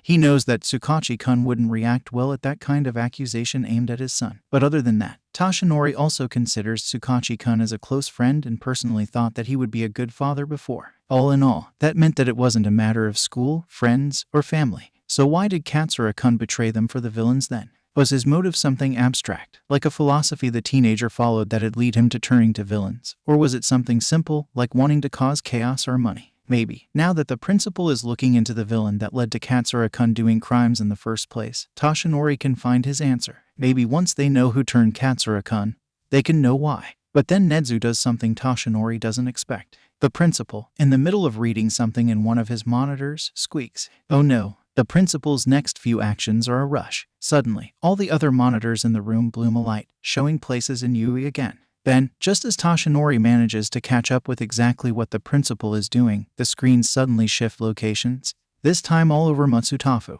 What is it, Principal Nedu? Eraserhead asks, leaning in from beside the principal, who never before has looked so frantic. What did you find? I made a mistake. I made a mistake. The people in the room suddenly straighten at that announcement. Toshinori himself can't help but lean in, hoping against hope that Katsura Kensei isn't a spy. He's just a victim of the circumstances that are pushing us to conclude him a traitor. Relief seeps in through Toshinori's entire being. Izuku's friend really didn't betray them then. This was not some traitor or spy they were dealing with. This was just some teenage boy needing their help, needing to be rescued from whatever was making him do all of this. But in that case, why was the principal so frantic? This is from the information of which villain Katsura Kensei worked under as an underling, correct? Vlad King asks, sounding a little unnerved at how the principal was acting. Who is this then, that you've found to be the one so important that you've thrown your previous theory out? The principal doesn't answer them, continuing with his monitors before finally, all of them go out. As the soft background whir of their cooling fans leaves the room, Nedu slowly turns to them. No, not them, but Toshinori. Toshinori-kun, I hope you know where your students could be now. Toshinori doesn't have a good feeling about this. What do you mean, principal? Izuku can only stare in betrayal at the teenager before him. Katsura Kensei has never looked so sadistic. With one hand, he is juggling with a monkey wrench, and the other is holding another. An evil smile is on his face, reaching from ear to ear, and Hitoshi-kun is unconscious, held in the arms of a crying Yamato as she tries to tend to a bruise located near the other teenager's temple, having taken a blow meant for Izuku before they realized something was wrong. Kensei-san. Why? It's not him who answers, but Yamato. No, Midoriya-kun, don't be fooled. That is not Kensei. He's under control of somebody else's quirk.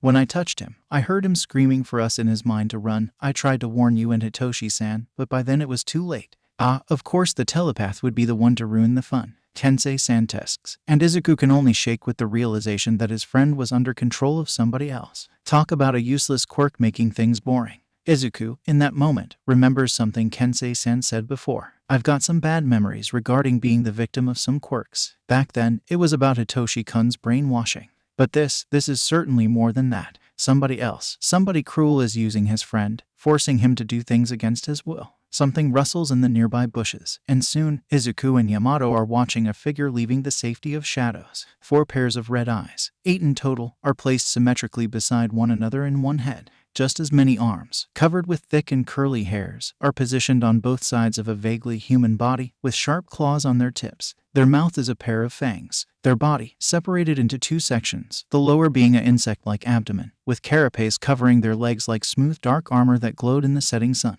Their enemy does not look human. No quirk Izuku had ever seen before has managed to make someone look like a monster straight out of a story. I remember this particular villain's modus operandi. He likes to toy with his victims by making them fight one another using his quirk, before killing them once they are weak. Like in Katsura-kun's record, he had been taken in 3 years ago, but just last month he got broken out by someone else. Toshinori's mouth is dry, so what you mean is, your students could be his next target, and I've just checked the security cameras. Your students have snuck out from under 13's watchful eyes and have already left the protection of Yuuei. They're vulnerable, especially since this villain likes to attack his victims when it is dark, and the sun just set half an hour ago. Toshinori transforms in all might, steam starting to cover his entire frame. Who is this villain? His name is Tsuchigumo.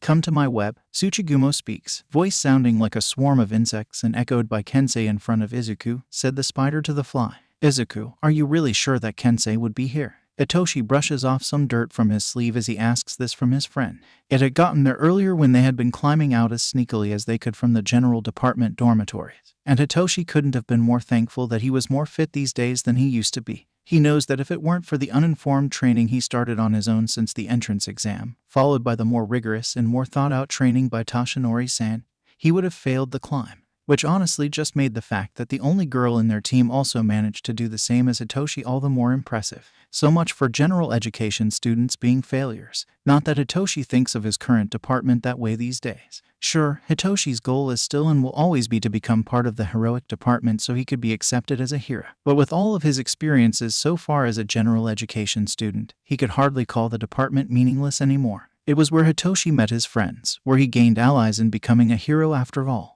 That is, if they don't expel us for this. Hitoshi shakes that thought out of his head. He could worry about that later once they got Kensei back and cleared his name. It's the best we have, Hitoshi-kun, Izuku answers, pulling away a branch from their path and waiting for Hitoshi and Yamato to pass before releasing the branch to snap back to its original position. If we don't find him there, I can try to think of another place we could look for him in, but for now let's try this park first. Midoriya-kun, I was wondering. Yamato speaks, and Hitoshi has to withhold himself from staring at the girl oddly. You've been making us move in strange paths ever since we escaped from the dormitory. Some are even strangely meandering. Why did you have us do that? Ah, that was just me being careful. The other boy answers, and Hitoshi leans in a bit because he had also been curious about this for a while now. As Principal Nedu had shown us just earlier, there are a lot of cameras placed nearly everywhere in Yuuei, and there are also some here in Matsutafu besides. I didn't want us to be caught on camera, so I just figured out a path to avoid being seen by them. This way, the only video record of us would be when we went through the Yuuei barrier earlier. That was inevitable. Sorry if this all seems a little pointless to you. Hitoshi has to gape. And just how did you manage to identify the locations of all of the cameras? I just remembered the angles and placements of each video feed that was shown to me back in the principal's office. From there, I just had to put it all together in a coherent cognitive map. Izuku shrugs, as though he isn't just confessing to something absurd. Nothing special, nothing specia. Hitoshi wheezes for a moment, before shaking his head. In the corner of his vision, he can see Yamato looking a little bug-eyed herself. Hitoshi stops walking, causing Izuku to stare at him. Alright, at this point, I refuse to be surprised anymore about you and your ridiculous analytical skills. And it is ridiculous, before you say anything to deny that. Hitoshi watches Izuku close his mouth as Hitoshi preempts the other teenager before he can even start uttering a denial. And with a nod, he continues. The principal had a quirk to explain his intelligence. It was his entire thing. And while I could say that yes, I can see that principal is still smarter than you, that is only in comparison to him. Him, the strange animal who had been so smart that people thought he would be a good principal despite his questionable species. Behind Hitoshi, Yamato nods, causing Izuku to look at them bewilderedly.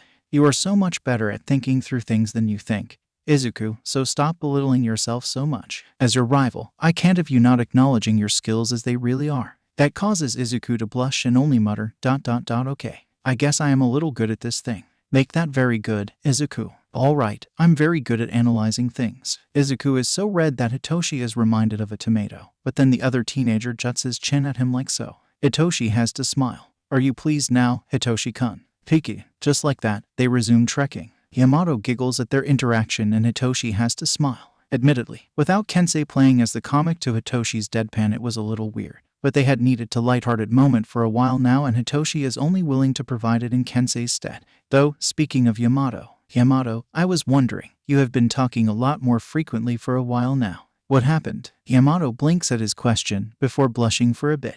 Hitoshi has to wonder sometimes how he has managed to befriend such bashful people. Oh wait, right, he was the one approached by the boy before him, as well as Kensei. No wonder he got such strange friends. Yamato replies, hand rising to move a bit of her hair behind a flush red ear. At first, it was just because I started to get to know you and Kensei-san, Hitoshi-san. But then, after being exposed to all three of you being so confident in telling others exactly what you three thought, I then considered this to myself. If I were to hide behind my reclusiveness and not speak for myself in this world, would I deserve having these three wonderful people as my friends? I decided that, no, I didn't. So I started trying to speak a lot more. Kensei-san's disappearance only makes it a lot more necessary now. Hitoshi can't help but feel touched at finding out that he was part of what caused the girl to change for the better. Izuku actually gives Yamato a hug, and the girl returns the affectionate gesture with her own arms before Izuku finally pulls away. Yamato, can I have permission to call you Megumi-san? She smiles like the sun. Of course, Hitoshi-kun. You too, Izuku-kun.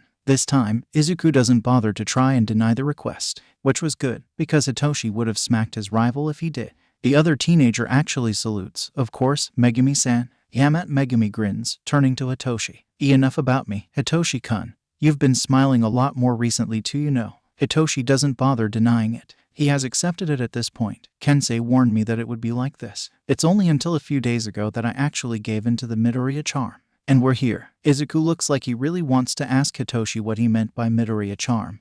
But upon Hitoshi's announcement, he turns forward, catching his eyes on a familiar bench. Hitoshi does not know why Izuku is so fond of said bench, but he can guess. There is most likely a reason why this park out of all places is where they train in every afternoon, when Toshinori-san normally had them training inside the campus. Can you guys see Kensei-san? Izuku asks, and Hitoshi takes the moment to sweep his eyes over the park. No sign of their friend, so he shakes his head. I see. I hoped that this would be the right place. Izuku-kun, look. Megumi points at another direction, and Hitoshi follows his gaze there to find himself looking at a particular huge tree, no less than 25 feet tall. And beneath that tree is a human figure, a familiar human figure lying where the grass and the knobby roots met, looking to the world as relaxed could be. Kensei. The next moment, Izuku is running from Hitoshi's side straight towards Kensei, and Hitoshi has to smile at the sight of relief on the other teenager's face as Kensei turns to meet him. Megumi-san is also right behind Izuku, joyful tears in her eyes as her arms open wide to receive Kensei in a hug that doesn't have Kensei pulling away in a blush. And shit, Hitoshi is running to put himself between Kensei and the other teenagers, a taken-aback expression forming on Megumi's face as Hitoshi knows that something is wrong. He has to pull them away from Kensei because had some experience myself being target of some quirks, because this is not Kensei. Izuku, look out. Hitoshi tackles his friend, his rival, and sees the imposter wearing his friend's face swing something straight towards his head before everything goes to black. Tsuchigumo, the villain, introduces himself. Izuku always prided himself for knowing a lot about both heroes and villains. After all, in the light of having a useless quirk like his, as a child Izuku came to a conclusion that if he didn't have a powerful quirk he could try to make up for it with knowledge and analytical skill. Hence, him constantly devoting a significant amount of his time with the news, forums, and hero watching. Yet, even with all of that effort, Izuku doesn't know who this villain before him could be. That could only mean either two things, the first being that this villain before them had been comparatively a minor one prior to Izuku meeting him, or the second being that this Tsuchigumo had been smart enough to not catch as much attention as they could, given that this villain's quirk, mind control, long range, had been why Kensei had snuck back into Yuuei to deliver that fake withdrawal letter. Izuku is starting to get the idea that it is the latter. One down already, and it was the mind controller too. That saves me the effort of having to keep things quiet. That implies that Kensei-san told this villain about us, but Kensei-san wouldn't do that of his own will. While part of Izuku is still panicking at the sudden turn of events, the calmer part of him privately muses this. Mind control isn't limited to overtaking a person's motor capabilities. Prior to meeting Toshinori-san, Izuku never cursed. That was more of Kaken's thing other than Izuku's. Now though, in the privacy of his own mind, he feels that this is only appropriate. Shit, this villain knows everything we can do. Instantly coming to a decision, Izuku shakily yells to his remaining conscious and free from being controlled friend. Megumi-san, run away and take Hitoshi-kun with you. We can't fight him. Not while Kensei-san is under his control. She nods shakily, lifting up their unconscious friend with effort, but Tsuchigumo suddenly yells, "Oh no, you don't. No running away now, my little telepath." Izuku can only watch as the villain lifts his abdomen at his friend, a line of white silk firing off the spinneret at the tip towards Megumi-san. The girl gasps as the silk hits her and Hitoshi, knocking them both back with sufficient force to trap them into a nearby tree with a web. Megumi-san. Izuku tries to run to her aid, but then Kensei is swinging one of his wrenches towards his way, making Izuku have to jump back just to not get hit. Soon, Izuku's friend, dull-eyed and with that same sadistic smile on his face, is between Izuku and the rest of his friends and refusing to let him pass. Kensei-san, please snap out of it. He gets no response. It's no use, child. Tsuchigumo hisses, looking satisfied as they turn away from where they just trapped Megumi and Hitoshi in their web. You cannot snap my control of him with such paltry efforts. None of you can, especially you, Mr. Useless Quirk. A spindly arm, covered in bristly hair and tipped with sharp claws, perches below Tsuchigumo's face as they study Izuku. However, if you want to get past him to the rest of your friends that badly, why don't you just try? Of course, that won't be so easy. The villain seems to see something on Izuku's face. That is, if you can even move from where you stand. Right, that. Izuku is shaking. His legs are rooted to the floor. His heart is pounding like a drum in his chest, in his head, and sweat is pouring all over him like waterfalls. He is absolutely petrified. At the villain's gaze, it's as though Izuku has already been trapped in a web, like a fly just waiting to be eaten. Izuku-kun, snap out of it. Megumi's voice calls out, just in time for Izuku to realize that Kensei is mid-swing, his wrench coming for his head. Izuku ducks, and remembering just in time Toshinori-san's training, takes advantage of the way Kensei's swing leaves the other teenager wide open to grab him by the outstretched hand, take the chance to disarm him of the wrench, and put his leg just so that. Izuku heaves, using his entire body to throw Kensei away with the wrench in his own hands. The next moment, Kensei hits the ground, rolls properly, and lands back on his feet, still with that same dull look in his eyes. Izuku glares back at the villain, who had taken the chance while Izuku was distracted to muzzle Megumi with more silk. MMMMFFBPHH. Izuku can't help but yell at the sight of his friend squirming under everything that was wrapping her. And with her, wrapped with the same silk, is Hitoshi-kun, still unconscious. Megumi-san. Hitoshi-kun. Oh, so you're not entirely defenseless, are you? Tsuchigumo actually claps at Izuku, entirely too amused. Kensei-kun here told me that you were being trained by someone, but with how you seemed to be just earlier I thought he had somehow lied to me despite my control. Izuku's breathing is heavy. His heart is trying to jump straight out of his chest. Yet, with how this villain before him is easily speaking about manipulating his friend, with how little care Tsuchigumo seems to have, with how Kensei just gained a bruise on his face from Izuku's throw, what can Izuku do other than this? Let Kensei-san and the rest of my friends go, Izuku demands, panting as he raises his stolen weapon at the villain in front of him. How about no? Tsuchigumo hisses back, looking entirely unimpressed at Izuku. Who are you to demand something like that, child? Just because you've actually managed to move doesn't change anything, you know. Here, let me show you something. Kensei walks back to the villain's side, and Izuku lowers himself to a defensive stance, entirely expecting to be attacked again when Tsuchigumo instead leans over to pat one arm over his friend's head. You want me to let your friends go, do you? You want to be saved, correct? Tsuchigumo isn't talking to him, Izuku realizes. Instead, they are talking to Kensei. Show me just how much you are willing to do for me. The next moment, Kensei moves. But this time, Izuku's eyes go wide as Kensei doesn't move to attack him, doesn't even move to approach him, as his friend is instead falling to the ground. Smack, smack, smack. Stop it, Izuku yells, running to stop his friend from slamming his head any further to the dirt below them. Red is already starting to bloom on Kensei's head, blood falling from a bruise that is only getting worse. Stop making him hurt himself. Izuku should have realized this earlier. Kensei already got hurt when Izuku had thrown him, but it still hadn't broken the villain's control over the other teenager. That meant that Tsuchigumo's quirk, whatever it was, had a far stronger hold on its victims than Hitoshi's brainwash, a fact that is quickly making it clear to Izuku that it's not just his own physical well-being he has to worry about. He also had to take into consideration preventing Tsuchigumo from hurting Kensei. Oh, shut up. It is too quick, too fast. With Izuku's attention on his friend, he fails to see the arm coming for his chest, with a force far too powerful for how spindly it earlier seemed to be. Megumi cries through her bonds as Izuku is hit. His breath leaves his lungs as he is flung away by a blow just about his ribs, and it is only with Toshinori-san's resistance training that he doesn't get knocked out then and there. Gah! Izuku screams, the pain in his chest indescribable as something breaks from beneath the blow, which is only then worsened by his back meeting the ground.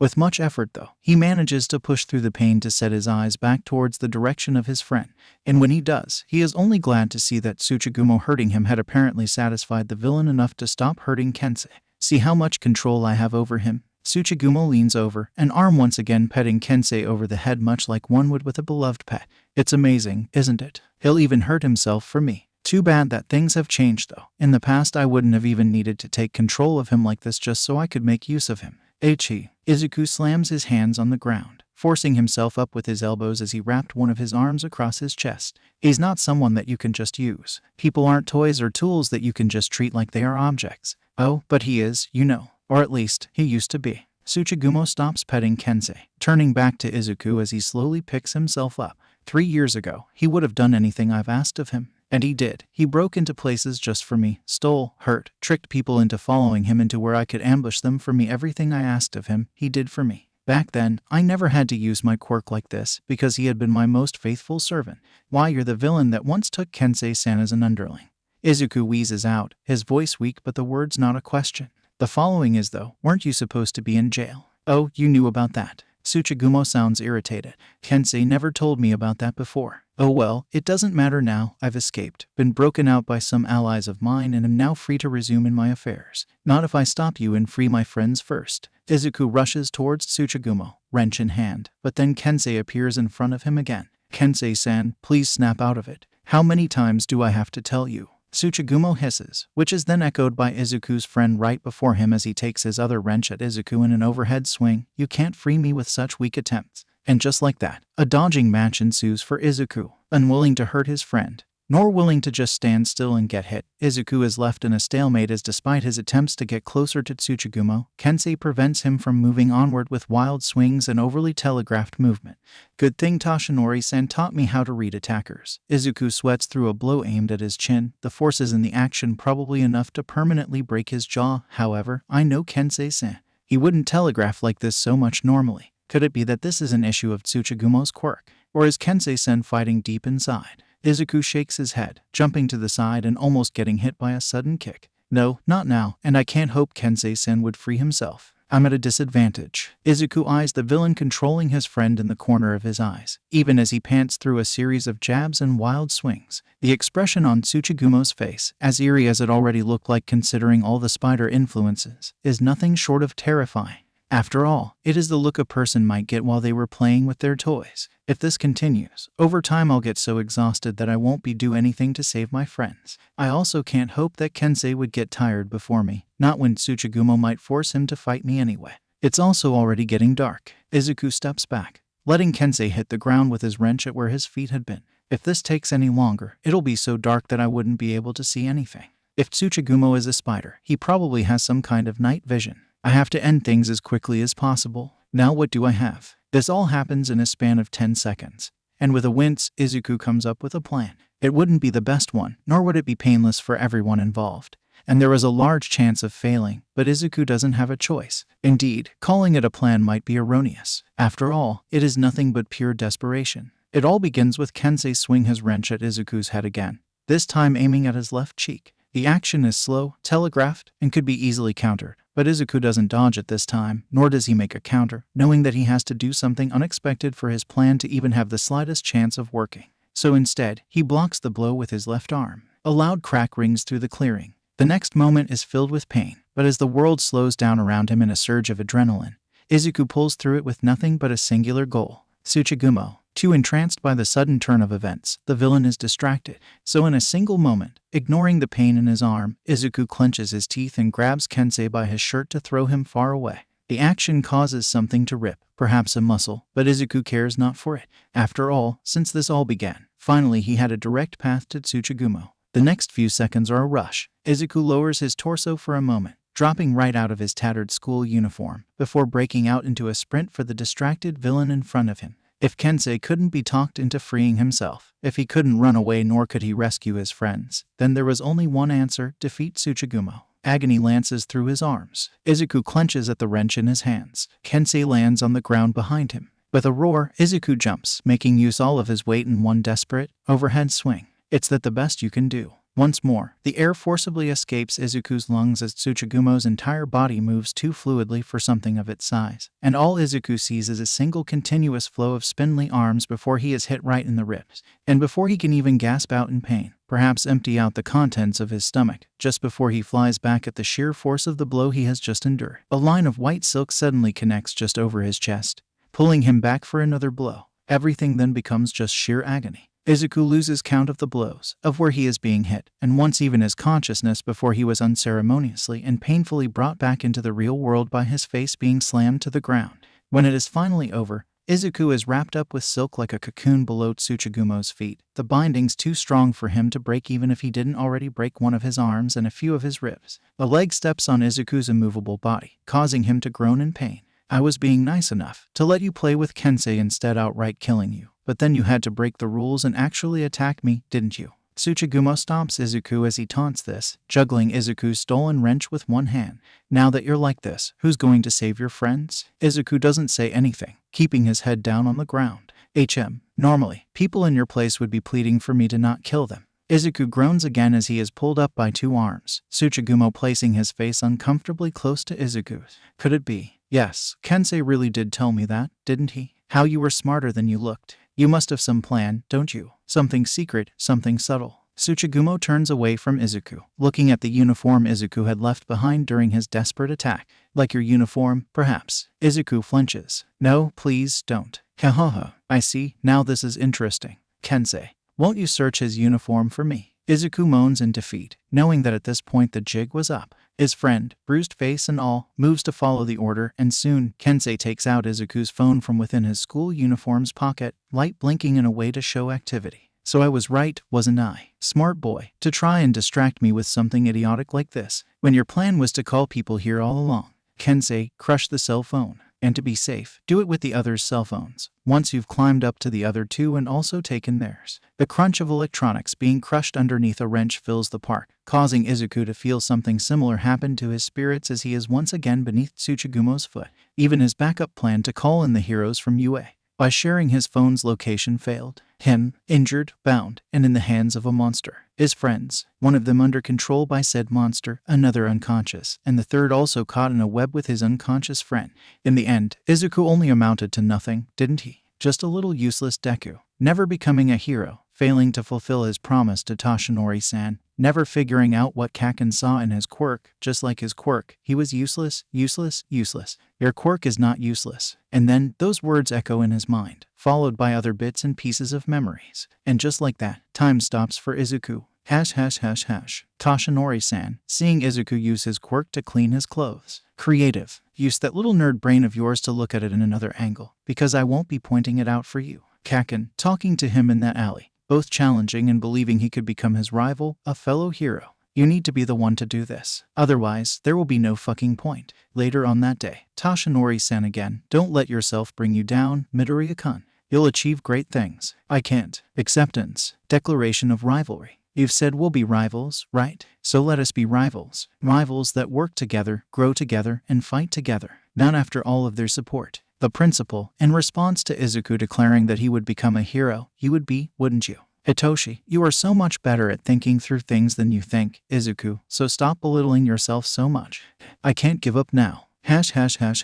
Time resumes, and soon Izuku raises his head, eyes blazing in determination once more. Everyone keep on telling me that I am better than what I think myself to be. That my quirk will mean something in this world. I can't betray that. I can't break their trust by giving up now, when I haven't even figured out what Kaken was trying to imply with my quirk. Think, Izuku, think. Izuku yells this to himself, in his mind as the gears started to spin. Didn't everyone else tell you that your mind is your best quality? If Kaken could change his mind after seeing it once, then how is it that you can't understand your own quirk? I can't let this be the end. It is then as though a veil is lifted before the eyes of Izuku's mind, and within a moment he understands. All this time, he had the information he needed, all of the support and help he had dreamed for before he met Toshinori. All he had to do was to just put it together, and indeed, in this moment, he has done just that. Looking back, how is it that Izuku failed to realize this before? It all seems so obvious now, in retrospect. The answer to that question, of course, Izuku already knows. All this time, what had been holding him back was his own self-doubt. For the entirety of the 10 years he had his quirk, he had been told that minor banishment would amount to nothing, and Izuku had let himself believe those words. Like a twisted self-fulfilling prophecy, with how Izuku himself thought that there was nothing good that could come from his quirk, nothing did for all of these years. What if all he just needed to do was to look at it in another angle?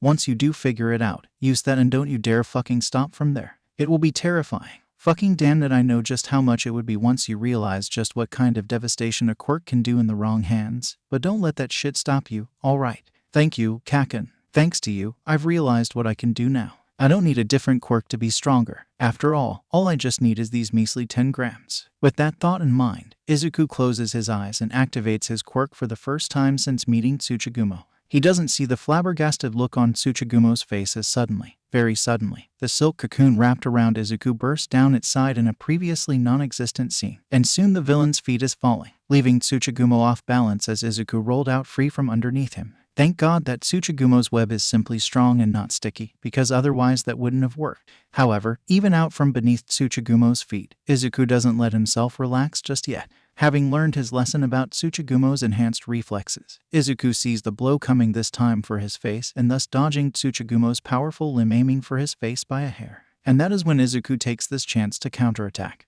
reaching out with his hand on the limb to activate his quirk. The way that Tsuchigumo shrieks out in pain is strangely satisfying, as well as the way the villain pulls away from Izuku with two of their forearms grabbing tightly on the leg Izuku left his mark in. The sky is dark and only lit by moonlight, but Izuku can still see the results of his minor banishment. A bleeding cut now lies over the entire length of Tsuchigumo's leg. The pain. Ag. How did you free yourself from my silk? It's tougher than steel. How did you injure me like this? Didn't Kensei tell me that you had a useless quirk? It becomes obvious to Izuku that, for their powerful abilities and unfair quirk, Tsuchigumo is absolutely unused to pain. I can use this, especially now that I've figured out this possible use for minor banishment. Tsuchigumo roars in anger. And as though that was an order, Kensei moves to strike Izuku down. Powered by his quirk epiphany, adrenaline, unwillingness to get even more hurt, and perhaps even the mental efforts of his own friend to not harm him, Izuku easily dodges his puppeted friend, running once more for Tsuchigumo's direction. Too terrified to let Izuku get close and thus hurt him again, Tsuchigumo fires a line of silk directly at Izuku, presumably to trap him once again in a web. Part of Izuku immediately notes how the panic has dulled Tsuchigumo's intellect. With how Izuku had escaped from being captured already, the calmer Tsuchigumo should have been too smart to reattempt a failed tactic.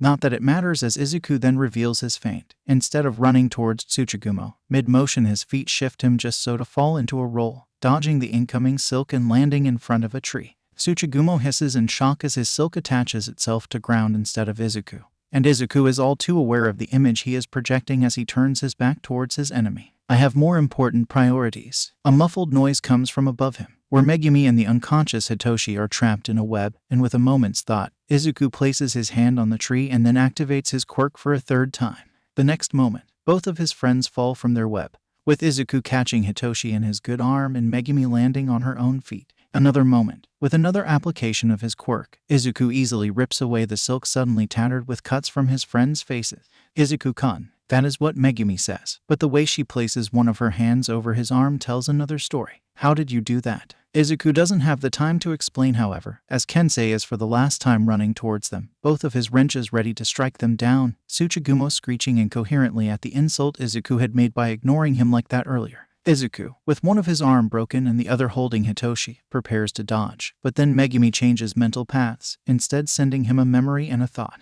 Please run away, frame break the control Horatio. Izuku-kun, free Kensei-san. Izuku lets go of Hitoshi, causing the other teenager to start falling. Izuku doesn't know how Megumi is doing it, but somehow Izuku is seeing through her eyes, recognizing something Izuku previously failed to see on their friend. The next moment, Kensei is in their face, swinging his wrench at them. Snap! Izuku stretches out his hand to touch his friend on the forehead, causing a previously unnoticed silk thread to break from the top of their friend's skull. Control broken. Kensei immediately lets go of his weapons, instead swinging his arms and falling on his knees right before Izuku. And just like that, Kensei catches the unconscious Hitoshi in his arms. Tears fill Kensei's eyes as he turns to Izuku in gratitude. Izu-chan. Izuku doesn't even want to complain anymore at the sudden and even more informal nickname.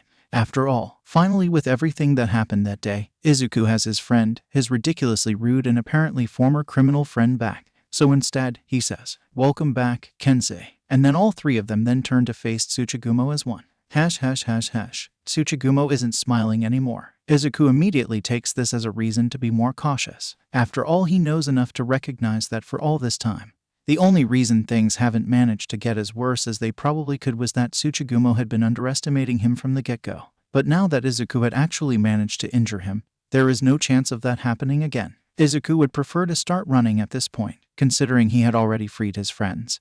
But the villain likely wouldn't be letting them go that easily. The moment they turned their backs on Tsuchigumo, they would be dead. Kensei. Izuku lowers his body into a ready stance, and with how his eyes remain focused on the villain currently wrapping up their wounded leg with silk, he fails to notice how Kensei's lips somehow managed to twitch up at the lack of honorifics despite the situation. You note Tsuchigumo. Can you tell us everything you can about him? Kensei moves Hitoshi in a more comfortable position in his arms. You said something earlier about knowing my history. Did the teachers tell you that? I didn't think they knew, considering Dad's efforts in helping me put my history behind me. It was a surprise for them too, Izuku says, though not without a grimace on his face. Not that it had been helpful in your case, considering it led them to jumping to conclusions about you. No matter. If you guys already know about that part of my past already, then at least I can tell you guys about Tsuchigumo. That is all Kensei says about the accusations implied to have been thrown at him by the teachers, and Izuku, knowing that they would have to talk about it later, lets it pass for now. Tsuchigumo's quirk is Demon Spider. It lets him have increased physical capabilities, spider characteristics, and the ability to create silk that he could use to control people. By the way, Kensei turns to the only female in their group, a hint of red climbing up his cheeks. Thank you, Yamato-san, for passing on to Izuku how to free me. Megumi taps the teenager on the shoulder. With how Kensei's flush deepens and a smile comes to his face, Izuku already knows that they are having a mental conversation of some sort. Megumi then places her other hand on Izuku's shoulder, and Izuku takes the chance to explain his own realizations about his quirk to his friends, still keeping an eye on the villain in front of them. Megumi and Kensei are busy trying to absorb Izuku's epiphany when Tsuchigumo finally speaks again. So Kensei, you're betraying me again, huh? Tsuchigumo is calm, too calm as they say these words. Apparently, the time Izuku spent saving his friends was enough for him to regain his composure, leading to Izuku inwardly moan about that fact, considering how much difficult it would be to trick a calmer opponent than an angry or panicked one. Yes, it felt deserving of a comment to Izuku. Izuku doesn't see, though, the way the looks on his friends' faces change as the emotion unintentionally spills over to them as well. You know, I raised you. I picked you up as a child, raised you as my own, and taught you everything you knew about the world. Your betrayal 3 years ago was bad enough, considering it led me to being caught by the combined efforts of those frustrating vigilantes and the police force, but this, Tsuchigumo rasps, and Izuku readies himself just in case as the villain gestures at them with one of their arms. You betray me for this, these 3 children before you. Shame on you, Kensei, shame on you. Kensei tightens up beside Izuku. I, you, they. Izuku doesn't have to know more about his friend to understand that he is having some sort of mental breakdown. The way Megumi has to pull away her arm from Kensei's shoulder is also a hint, as well as the sudden surge of information in Izuku's head. This, what? Right, Kensei must have used his quirk on Tsuchigumo before. Right, I can use this. Kensei, don't listen to him. Izuku keeps his eyes on Tsuchigumo, but the same cannot be said for Kensei. And soon Izuku has to force confidence he doesn't feel on his face for the sake of his friend. He's just trying to psych you out, mess with you. He's not worth it, Kensei. You'll forever be a better person than him. Kensei is quiet for a moment, before he nods. Right, you guys are worth more than him. Well, I guess that could only mean one thing. You all die here. They have to split up as a fully spread out web is fired at them. Izuku almost tries to use his quirk on it, so he wouldn't have to dodge, but then Kensei pulls him out of its way before it actually comes close. It's only as it passes by Izuku that he sees the sticky droplets within the silk, previously invisible in the low visibility. Thanks, Kensei. Don't mention it, Izu-chan. Izuku spots the lack of Hitoshi in Kensei's arms. But then he sees in the corner of his eye Megumi carrying their unconscious friend. Seeing Izuku's diverted attention, Kensei explains, with the 2 of us as the more combat capable of our group, Megumi volunteered herself earlier to cart Hitoshi around. Tsuchigumo is climbing up to one of the trees with his webs. It's such a change of strategy from the villain that Izuku has to wonder why. And the answer he gets is something he doesn't like. That web earlier, it was sticky. That could only mean one thing. He's figured out the same thing about your quirk as you did. He's always been frustratingly smart like that, even back then, and he knows your quirk's rules because of me. Kensei grimaces as he readies himself beside Izuku for more incoming attacks. He wouldn't be letting you come close anytime soon, Izu-chan. This means that there is something we can do, though. Izuku easily sees the way they can use this to their advantage, so he soon yells to Megumi's direction.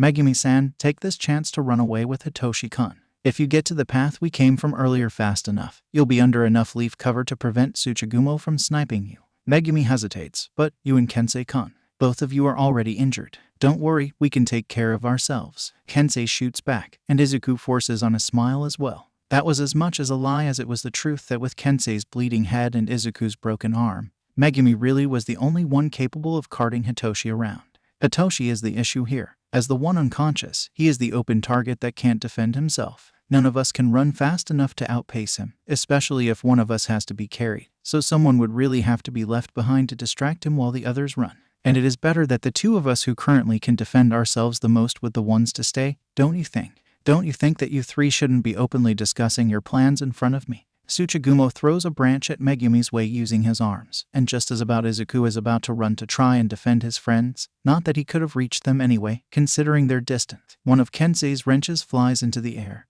And while it doesn't have the force to entirely knock down the branch from the air, it diverts the incoming projectile enough from hitting their friend. This is your chance, now go. Megumi doesn't argue any further at Kensei's desperate order and takes off as fast as she can with one of Hitoshi's arms over her shoulder for the path Izuku had led them through earlier. Armed with one less weapon, Kensei then turns to Izuku. Izu-chan. Izuku shakes his head, already knowing what the other teenager would ask. No, I'm staying here. I didn't free you for nothing, Kensei. But you already have a broken arm, and your head is still bleeding. Honestly, it's a miracle you don't have a concussion. Izuku continues just as vehemently, even as they are suddenly rained upon with webs and flying debris. Tsuchigumo certainly is refusing to let them come close. If I were to leave this place safely, it'll be with you. I'm not going to leave my friends behind. How heartwarming, Tsuchigumo sarcastically croons, before throwing a rock at them by picking it up with a line of silk before hurling it at them like a slingshot. Hash hash hash hash. Something starts pounding in Hitoshi's head. And while Hitoshi was no stranger to headaches, with it being the cost of his quirk's overuse, there was something more to this particular sensation besides the blinding pain stabbing at the back of his mind. Even with all the darkness surrounding him, the odd dizzying sense of vertigo, it is as though something is calling him back to wakefulness. Hitoshi-kun, wake up. Hitoshi's eyes snap wide open. Immediately he regrets it as the pain in his head intensifies threefold, combined with a ringing in his ears and a fog in the forefront of his thoughts as though somebody has just stuffed him to the ears with wool. Strangely enough, there is a very little change in illumination even with his eyes open. Did somebody turn off the lights? Where was he? Why was it so hard to remember what led him here? That is when Hitoshi recognizes the panting girl below him and carrying him with one of his arm over her shoulder. Megumi. At his pained and slightly nauseous reply, his friend shoots up, turning to his face in joy. Hitoshi-kun, why you're awake. Oh god, I didn't think it would work, but at least you're awake now. What? Hitoshi wants to tilt his head, but doesn't quite dare do it with how his stomach is trying to climb up his throat. Megumi-san, what's happening here? Where are we? Why was I unconscious? And why does my head hurt so much? Oh no, you must have a concussion, Megumi frets, still carrying Hitoshi as she lifts the both of them over a particularly large root. Hitoshi-kun, can you try to remember what happened? Hitoshi is already in the midst of doing just that when she asks the question. It is painful, but soon everything comes back to him in a flash. Kensei's disappearance, approaching Toshinori-sen about it. The entire fiasco in the principal's office, deciding to take action and find Kensei on their own, and finally arriving in the park and finding their friend. Or so they thought. The memory of being hit with a wrench smacks into Hitoshi's head a second time. Just as painful as the first. Megumi-san, what happened? Where's Izuku? Where's Kensei? Shit, damn it. Hitoshi's head is pounding, but his heart is even faster as his heart rate shoots up to the ceiling. Adrenaline starting to fill his veins at the fear of what could have happened. What happened with that imposter while I was unconscious? Please, tell me, please. Megumi's reply surprises him. Hitoshi-kun, please calm down. Take a deep breath, relax, and stay with me. You aren't going to be of help to anyone like this. So just calm down and stay with me, alright? You have a concussion, so don't you fall asleep. For a moment, shock wars with anxiety in Hitoshi's mind, until a stab of pain picks the victor. Recognizing that the pain would only get worse the more agitated he becomes, Hitoshi decides to follow the advice of his friend, taking a few deep breaths in an attempt to calm down. When his breathing becomes slightly easier, Megumi finally answers the countless questions floating in the ball of pain that is Hitoshi's mind. You got hit earlier in the head and fell unconscious because of it. After that, the villain that was the cause of Kensei's disappearance appeared, and in the end the other two asked me to retreat to carry you out of there. Tsuchigumo would have targeted you first if we were still there after all. Digesting the information is even more excruciating than just staying. But Hitoshi manages. Why, you said, the other two. Does that mean you found Kensei? Did you defeat the imposter? Are Kensei and Izuku still fighting a villain? That was no imposter that hit you, Hitoshi-kun. That was Kensei-kun, though it definitely wasn't of his own free will. The connection clicks easily in Hitoshi's head. And how could he not? His quirk is brainwashing after all. As so, Kensei was just being controlled by a villain all this time. Relief, in great amounts, surges through Hitoshi's thoughts, soothing the blinding pain just for a bit. That would certainly explain the withdrawal letter. But you didn't answer my other question. Megumi-san, are they really still fighting a villain? Megumi's lack of response is a confirmation on its own. Then we go back. We go back and help them. At those words from Hitoshi, Megumi's head snaps towards Hitoshi's face, and it is only the fact that the girl had, for the moment, put him down on the roots of a large tree that Hitoshi doesn't lose his eardrums. Are you hearing yourself, Hitoshi-kun? Astonished at the fact that the normally meek girl has actually raised his voice at him, Hitoshi can only stare at Megumi as she starts giving him a dressing down.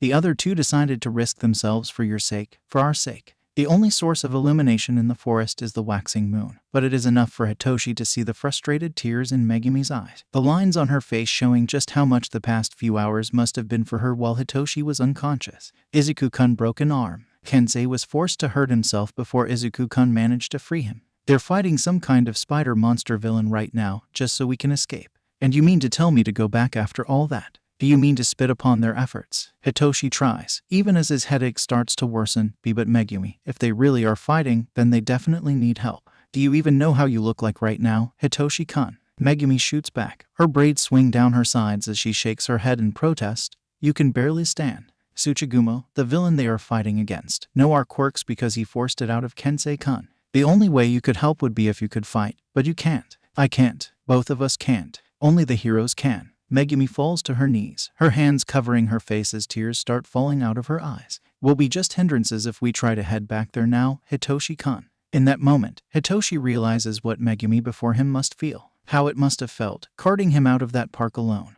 With the frustration of knowing that, while Izuku and Kensei were fighting for their lives, she couldn't and had to leave them behind. How useless must have she felt, how weak and defenseless, like he was feeling right now. Hitoshi wants to stand. No, he will stand. He has to. He has to get back up on his feet and comfort his friend and Megumi-san. You don't have to equals. No, Megumi isn't crying anymore. Instead, she has that determination in her eyes, the tears in them forgotten as the gleam they have are now suddenly so reminiscent of the same emotion that was in Izuku's when his friend declared to Hitoshi their rivalry. Don't stand, Hitoshi-kun. You have a concussion. And if you try and force yourself, it would only get worse. Your intention to comfort me is appreciated, but I am not so weak to need it more than you need to rest. Megumi moves to lift Hitoshi again, looking much paler this time as once again she lifts up his arm over her shoulder. Izuku-kun and Kensei-kun trusted me with the job of getting you to safety, so I will. I can't help by fighting now, but at least this I would do. I will get us out of this forest, and I will call for help.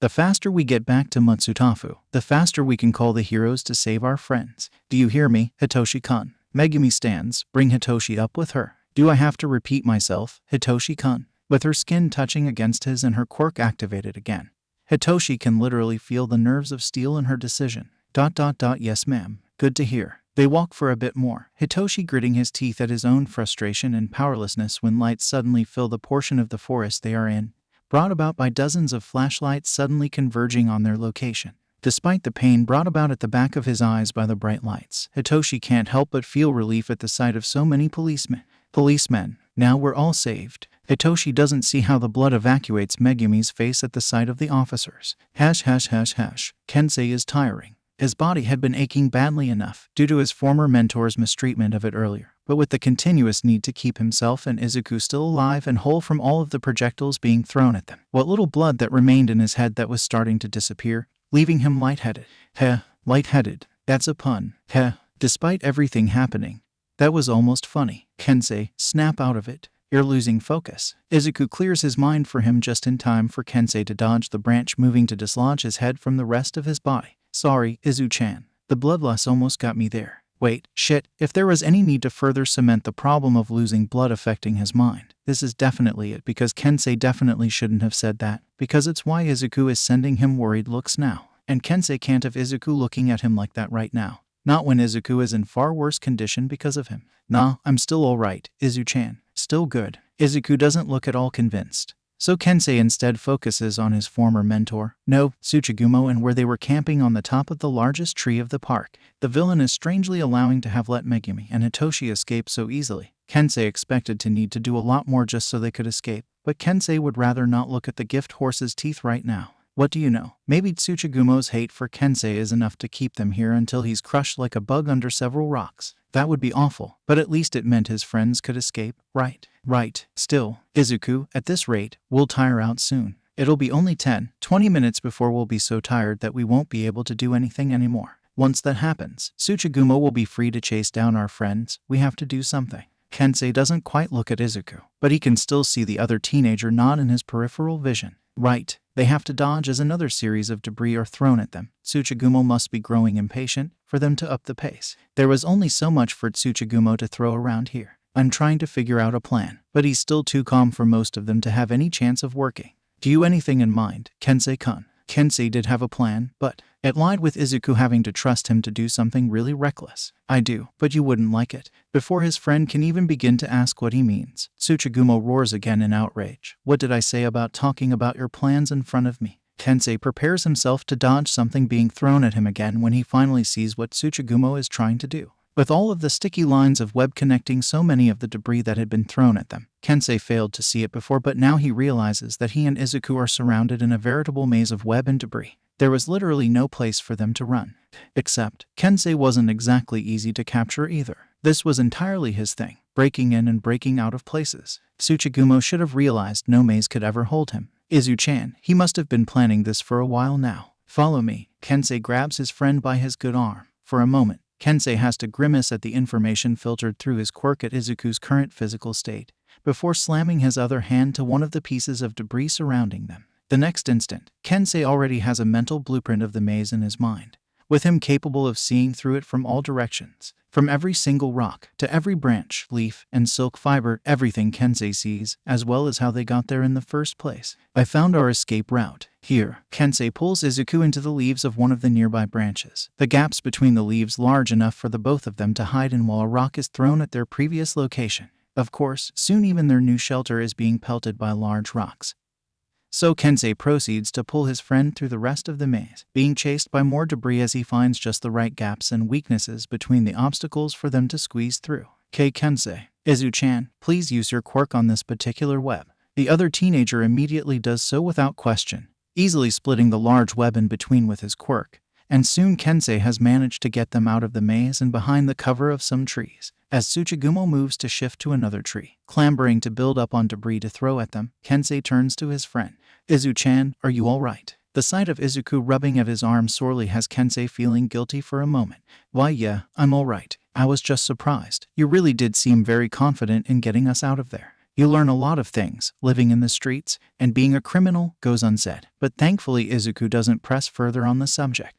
Not that Kensei has the time to explain it anyway. So you said, you have a plan I might not like. Remembering his dumb plan, Kensei nods, though not without a bit of dread. After all, this wouldn't probably end up well for him either. Yeah, Izu-chan, listen to me, alright. This is the only way I know that would take Tsuchigumo by surprise. Izuku opens his mouth, presumably to say something, but Kensei speaks over him, refusing to budge on this matter. I want you to run away, Izu-chan. I want you to leave Tsuchigumo to me. Not even 30 seconds later, Kensei walks out from under the tree they have ducked into, alone and without Izuku. Tsuchigumo perks interestedly at the sight of this, as Kensei expected his former mentor to do. Where is your little friend, Kensei? Kensei shakes in fright at that look, knowing all too well what it would mean for him. After all, he had been on the other side of that look before, back when he was still fooled and believed that the monster in front of him actually loved him. How funny, isn't it, that things would come back to this? I told him to run away. Kensei has to force himself to meet Tsuchigumo's eyes and to ignore the clicking coming from his former mentor's jaws. I told him to leave me behind, and so he did. He did so he could call for help. You really think I would believe that? Tsuchigumo hisses, looking suspicious. After they put so much effort into rescuing you, they would abandon you just like that. No, you must have some worth to them. A line of silk is shot, landing a few feet away of Kensei. Is it your quirk? 3 more follow, forming a square with Kensei in the middle. Is it your information? Your technical skills? The things I've taught you? The lines split, forming a cage around Kensei made entirely out of silk. Tell me, Kensei, what is it that you have done to buy your way into the graces of these goody two-shoes hero wannabes? Kensei is trembling. His heart is beating faster than ever in his chest. His consciousness is threatening to leave him, and his breathing is just refusing to calm down. He is terrified. He is afraid. He wants to run far away from this place, to escape the control of Tsuchigumo again, to hope for a better chance. But he doesn't. He refuses to run. Not when he knows this is the only way for the plan to work. He stays his ground.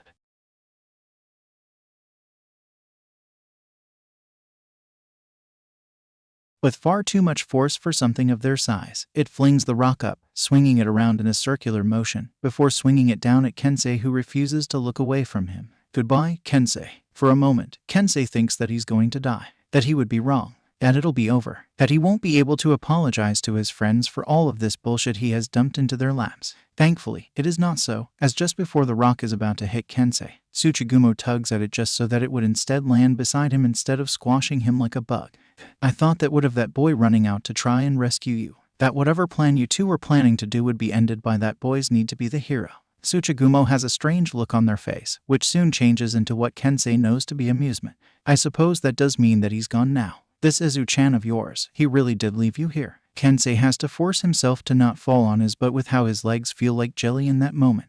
Yeah, he really left you here, alone with me. Kensei has to swallow down all of the denials in his throat wanting to make themselves heard. Yeah, Tsuchigumo, for the lack of a better word, balls in their insane glee. Kensei, despite having expected it coming, feels deeply unsettled by it anyway, by the thought of somehow proving Tsuchigumo right in something.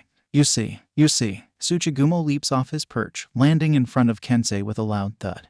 And it's not only the tremors coursing through the earth that makes Kensei shake in that moment, especially once Tsuchigumo puts one of his hairy legs on the top of Kensei's head. Friends are nothing. They're useless. Can't be trusted. Tsuchigumo rasps at Kensei's face. And in that moment, not for the last time, Kensei wonders as to what could have happened to his former mentor to behave so much like this. No matter, none of it could ever justify the blood in Tsuchigumo's claws, as well as the several drops that had been indirectly spilled into Kensei's hands since years before. See, I told you. But what did you do? You ran away. Led that damnable cockroach of a vigilante and his gang and those policemen into our home, our web, all because you thought that you could possibly even depend on anyone else other than me. Oh, Kensei, how you vex me so. The leg starts stroking the top of Kensei's head again, and he shivers at the touch, just like he had the previous night when all of this began. Tell me, Kensei. 4 pairs of red eyes focus on Kensei's own, as 2 claws settle themselves over his throat. What do you have to say for yourself? What do you think could ever justify how you betrayed me so?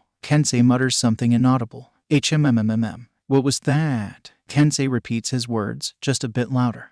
Sent. Louder this time, Kensei. Trust, Kensei yells, pulling himself away from the monster before him. It's because I know I can trust them, and that they could trust me. And that, Tsuchigumo, is something I can never have with scum of the earth like you. Before Tsuchigumo can even start reacting, Kensei yells to another direction. Izu-chan, now. I want you to run away, Izu-chan. I want you to leave Tsuchigumo to me. Kensei, don't speak nonsense. I won't leave you here alone. I know, but trust me, alright. Leave him to me for now. And watch for a chance to use your quirk on Tsuchigumo. I'll signal you when it's time. I'll leave the choice on what to do for you. Just trust me, alright. Tsuchigumo won't kill me so easily. At the very least, he'll take his time to make me suffer first. But Kensei, please, Izu-chan, trust me in this. After all, I know you can do it.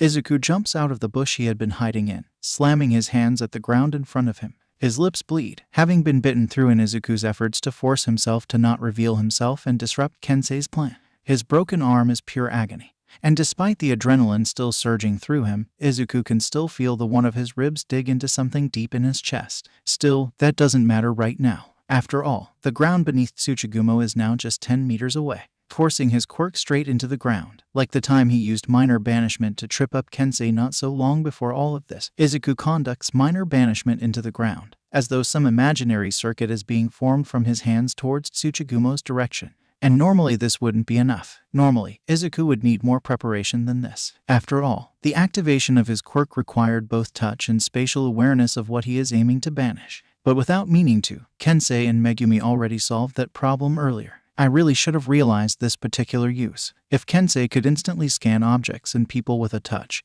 and Megumi-san could pass on thoughts and images in a similar way. Of course, with both of their quirks combined, they can help people instantly learn everything that Kensei has touched before, keeping the mental blueprint of Tsuchigumo in mind.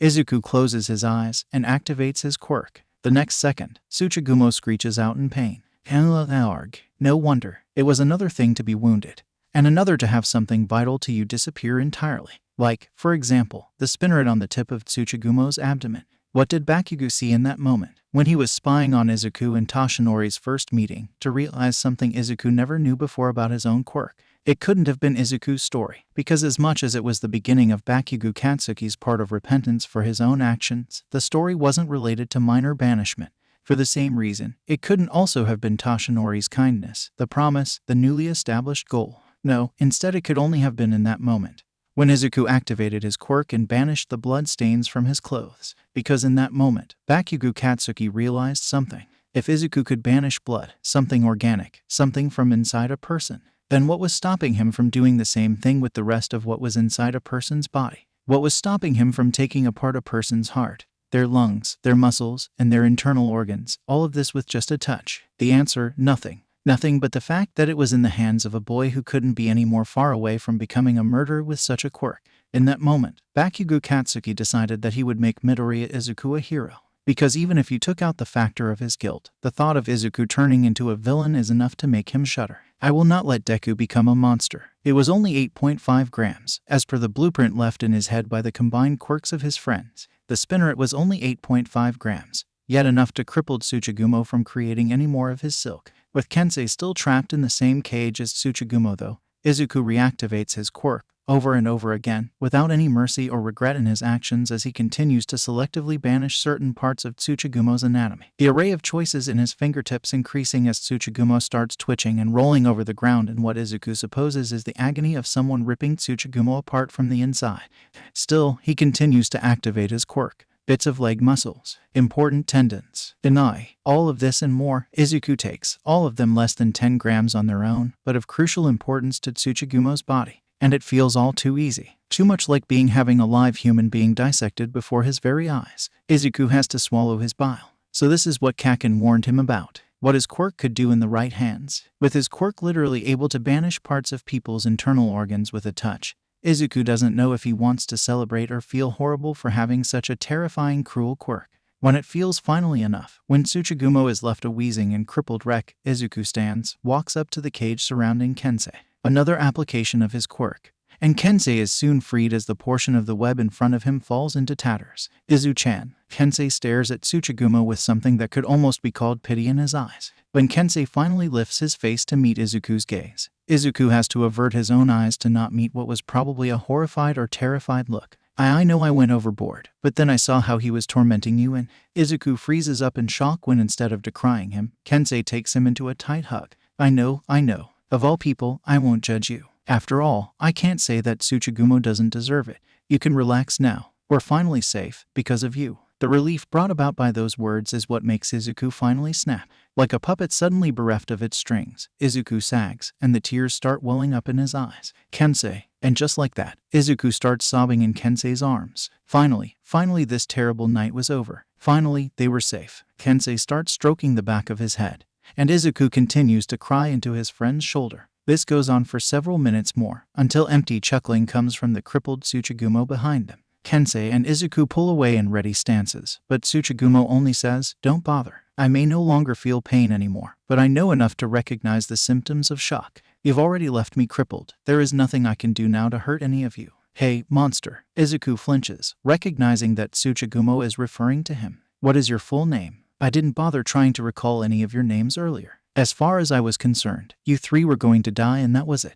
Kensei lifts his arm protectively in front of Izuku. "Izu-chan, you don't have to answer him. Nothing he says is worth hearing." "No." Izuku uses his good arm to move Kensei aside. "This I can do, at least, now that I have crippled him. My name is Midoriya Izuku." "Kayahahaha. Midoriya Izuku, ha." Tsuchigumo directs his 6 remaining eyes at Izuku. The other 2 only left as empty sockets after Izuku's repeated use of his quirk. Such a dull name for a future mass murderer. Kensei pulls Izuku away from Tsuchigumo just in time for the look of horror to form on Izuku's face. "See, I told you nothing he says is worth hearing. Tsuchigumo only warps your words, your thoughts back at you. It's how he controlled me in the past." But Izuku doesn't hear Kensei's words anymore. "Murderer, is that what I will be? Why didn't you kill me?" Tsuchigumo asks, and Izuku finds his attention drawn forcibly back to the villain despite Kensei's attempts to make him snap out of it. "Is it because you wanted to make me suffer? Is that it? For hurting you, for hurting your dear friend Kensei? Isn't that selfish? The selfish act of a future murderer?" And no. Izuku takes a step back, a hand covering his face in horror as once more he takes in the wreck he has left Tsuchigumo in. How 3 of the villain's legs are twitching randomly. How there is a large split down Tsuchigumo's abdomen from where Izuku repeatedly used his quirk to cripple Tsuchigumo from creating any more silk. Didn't I do this? Was I really being just cruel? This is too much, isn't it? Izu-chan, snap out of it. Izuku blinks, the downward spiral he had been falling into suddenly dissipating into nothingness. The top of his head hurts, and isn't that Kensei in front of him? Since when did his friend get so close? Why was Kensei rubbing his palm? Wait, palm? The pain on top of his head. "Kensei, did you just smack me?" Kensei looks at him as though he has asked a dumb question. "Of course I just did. I warned you to not listen to Tsuchigumo, to ignore what he says. And what do? You listen to his nonsense anyway." Izuku stutters, but he's wrong, and he'll always be wrong. Kensei interrupts, and Izuku has never seen Kensei so serious before. He doesn't know anything about what he's saying. And most importantly, he does not know anything about you. So don't go to listening to what he says about you becoming a villain. It's just him pushing the blame to you when all you were doing was just self-defense and protecting me. Self-defense, protecting his friends. Yes, that was it, wasn't it? His quirk would be terrifying in a murderer's hands. Hell, it was terrifying in Izuku's. But still, it was still his, wasn't it? Like Hitoshi said, quirks weren't evil by themselves. And terrifying quirks do not make villains. It was only how you used them that mattered. And Izuku only wanted to protect his friends and be a hero. Alright. Izuku clenches his hands into fists. I just want to be a hero. That's all I will be. Not that it matters now. Just as Tsuchigumo says that. They are all lit up as though the sun has abruptly risen in their location. Izuku has to partially cover his eyes at the sudden glare, but then he recognizes where the light is coming from, a series of flashlights, all from police officers. Dad. Izuku turns in shock towards his friend, whose jaw has fallen at the sight of one of the officers, who presumably was Tsukachi Naomasa, the one and only person who took on the role of Kensei's father and Toshinori-san's detective friend. But something's wrong. Izuku's stomach falls as he starts to recognize several things about the line of police officers around them. All of them have dull looks in their eyes, their mouths shut closed. Their bodies are unnaturally still, as limbs in odd angles as though they had been moving robotically. And with all of the lights, how could Izuku miss the telltale strands of silk on the top of their heads? They're being controlled. Izuku yells, preparing to defend himself. When he turns to Kensei though, his friend only remains frozen. Kensei. No, not them, not Dad. Please let this be something I am only imagining. That is when Tsuchigumo speaks again, voice sounding spiteful and bitter. Oh, this is real, all right. I found them earlier, running through the streets of Matsutafu like ants in the search of honey. They were so easy to ambush, so easy to take control while they were looking for you. I was planning to make use of them later to cause chaos in the city, but I suppose with me being crippled there is only one thing I can do. Izuku turns towards the villain. Set them free, now. And what will you do if I don't cripple me? Because you already have done that, if you haven't noticed. Tsuchigumo snarks back, before turning his head back towards the direction of Tsukachi. Not that you have any place to complain here either. Two groans come from behind Tsukachi, and Izuku gasps at the sight of Megumi and Hitoshi trying to break free from the tight grips of the officers holding them. Soon, both of Izuku's friends are being pressed into the ground, with guns pointed at their heads. Megumi-san. Hitoshi-kun. Megumi screeches. Izuku-kun, I'm so sorry. They found us while we were trying to escape. Ugh. Hitoshi groans. And Izuku cannot even be relieved that the other teenager is conscious with how guns are aimed at his friend's head. Why can't I control them? Why am I so useless? Don't worry, Megumi-san, Hitoshi-kun. I'll save you. Don't bother. Tsuchigumo stops him in his steps with his words once again. Before you can even come close to your friends, before you can even try activating your damnable quirk, I would have them shoot. And even you wouldn't be able to stop guns from firing bullets, can't you? The moment those triggers are clicked, your friends are dead. And you know what? I'm not going to be satisfied with that. I want you to have the deaths of even more people on your head. More guns are brought out.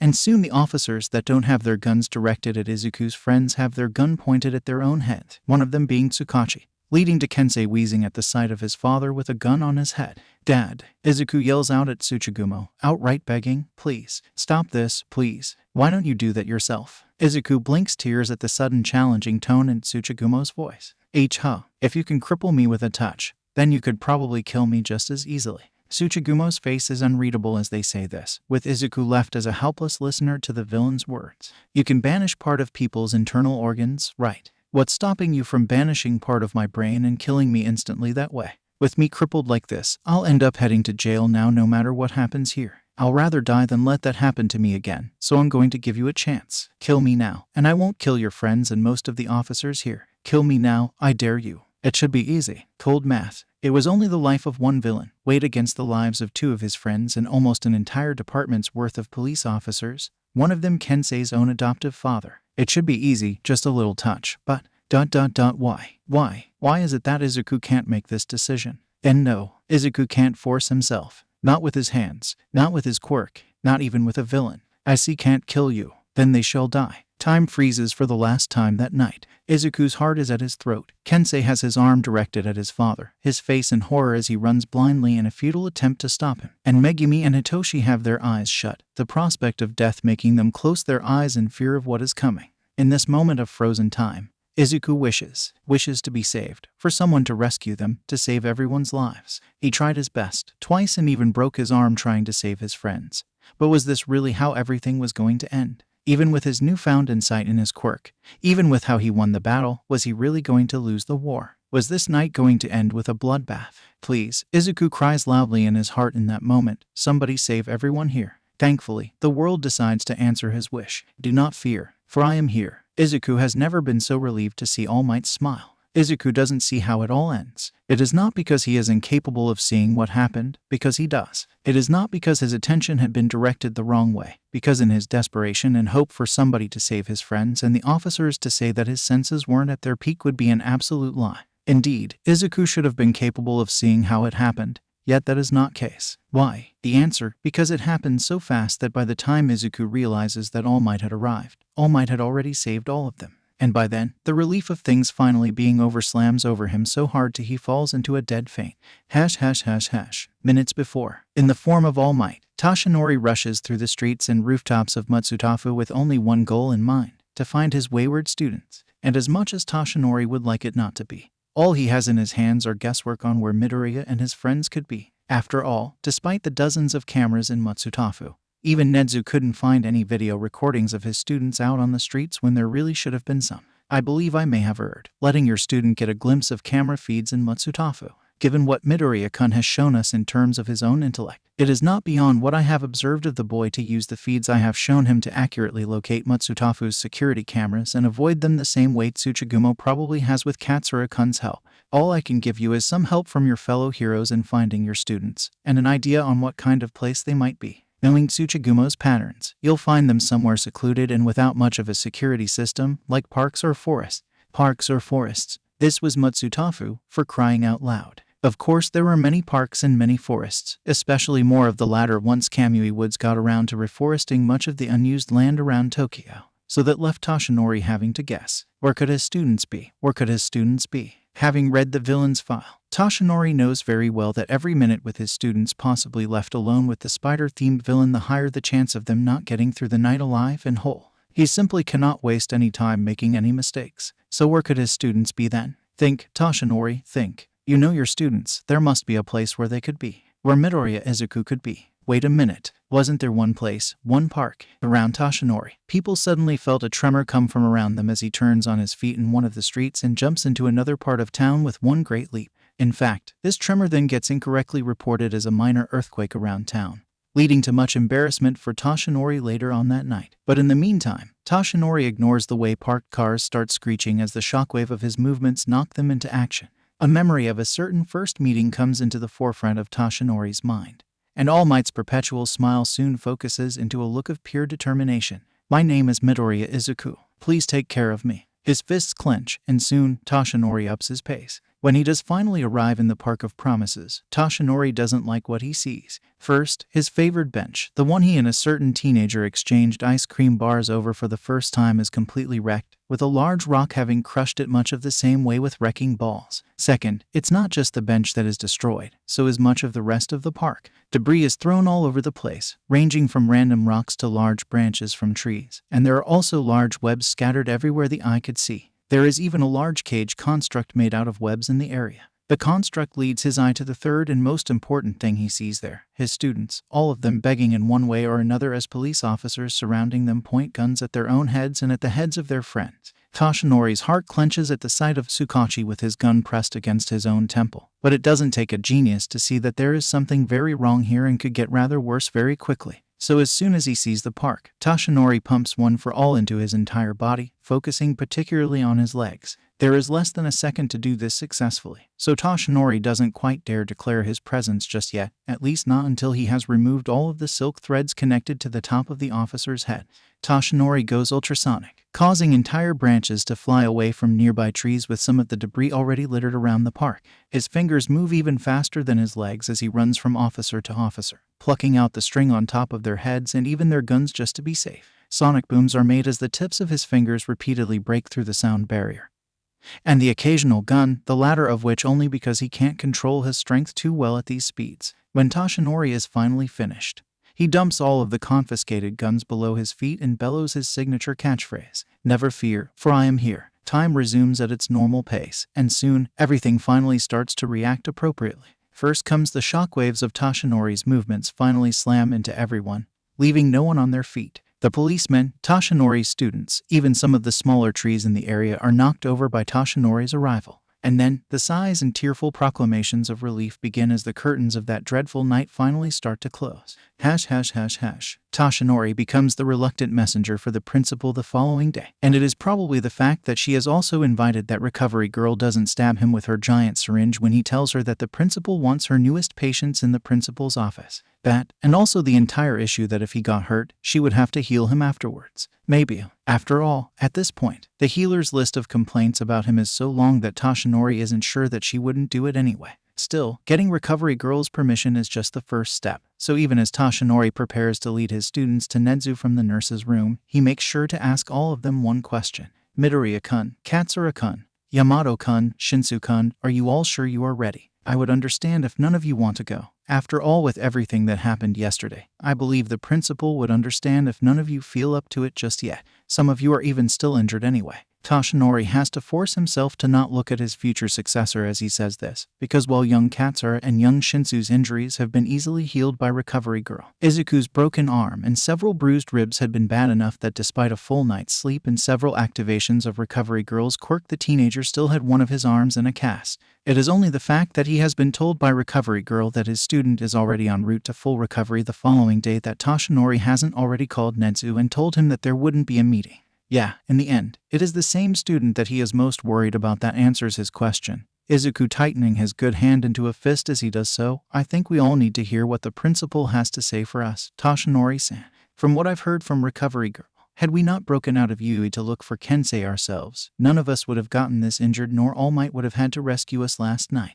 We have to hear this. We have to know how this will affect us later on. Izuku finishes, and Toshinori's chest thrums in pride at the sight of his normally meek student projecting an air of newfound confidence. Toshinori might wish that it hadn't had to happen this way, but if there's anything good that came out of yesterday's incident, it's how Izuku seems to have grown literally overnight. It's not all there yet, he could see, but there are now hints of a stronger spine in Izuku, the kind that could only be earned through hard-won experience. The way none of the teenager's friends voice any kind of denial also tells another story, which recovery girl is all too happy to point out. You and your friends have already talked about this, haven't you? Yeah. Shinsu speaks next, and Toshinori turns his eyes just in time to see the teenager's shoulders sag in shame. In retrospect, I may have been too emotional yesterday afternoon when the principal told us about his theory of Kensei betraying us. Had I been any calmer, we wouldn't have had to be forced out of the office when we found that camera footage of Kensei in his room, nor would we have left Yuuei. You can't take all the responsibility like that, Hitoshi-kun. Yamato shakes her head at the other teenager, and Toshinori can only stare in wonder as she then argues. We were all equally vehement about defending Kensei-kun. You were only the most vocal. Even if you try to argue about that anyway, I can't say that I'm innocent of everything either. After all, I was the one who thought up of the plan to get us out of 13's watch. Toshinori blinks at that. From what he had heard from the space hero himself, it had been a masterful ploy of emotional manipulation that got his students free. Toshinori could expect that of the wily young Shinsu and perhaps even Midoriya, but for Yamato to have been the one to prompt that kind of action, perhaps Toshinori underestimated her more than he thought. And of course, none of all of this would have happened were it not for me and my unpleasant past. Kensei adds his own 2 cents, prompting to a chorus of denials from the other teenagers. No, hear me out all right. I know you 3 don't think I should be blaming myself for this, but in retrospect, it's entirely my fault for being out of campus past curfew. If I hadn't been out that night, Tsuchigumo wouldn't have caught me alone and taken control of me. And what would have stopped Tsuchigumo from doing it anyway on some other day? Shinsu shoots back, his tone revealing this to be an issue already well treaded. Kensei, from that villain's personality. He wouldn't have stopped until he had you in his grip again. Maybe he would have even done it on broad daylight. And it was only the fact that Tsuchigumo coincidentally found you outside Yuuei the other night that he hadn't done so. I know Tsuchigumo. He prefers to do that kind of thing when it's dark. And when the sun is up, I'm with you guys anyway whenever I'm out of campus. He's also the kind of guy to only ambush his targets when they're alone, so yeah, that wouldn't have happened. You know Tsuchigumo from 3 years ago, before being imprisoned.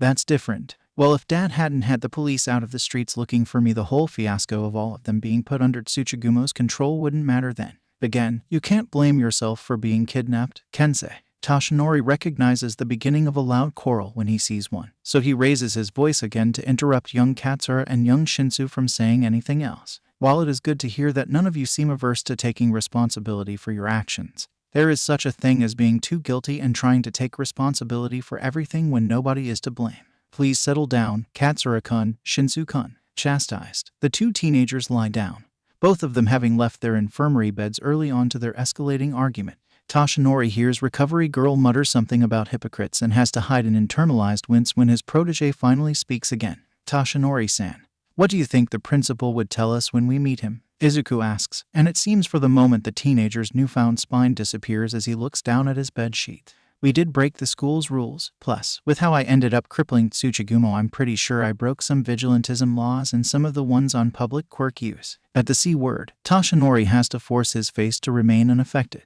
After all, after he quickly left his students under recovery girl's care the previous night, he dropped by the police precinct only to find out about the state Tsuchigumo had apparently been left in by his seemingly harmless student. With 2 eyes gone, a long and deep cut in one of his legs, and a multitude of much more devastating injuries left all over Tsuchigumo from his organ systems to his spider characteristics and even the villain's spinal column. To say that Tsuchigumo would at some point recover fully from what Toshinori's successor did to him would be a lie, even with quirks like Recovery Girl. After all, like Toshinori is all too aware, she couldn't replace internal organs, and while Tsuchigumo would heal most of the damage to his muscles in time through natural healing, the same couldn't be said of the tendons as well as his eyes and the damage to Tsuchigumo's nervous system. Toshinori knows that he told Izuku before that his quirk would soon find use in his path to becoming a hero. He just didn't expect minor banishment to have a use like this. Toshinori originally thought that it would only amount to the occasional cantrips, like the tripping trick that he already knew before. Not this kind of horrific application that would honestly not be that unsuited for the worst of villains. Was this what young Bakugo meant when he pulled Izuku into that alley? Because if that's so, then the boy certainly was more perceptive than Toshinori could ever be when it came to quirks. On that note, Toshinori reminds himself to talk to the teenager later on in private, if only to check if the boy had any other ideas for Izuku to do. Not as All Might though, considering how their last meeting ended. Considering you are a minor and only did it in self-defense of yourself and another person as opposed to seeking out Tsuchigumo yourself, you wouldn't be under the same laws as vigilantes. After all, you weren't the one to initiate the entire confrontation as vigilantes do. Toshinori starts carefully, picking his every word wisely. Plus, you were under huge emotional distress when it happened. That allows for a lot of leeway in court. Not that anyone is planning to bring this to that point. Toshinori knows he doesn't imagine the way the shoulders of Izuku and his friends relax, if only for a bit, at that. His student then asks, how about how we broke the school's rules then? You only answered the bit about the public laws. I'll be the one to explain that. The door to the nurse's room slams open, revealing none other than Principal Nedu, accompanied by Aizawa and 13. Toshinori stands up. Principal, you were taking so long that I thought to check up on my cameras again. When I saw how you were all talking here, I decided that it would be better to just move the meeting here instead of forcing the students to leave this place, Nedu says in that high-pitched voice of his, and Toshinori flushes for a bit, realizing just how long he made the principal wait without any news. He should have remembered to send in a message on how they would be late, at least. I understand how they should be allowed to recuperate, and I do respect the sanctity of this place of healing. But Recovery Girl, I hope you don't mind us holding this here. We promise to be quick. Someone so old and so short shouldn't be capable of managing to be so terrifying. But Recovery Girl does at that moment, her matronly smile promising lots of needles if anybody dared to try push her any further. As long as you take down those cameras you've just mentioned. You do remember what I told you about what I felt about keeping the privacy of my patients intact, right, Principal Nedu? Oh, I do remember, Nedu replies just as cheerily, walking into the room and leading to Toshinori fearing for the principal's life then and there for a moment before remembering that, yeah, if Recovery Girl was to do what Toshinori feared she might do, it would probably be after his students have left. Thus for now, the principal was safe. I'll take them down later, of course. It's only because of who is in here right now that I've thought of putting them up in the first place. Shinsu speaks up at that, sounding offended. You mean you thought that we would try to escape? Again. No, I mean I thought that this might happen. That Toshinori-kun would take so long that we would have to visit you four by ourselves. Shinsu doesn't seem to have anything to say about that, and so soon closes his mouth. Toshinori could sympathize. After all, he was doing the same. Thankfully, the cameras this time have audio, so I already heard everything discussed so far. And while it's a little depressing that I can't deliver my own speech on your issues, it's also very heartening to hear my students capable of admitting their own mistakes. People so much older than four of you can fail at that, you know, which is why we probably should do this. All four of the students in the room can only stare in shock as Nedu, 13, and Aizawa all stand in front of their beds before bowing their heads low in apology. We apologize for our own mistakes. Principal Nedu is uncharacteristically somber as he says this.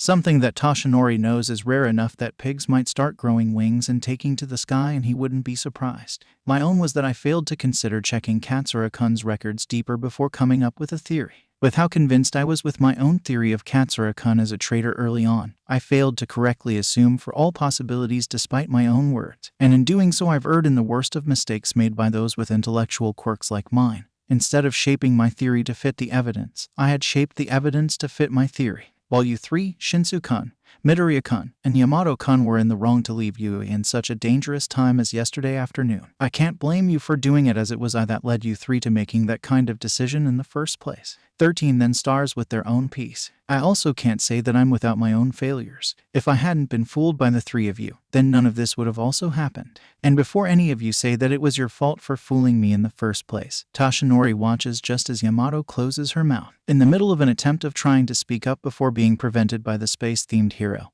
Even with that, I really should have caught the three of you while you were escaping. I knew that Katsura-kun had broke into the dorm. I really should have expected that you three could break out the same way. With the two done, Toshinori then turns to Aizawa who doesn't say anything. Aizawa-kun. What? For a man supposedly giving an apology, Aizawa doesn't look very apologetic. I didn't do anything wrong. I only did my job to ensure nobody used their quirk in Principal Nezu's office yesterday. He is soon beset by glares from the rest of the adults in the room, Nezu included, and in the end, Aizawa sighs, pressing at the bridge of his nose with his fingers. All right. I suppose I could have provoked the purple-haired brat over there less than I had. Other than that, I'm not apologizing. Toshinori turns to his students at that. Sorry, but that's probably just how much you'll get from him. Despite being called a purple-haired brat, young Shinsu seems satisfied at the apology anyway. Yeah, at this point we do have an idea of Eraserhead's charming personality. That's probably already the equivalent of a doja for someone like him. Aizawa growls, bite me, brat. I'll rather not, given how much scarf you cover yourself with every day. Shinsu riposts, not noticing the smiles forming on his friends' faces at the easy banter between him and the teacher. You must be sweaty all the time with that kind of wear, and I don't want to partake on the combined taste of bacteria and embittered old man. I am not old, thank you very much. Toshinori puts himself between the two to stop them from bickering any further. I am glad to hear you give your apology, Aizawa-sensei, but I believe if we wait any further, Midoriya-kun is going to explode from suspense. At Toshinori's words, young Shinsu turns to his aforementioned friend, who is singularly focused on the principal, and that seems to be enough to remind the teenager that, yes, the principal still hasn't told them what would happen to them yet. Principal Nedu. Right, I was supposed to talk to you four in terms of punishments. At that last word, Toshinori's four students stiffen, which soon dissolves as his punishment for breaking out of Yuuei when expressly told to not leave its premises, fighting and defeating a former high-profile villain like Tsuchigumo, and saving Katsura Kensei from his clutches. I declare you for the punishment of serving a week's worth of detention with a teacher of your choice. What? That's it. The last one is from Izuku. And Toshinori can't say that he doesn't feel as puzzled as his student when he asks, but we broke the rules. We went against what we were told. We fought a villain. Shouldn't we be punished more for this? But as we three have explained earlier, part of the blame laid on us, and thus I decided to take away anything involved with our personal failures out of your punishment. Principal Nedu explains, causing Izuku's eyes to widen. So that only left with the four of you breaking curfew, and for I thought that a week's worth of detention was appropriate. Plus, there is another reason why I decided to do this. The principal turns his eyes to Kensei, who seems to have found the entire punishment funny. Katsura-kun, I believe you are aware of how I've considered you as a threat to informational security yesterday. At the question, the teenager freezes up for a moment. Why yeah. It's because of that issue that I'm deciding to keep all of this as a secret. And by that, I mean this entire incident, completely declared under wraps. Everyone goes quiet at that, wishing to hear more. It is only our luck that this was settled so quickly and without the mass media noticing. Because if people outside the school were to find out just how much you know about Yuuei's weaknesses, you could be targeted, and I'll rather not of that. So even on our paperwork here in the school, what happened last night never happened except for the note of you four breaking curfew, and similarly everyone else involved has been sworn to silence. Nobody knows outside of Tsuchigumo, you four, and the staff you've met yesterday.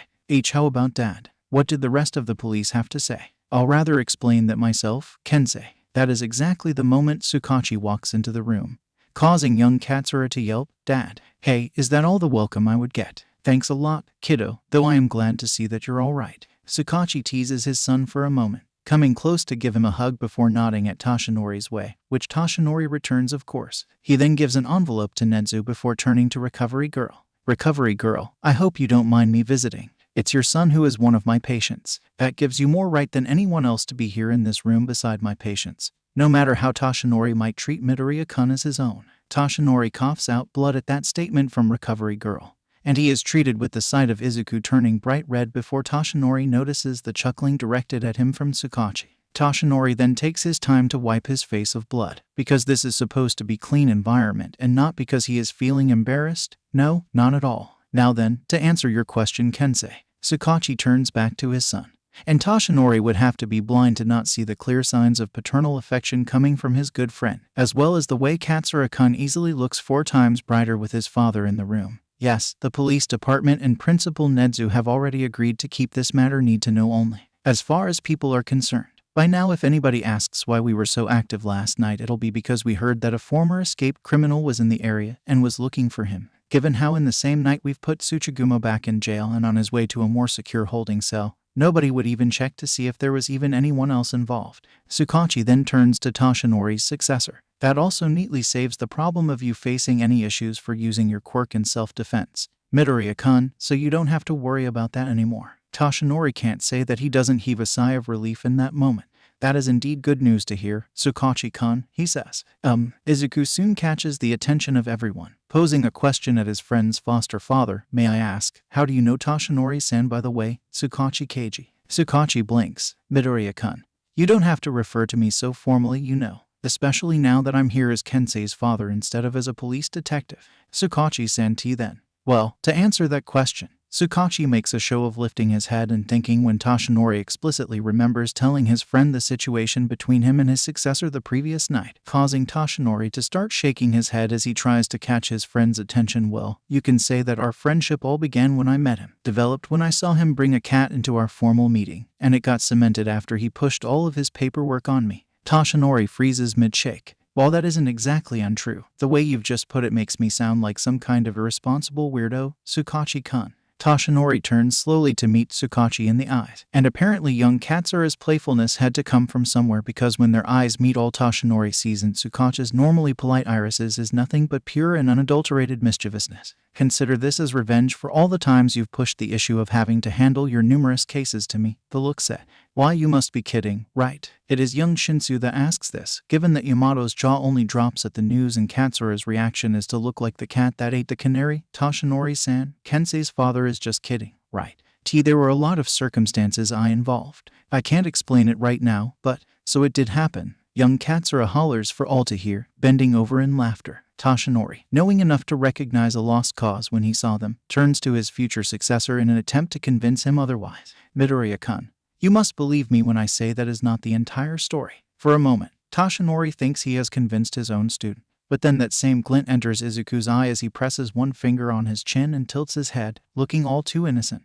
But Toshinori-san, didn't I first met you when you approached me while I was alone in a park, which you then followed by offering me what you distinctly mentioned as unpoisoned ice cream? And there was also a bit of emotional blackmail back then too, considering how you told me that if I didn't finish it with you, some of it would melt and go to waste. Now, this is just a betrayal, and something nobody else in the room knew before at that, because suddenly even Aizawa has a smile on his face at Toshinori's suffering. Well, Toshinori-kun, I would have never thought you to have such a unique way of making first impressions, Nedu notes. And at this point, Toshinori is just hiding his face in his hands. But enough of teasing Toshinori-kun. Do you have anything else you want to mention, Tsukachi Keiji, other than what is in that envelope I just gave you earlier, Principal Nedu? Tsukachi asks rhetorically for a moment before continuing. Only one more thing. Considering the state Tsuchigumo was left in, I really do believe that Midoriya-kun needs to have further quirk counseling at the soonest possible about his latest discovery of his quirk's ability.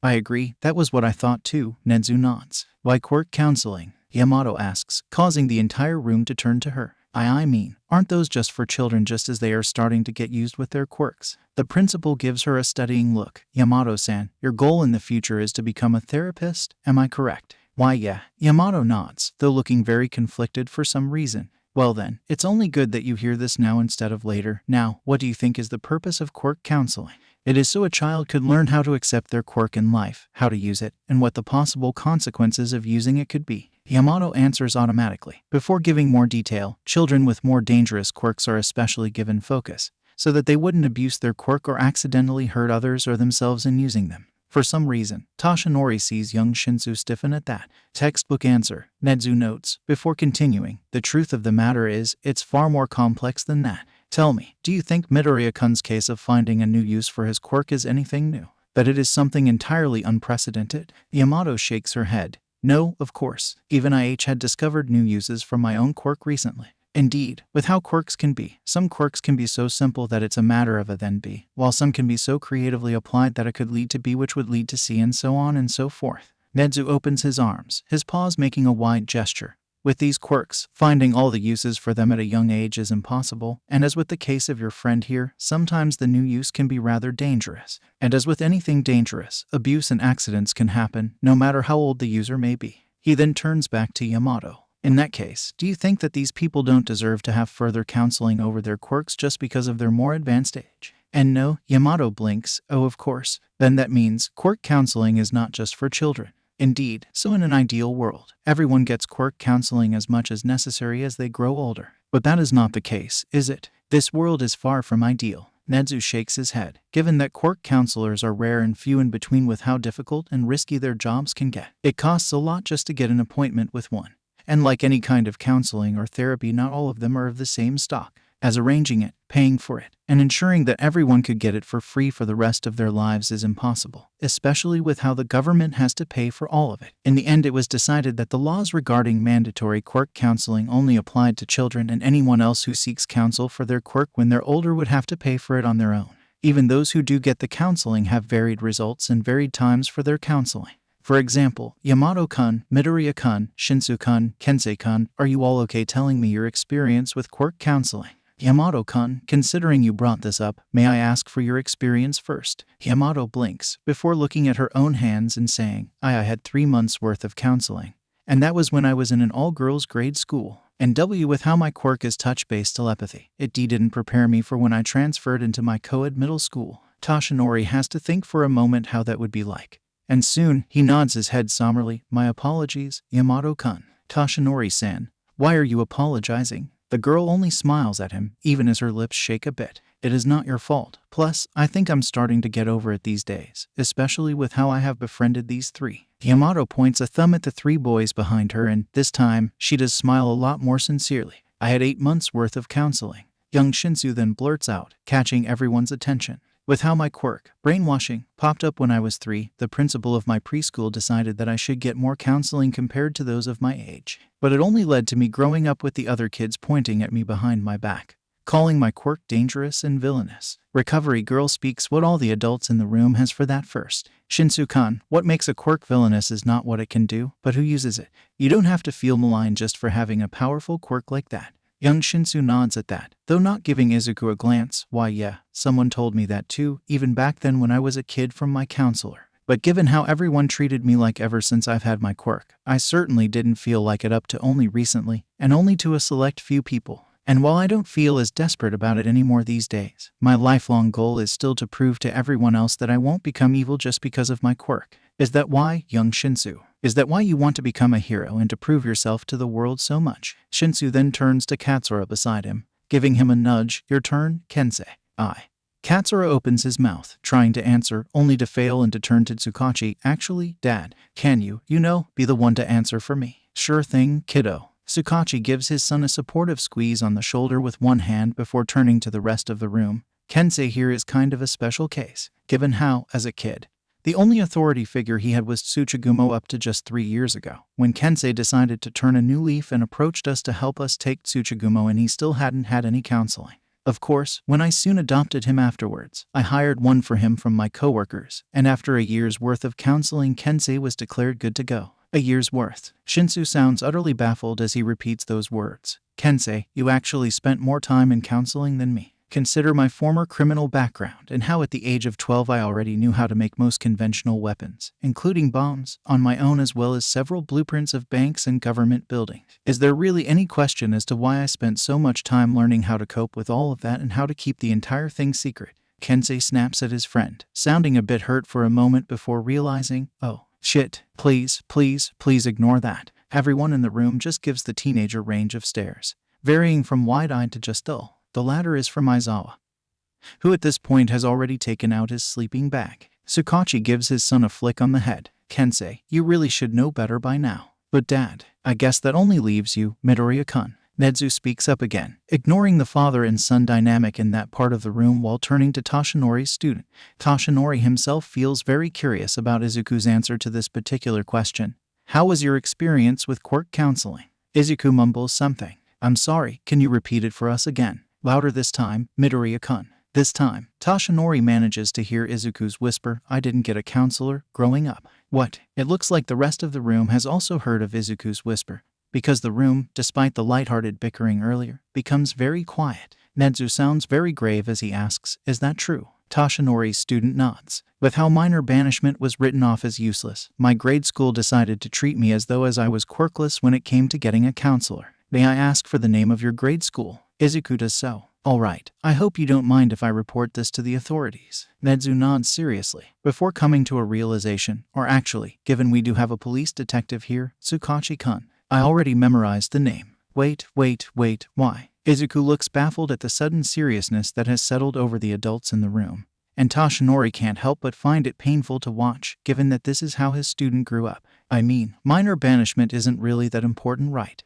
Given that we are holding this discussion about quirk counseling because of your quirk, yes, I do believe that minor banishment is very important in its own way. Nedu rasps out, sounding very angry, and Toshinori's student is taken back at the sudden change in the principal. And you don't understand the issue here, Midoriya-kun. The fact is, how they skipped over you like that. That's against the law. And it probably didn't help very well in your development with how your quirk was treated like that. No wonder you've thought so little of your quirk before this. Quirk counseling isn't something you can just skip over because you thought a quirk is meaningless. Because it has and will always be never about something like that. Sometimes, it is precisely the inferiority complexes born of less than useful quirks that would have to be handled by quirk counseling.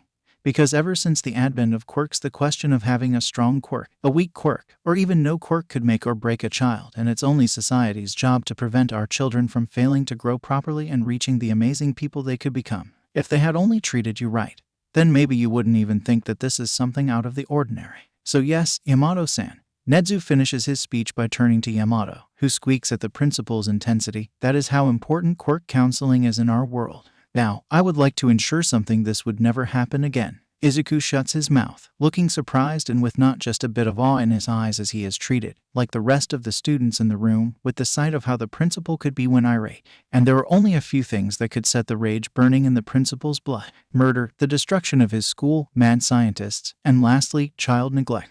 And this is nothing short of child neglect. Tsukachi-kun, I would like for you to help me with this new pet project of mine. Toshinori's friend, for his benefit, actually looks calm. Of course, what do you need, Principal Nedu? I want to have permission to check that school from every nook and cranny. A search warrant. A warrant to seize its student records. Maybe even the permission to check their finances for any kind of corruption. Chances are, Midoriya-kun isn't the only one who was treated the same way as this, and I also want to check the overall competency of their counselors for having agreed to this kind of thing. I don't doubt that some of the students that did get their counseling didn't leave it in a better way with how this is starting to sound to me. I want that school down and facing the consequences of their actions. And just like that, Nedu starts laughing maniacally, causing shivers to run in the spines of nearly everyone in the room. Aizawa approaches Izuku from the side, muttering loud enough for Toshinori to hear, "Congratulations, kid. You have officially sent the principal off to the warpath." The teenager opens his mouth, reaching for the principal, Yuuei, Nezu-sensei.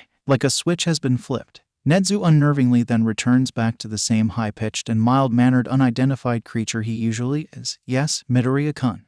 How would this affect my quirk counseling? You know, this knowledge. Well, this just means that you'll have to spend even more time than I probably thought on counseling. Nedu smiles, something that seems very unsettling now given his mood just earlier. But other than that, not much, because we wouldn't have made you pay anyway given that you already have 2 people volunteering to be your quirk counselors. Izuku blinks. What, really? Yes, and they're even in this room. He means us, Midoriya-kun. Recovery girl points at herself, and at 13. We have even already agreed on the division of work between the 2 of us. Hopefully, with me teaching you all you need to know about carefully using your quirk without harming people too much, and with 13 teaching you the philosophies involved with having dangerous quirks, you'll be done that much sooner. Katsura blurts out a question. Wait, 13-sensei, you're a licensed quirk counselor? Well, after having had to face a lot of counseling of my own growing older, some from Recovery Girl herself, 13 nods at the other counselor in the room. I thought it would only be appropriate that I also teach the next generation on how to handle their quirks responsibly and for the benefit of others. And actually, Shinsu-kun. Young Shinsu lifts his head. Yeah, 13 sensei. If you want me to, you're also invited. Of course, you wouldn't be paying for it if you take my offer. The teenager thinks about that for a moment before saying, can you put a pin on that for now? I need to think about it more before I come to a decision. That works with me just fine. It is an important decision to make, so I won't pressure you. 13 then turns to Izuku again. How about you, Midoriya-kun? Are you alright with the two of us taking on the roles of your quirk counselors for you? Toshinori student turns to him, and Toshinori does his best to give a reassuring smile at Izuku. Smiling back, Izuku returns his gaze to 13. Of course, 13 sensei, recovery girl. We would still need permission from a parent or a guardian though, so we'll have to tell your mother everything so she can give us her permission. And by that, we mean everything, as she would have to help with her own contribution, so are you still alright with that? At the requirement of telling Midoriya and co., Toshinori sees Izuku hesitate, biting his lips for a bit before finally deciding, why yeah, I probably should start telling mom about all of this, including the fact that I haven't given up becoming a hero yet.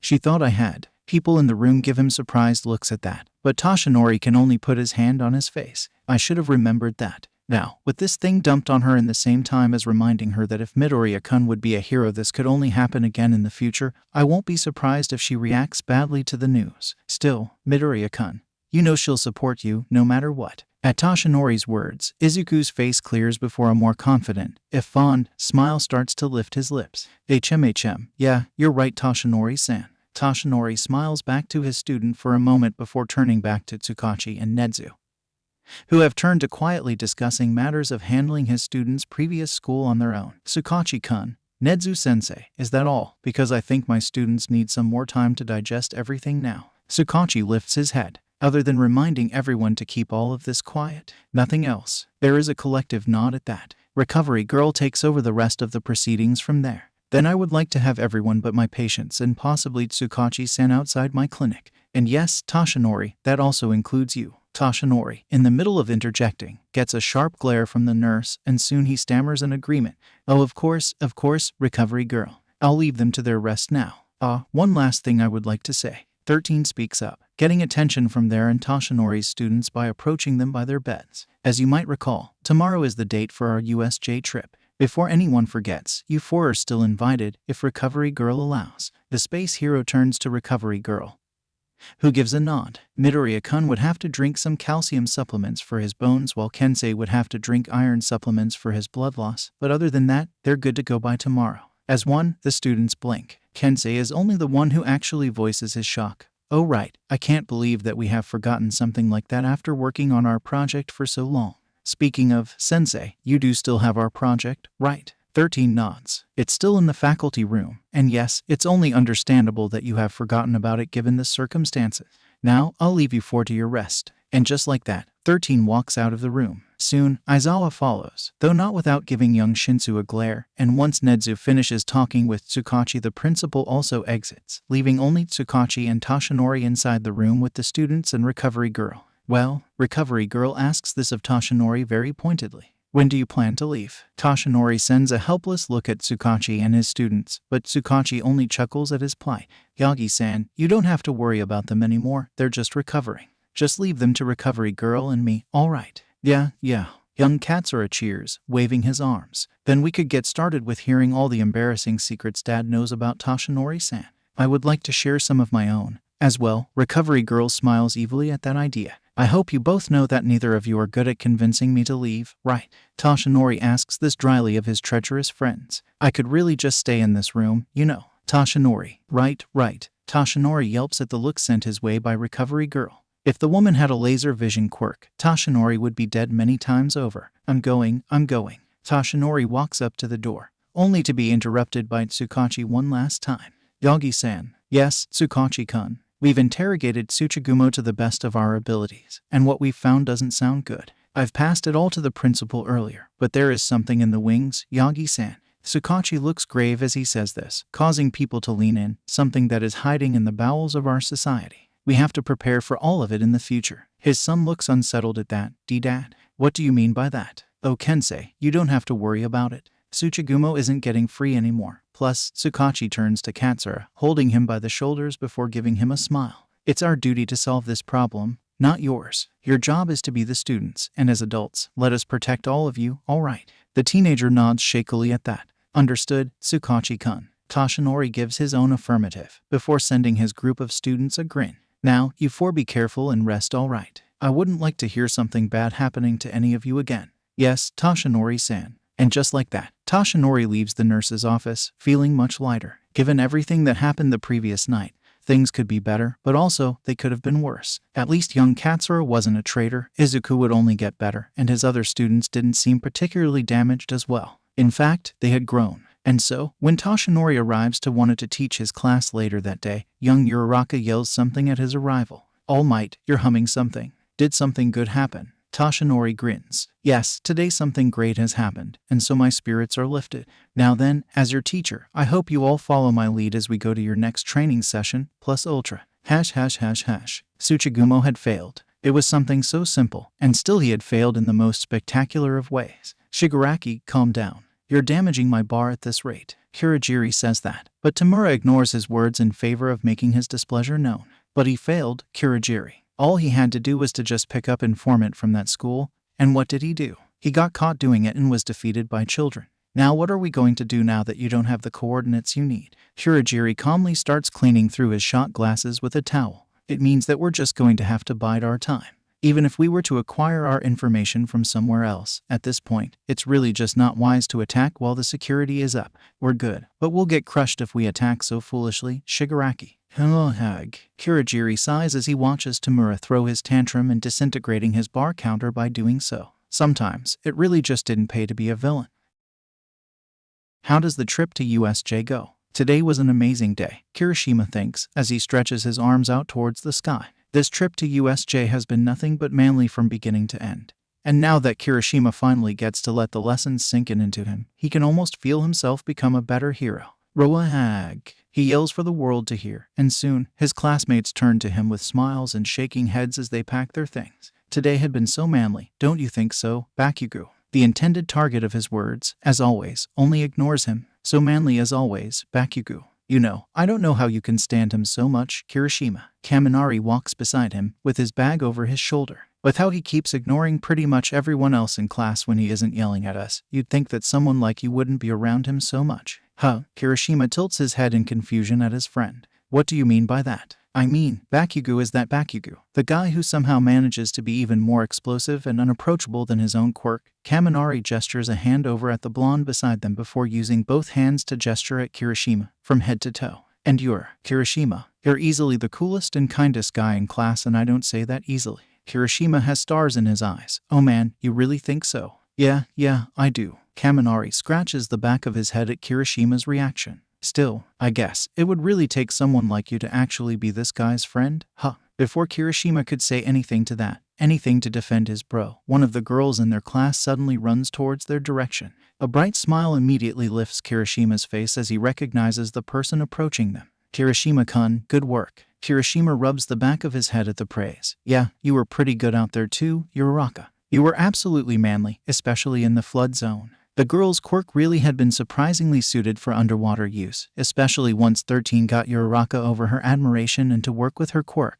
The explanation for it went over Kirishima's head, something about buoyancy forces and fancy terms like that. But damn, did Kirishima feel all when he saw the girl salvage an entire ship with just a touch here and there. Kirishima, you shouldn't be saying that to girls. Oh, thanks a lot, Kirishima-kun. That's finest praise from you. Kirishima has to laugh as Uraraka easily speaks over Kaminari, causing his electric bro to sulk in the corner. Still, back to why I came here, have you seen Ida-kun? Kirishima nods with a smile. Yeah, I saw him earlier. He was talking to Aizawa-sensei, something about our audience from general education. He doesn't notice the way Bakugo twitches at those words. The blonde had been so distracted all day after all. Yeah, exactly. Uraraka grins. And in that moment, Kirishima knows that he has saved this girl on the entrance exams day for a reason. I wanted to try and approach them, you know. But it'll be awkward if I was the only one, so I was planning to ask Ada to accompany me. If that's the case, then bring us two with you, man. Kirishima volunteers himself and Kaminari, even as Kaminari mutters something about propriety. We can walk up to them together if you want. I've been meaning to meet these people who must have been awesome enough to be given this chance by 13. That is when Bakugo finally speaks, shocking them silly. Wait up, you shitheads. Slowly, all three of them turn to the blonde, who at this point has such a strangely calm look on his face that is, if anything, more out of character than Bakugo initiating a conversation with them. I'm coming with you. Immediately, there are three reactions to that. First, Kirishima's face glows at the thought of his bro finally opening up to them, and not only that, but also to meet new people. Second, Uraraka's face squeezes as though she has eaten something sour, but finding herself capable of voicing it out. And lastly, Kaminari. Whoa, Bakugo, so you finally grace us with your shut up, Sparkplug. Bakugo interrupts the electrokinetic by the means of a palm thrust to the face. And soon Kirishima has to extend his arms just so his bro doesn't fall straight to the floor with his back. I've been meaning to talk to Deku anyway. There is a collective head tilt at that. Kirishima is the one that asks, Deku, Bakugo, you know some of them. You'll know when we get there. The little shit'll probably be the first one you'll even notice. And when they do approach the group of general education students, Kirishima does notice someone out of the ordinary. It's a fluffy, short teenager with green hair and his arms waving wildly over his head as he talks to another one with silver hair. From the distance, it is already clear that in the group of 4 general education students he is the one all the attention is directed to. And with a smile like that, Kirishima can really see why. In fact, why wait when he could see that smile up close that much faster? A grin etches itself on Kirishima's face as he runs ahead of their little group, much to yelps from Kaminari and Uraraka. And when he approaches the 4 and the green-haired teenager of the 4 immediately turns to him with a smile, Kirishima knows that this would be the start of a beautiful friendship. Hey, Dudebros, Kirishima calls out, one of his arms raised in greeting. How's it going? Did you guys like watching us out there? The purple-haired one of the 4, another guy, snorts at Kirishima, but Kirishima doesn't mind. He knows some people don't like how upfront he could be. Plus, wasn't it manly that these people could stay so cool all the time? So, unoffended by the response he receives, Kirishima offers his hand out in a handshake. Hey, my name is Kirishima Ijiru. I was wondering what kind of guys you might be, for 13 to let you 4 here with us. The one with silver hair is the first to give him a handshake. Yo, my name is Katsura Kensei. Nice to meet you. Kirishima already likes this guy. Good grip, confident like him. Nice to meet you, Katsura. He soon shakes hands with the other 3. First the girl, apparently named Yamato Megumi. Awesome, sort of shy but still able to meet him in the eye. Then the standoffish guy from earlier, Shinsu Hitoshi. And lastly, Midoriya Izuku, who gives him a smile like the sun and these eye-catching freckles that are more like constellations. Wait, Midoriya Izuku. Didn't Bakugo tell us that your name was Deku or something like that? Immediately, the air gets a little strained, but Deku only rubs the back of his head, saying, that's just his nickname for me ever since we were kids. Kirishima really wants to ask as to why a nickname would prompt that kind of expression on Shinsu's face. But then that is the time the rest of his group arrives. Uraraka and Kaminari seem to get along well enough as they introduce themselves to Kirishima's new friend. Even if it's a little strange to see Katsura take a step back from the bubbly girl Kirishima knew. But when Bakugo finally approaches them all, hey, Kaken, it is a little alarming to see Bakugo freeze and go blank-eyed in the middle of turning to roar at Shinsu for those words. And even more alarming when Shinsu says stand still and don't move so I can punch you and follows a haymaker with his words. I have always wanted to do that. It is only Midoriya's hurried explanations and words to placate Bakugo that makes the following few minutes go not as bad as they could have gone. The chaos that follows reveals several things to Kirishima. 1. Bakugo had met these 4 before, and had not made a good first impression in doing so. 2. Bakugo and Midoriya apparently knew each other since grade school, and had a complicated relationship from then. And 3. Deku was apparently an insult turned into a nickname, and by copying Bakugo, Kirishima had inadvertently both insulted Midoriya and ticked off Midoriya's friends. I'm sorry, Midoriya. Kirishima bows, unable to bear the shame of having insulted a new friend. I shouldn't have called you that. It was unmanly of me. No, really, stop bowing, Kirishima-san. Midoriya only rubs the back of his head with a forgiving smile, and Kirishima feels odd tears in his eyes as he gazes at that face. I don't mind it at all. I mean, you didn't know, and Kaken's really not the kind to explain anything to anyone anyway. The general education student glanced at his aforementioned childhood friend, and Kirishima soon follows his gaze back to Bakugo. Strangely enough, as soon as Midoriya explained Shinsu's reasoning for the punch, Bakugo had stopped trying to kill the purple-haired teenager, and Kirishima does not understand why. Bakugo is normally the kind of guy that would need an entire team of people working in tandem to stop, which is one of the reasons Kirishima respects him in the first place. After all, how could he not respect such tenacity? But for Bakugo to stop, just like that, with his teeth grinding quietly and his eyes on the ground as Midoriya explained everything. Why? What happened between Bakugo and Midoriya to prompt something like that? By the time Kirishima finishes mulling on that thought, he notices that the conversation has moved on without him. Bakugo is outright ignoring all of them again, sitting in the corner and looking volatile as always, while Midoriya and his friends have moved on to talking with Uraraka and Kaminari. You have to admit though, it kind of gives a you can do it kind of vibe. A blush lights up on Midoriya's face at Uraraka's words. Really? I never thought of thinking of it that way. Well, you should, Deku-kun. Kirishima has to smile at that. Uraraka always did have a way in making things cheerful like her name. Aren't those the rest of your classmates, Kirishima-san? It's the girl of the group, Yamato, who asks that question, pointing towards the direction Kirishima and his group came from earlier. Kirishima grins as he sees the rest of his friends from Class 1 approaching. Guys. Soon, it's practically a stampede of greetings and introductions, some of which Kirishima ends up having to do on the behalf of his more reclusive classmates like Kuda and Takoyami. There is a very evident lack of Todoroki though, and Minta has to be slapped upside the head when he starts ogling at Yamato. But other than that, everything seems to be going well when Hagakure finally pops the question. Suo, why did 13 let you guys join us? Katsura is the one that explains it. Oh, that's because we got the top scores in a group project, and 13 had been so impressed with us that they decided to bring us here. The teenager says those words with a shrug, as though the entire thing is something entirely inconsequential, which it would be if Katsura is indeed telling the truth. But then Kirishima notices the other 3 general education students stiffen a bit. Strange. If it was indeed something that simple, then why would they react like that to such a question? What's this group project then? It's Takoyami who asks the question this time, voice cool and collected with just the slightest hints of suspicion. Suspicion that Kirishima has to tilt his head to. Why was Takoyami being suspicious? Sure, there is something odd here, but nothing to be suspicious about, right?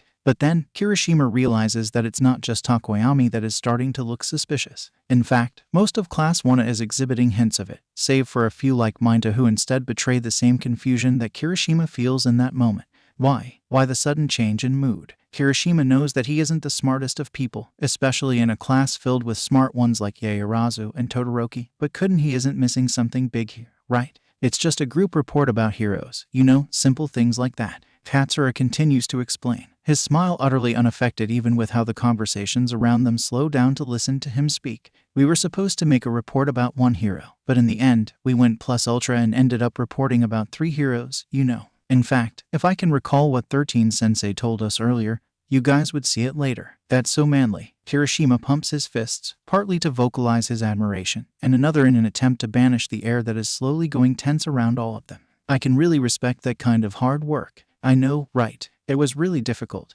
doing all of it in just a week. With every word that comes out of Katsura's mouth, the tension keeps on mounting up as the suspicion ramps up in Kirishima's classmates, and Kirishima is almost afraid that something might start when, Kensei, I know you're really trying to let us keep as much advantage as we can right now, but I really think they deserve to know at least this. Midoriya speaks up, his eyes serious as he turns to the silver-haired teenager. And just like that, it's as though a mask has been shattered as Katsura's shoulders sag and the previously unperturbable smile falls off his face. And just like that, Kirishima feels the air drop a few degrees. So there really is something here that you refuse to tell us, Takoyami says, cold and judging. Not only Kirishima is shocked when not Midoriya, but Bakugo is the one to react first at that, the blonde snorting as he abruptly inserts himself into the conversation without warning. Are you deaf, birdhead? He sees Takoyami twitch at the nickname. Or did you just not hear what Deku said? The little nerd, not even capable of keeping something like this a secret. Damn it, Deku. At this rate, how would you get up to my level? This Bakugo punctuates with an accusing finger as he approaches Midoriya,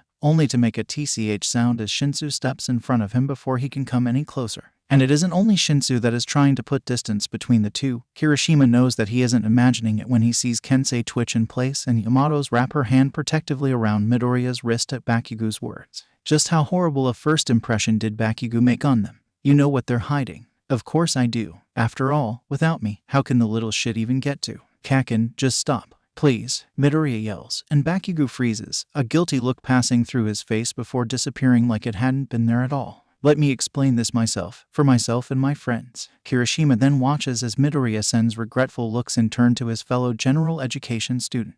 I'm sorry guys, but I really think we should tell them. Nobody speaks up. waiting to let the drama unfold when Shinsu finally reacts, putting a hand on his own face, surrounded with so much fond resignation that Kirishima almost breaks into tears. At this point, I really shouldn't be surprised, but some reason I still am.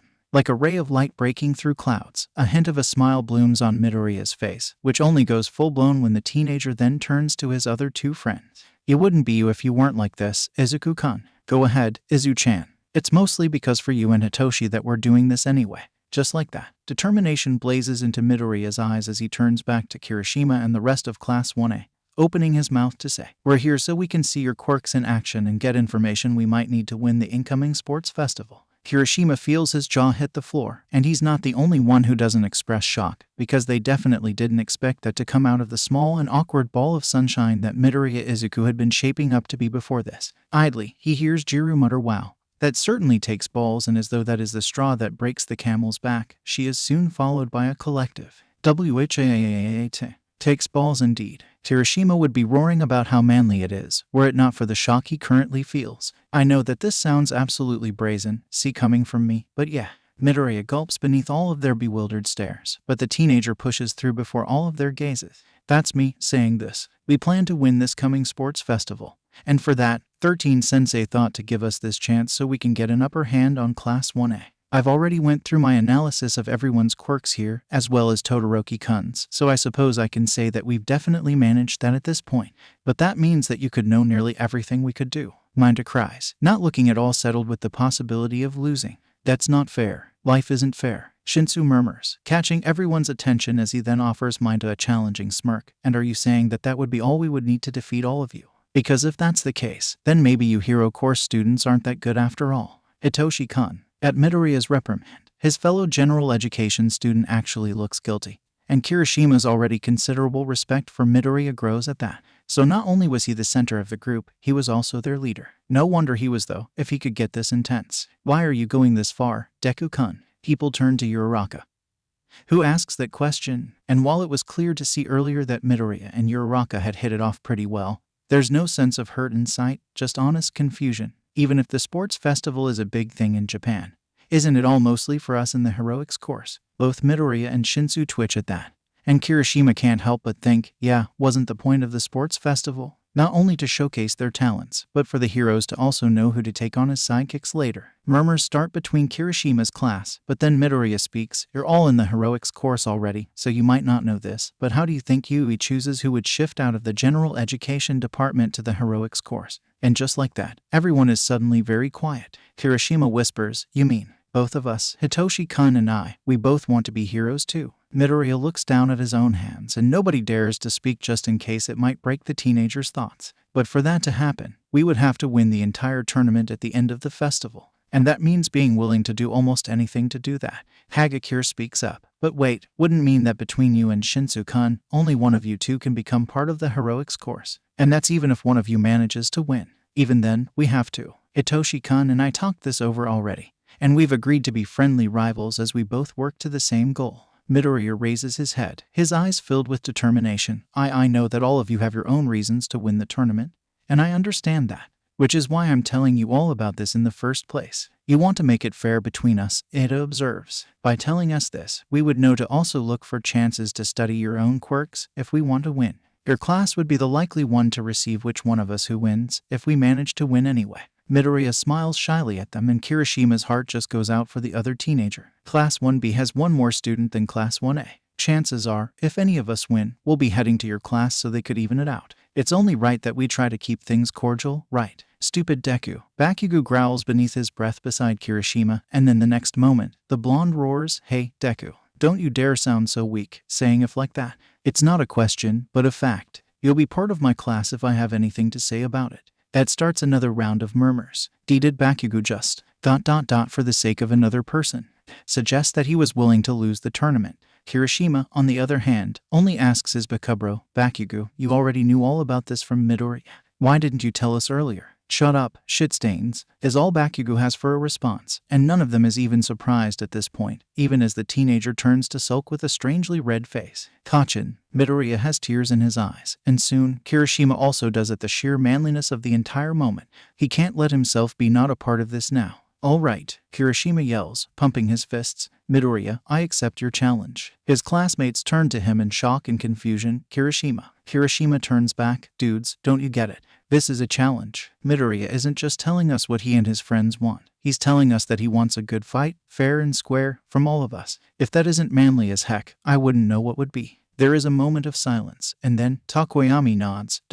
You do have a point, Kirishima. Midoriya, I will also take on your challenge. And soon, there is a chorus of similar announcements. Midoriya-san, I won't lose, Deku-kun. This festival sure is shaping up to be an exciting one. Ribbit. Competitive. That's the only word that could fit this moment. After all, what else could you call a group of students genuinely excited to face off each other? And it is infectious. Soon, Kirishima spots even Shinsu smiling at Midoriya, the two of them muttering something nice to each other given the looks on their faces, and at that, Kirishima pats himself in the back. It was always nice, making new friends, especially ones as manly as Midoriya was turning out to be. Oh, is that Yamato approaching Yaoyorozu? Kirishima wonders why. The girl pretty much kept to herself so far, the entire time he got acquainted with her, so why is she talking to their class president of all people? No matter, it's not Kirishima's business. Plus, with Katsura being tugged into the conversation by Yamato, he knows that particular conversation has enough people in it without him barging in. Kirishima spots someone on their own though, and soon, he approaches him.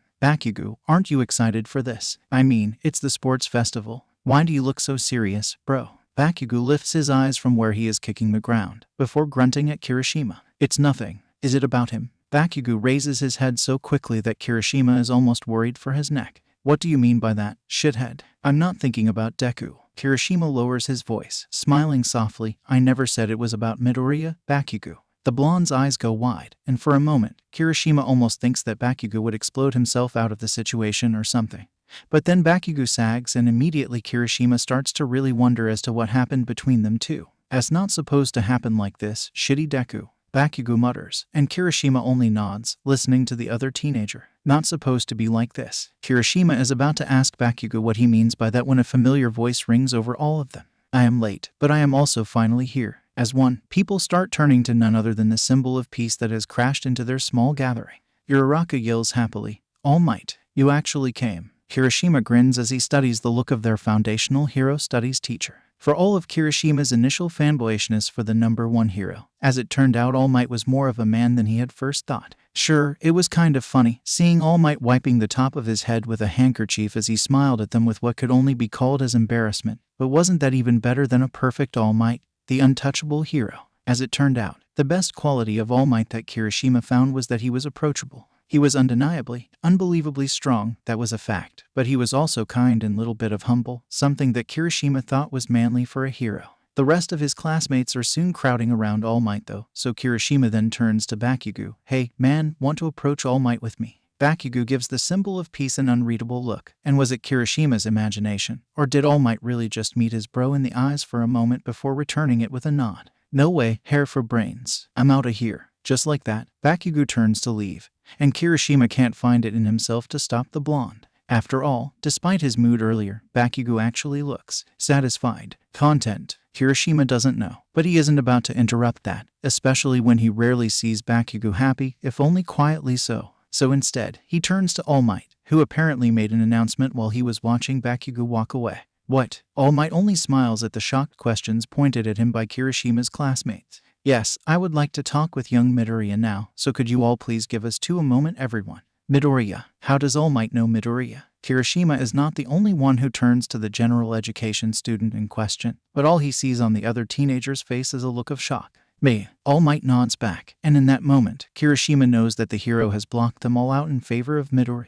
Young Midoriya, if you don't mind. Midoriya looks flustered at all of the looks he gets for that, especially the curious ones shot at him by even his fellow general education student. But soon, Midoriya gulps down his fear before Kirishima's eyes, and before he knows it, Midoriya has that same look of determination on his face. Why yes, All Might, I won't mind. Shall we? And just like that, All Might reaches for Midoriya, grabs him by the shoulder, and with an almighty jump the two of them move to a place too far for Kirishima to hear what they are talking about. And judging by the annoyed look on Jiro's face, so did she. Still, once All Might and Midoriya come back to them with Aizawa-sensei, 13, and a smile on Midoriya's tear-tracked face, Kirishima already knows to not pressure the other teenager on what they talked about, instead focusing on the report Midoriya and his team soon gives them. After all, one only needs eyes to see the new air of ease in between Midoriya and All Might in that moment. Hash. What happens next between Shinsu and Aizawa? Aizawa could have sworn that it was here this morning when he left his apartment for his homeroom class. He buries his head deeper into the shrubbery. Aizawa's ears, trained to the point of an almost ungodly level of acuity after more than a decade of being a hero and several years as a teacher, easily picks up the whispered commentaries of passers-by about what they thought of a grown man with his legs sticking out of a bush, but he ignores them. They're not what he's looking for. What he's searching for is something much more usually quiet, of more importance than random strangers on the streets. You're looking for this guy. Sorry, I already fed him. Aizawa does not freeze. He is far too professional for that, even considering how he can recognize that particular voice. But he does slowly lift his head out of the bushes with a carefully measured expression on his face. Why are you here, brat? The damn teenager only smirks at him, with the cat Aizawa had been looking for in his arms, looking well-fed and being given plenty of stroking. Isn't that supposed my question, Eraserhead? After all, normally one wouldn't expect pro heroes to be looking for stray cats in the middle of the streets, while I'm just an ordinary teenager hanging around in random places like ordinary teenagers do. You know what I mean. Composed and seemingly unruffled, Aizawa hauls himself out of the shrubbery before brushing off the leaves and random twigs sticking to his clothes and scarf. As much as you might try to pretend that this is a coincidence, there is no way it is. This is an entirely different part of the campus from where you and your group normally go, considering the location of the general education dorms. You would know that, wouldn't you? The brat asks rhetorically before giving him a nod. But all right, I wanted to find you, and Toshinori-san told me just the right person to ask for where you might be this afternoon. Present Mike had been very supportive, to even go as far as distracting you for a while so I could get here before you.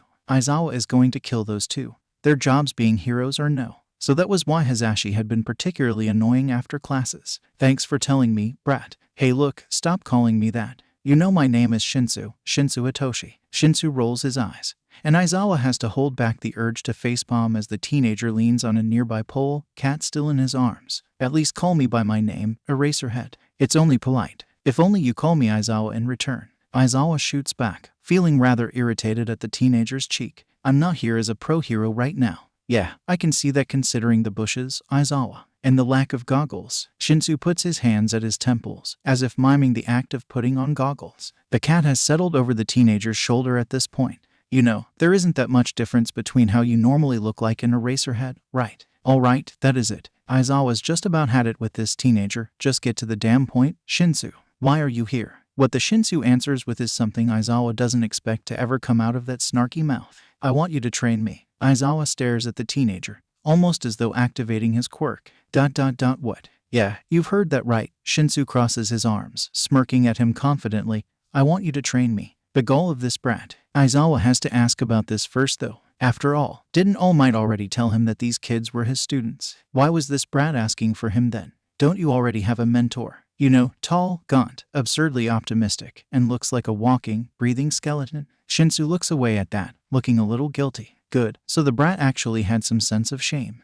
Toshinori-san is a well-intentioned teacher, but after more than a week of training under him, I recognize now that he isn't what I want, no, what I need. Shinsu then turns back towards Aizawa, eyes sharp and filled with clear intelligence. The way he teaches, it's been about nothing but pure strength and some physical exercises so far. I need something else. Someone who has experience with fighting with martial arts in tandem with quirks. Someone who can teach me skill. Aizawa has to admit, he sees the logic in that. Because while All Might be the best hero, he was far from being the greatest of teachers. And it only made sense. All Might had, after all, only started teaching recently and never took on students before that. And what he knew also didn't include tactics that people like Aizawa had to rely on for not having quirks for direct combat. So yes, he sees the logic in Shinsu's argument in needing someone like him as a teacher as opposed to All Might, or as they knew him, Toshinori. Still, it doesn't mean that the boy has a neat argument that Aizawa would just agree. After all, he has no incentive to teach another student, especially another brat with enough cheek to make Aizawa want to tear his hair out.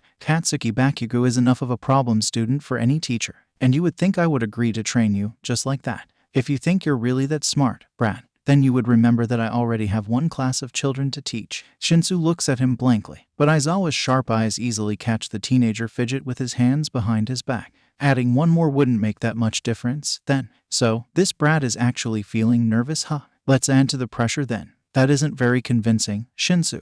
This time, the nervousness becomes much easier to see. with Shinsu even taking off the napping cat off his shoulder and offering it to Aizawa. Aizawa inwardly growls at the action. If Shinsu is trying to convince him, then the teenager is making a terrible error. How about I let you pet this cat then? It's a very cute cat. Aizawa has had enough. He turns around, saying, I'm leaving. No, please don't. Aizawa halts. Finally, the mask was off. Now, time to face the actual teenager behind the cheekiness and the snarky commentary. He turns back, only to see a startlingly emotive expression on the normally unreadable Shinsu's face. And this particular expression, the curled brows, the wide eyes, the dilating pupils, Aizawa has seen this so many times that he doesn't even have to think to know what is running in the teenager's mind.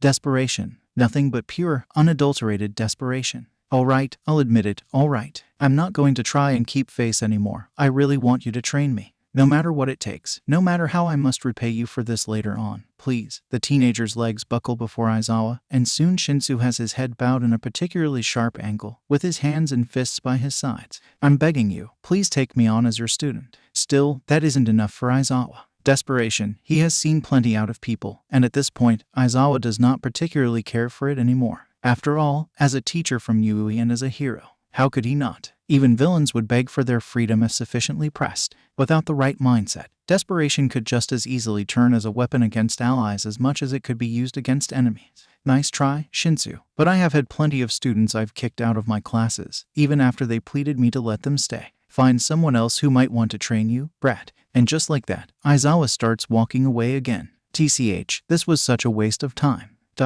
You know, it wasn't a lie. Aizawa stops in his footsteps once more, and he doesn't have to turn around this time to see that Shinsu is still in that uncomfortable position, refusing to look up until Aizawa tells him to. When Izuku said that you were the hero I respected the most during the report we gave at USJ, it wasn't a lie. You still are, you know. Shinsu actually chuckles here, not with mirth but with embittered resignation. Even with what President Mike told me this morning about how you were one of the major reasons why I dropped out of the entrance exams and got placed in general education, it still isn't a lie. That actually throws Aizawa for once, not because of what Shinsu is saying, but because of what it implied of President Mike's opinion of this boy. Azashi even told you about that. Yeah, to warn you that the man you're looking to have as your mentor has very high standards, he said. So Hazashi did know that Shinsu was planning to ask him to take him on as a student. Still, even with that, I came here, hoping that you might take me on. Aizawa, at this point, just wants this particular question answered. Why then? Why do you still persist in trying to convince me when you know just how high my standards are? Because, when I came home after the entrance exam, knowing that I would fail, Eraserhead had been what brought me back up despite how everything seemed to be going against me. The night after the exam, I almost gave up, almost. Aizawa stands up straight at that, finally returning his gaze at the bowing teenager. Was this teenager talking about? But then the news on the television came on and I saw you. In that moment, Aizawa curses All Might to hell and back inside his head. Of course, this had to be that man's fault. All Might only had to be busy for personal reasons that night, which, in retrospect, was probably related to that Midoriya the symbol of peace had very obviously taken a shine to, which led to Aizawa needing to be out in the man's place. Of course, that night also happened to be the night Eraserhead was actually caught on camera by the media, and of course, that particular day also had to be a slow news day that necessitated bringing out even unpopular heroes like him into the spotlight for the lack of anything better to show. And now, Aizawa has a hopeful in his hands and he hates it. I saw how you fought against villains mostly without a quirk, only using yours to even out the playing field while you brought them down with just your physical abilities and simple tools. I saw how despite the fact that your quirk didn't work on mutant types, you had combined your wits and your martial skill to take down mutant-type villains anyway. Shinsu actually looks up at that, awe and respect clear on the teenager's face, unbridled by the need to maintain a facade. It was inspiring. From then, I sought as much information as I could about you, and what did I find? That you were also a member of the general education department at some point.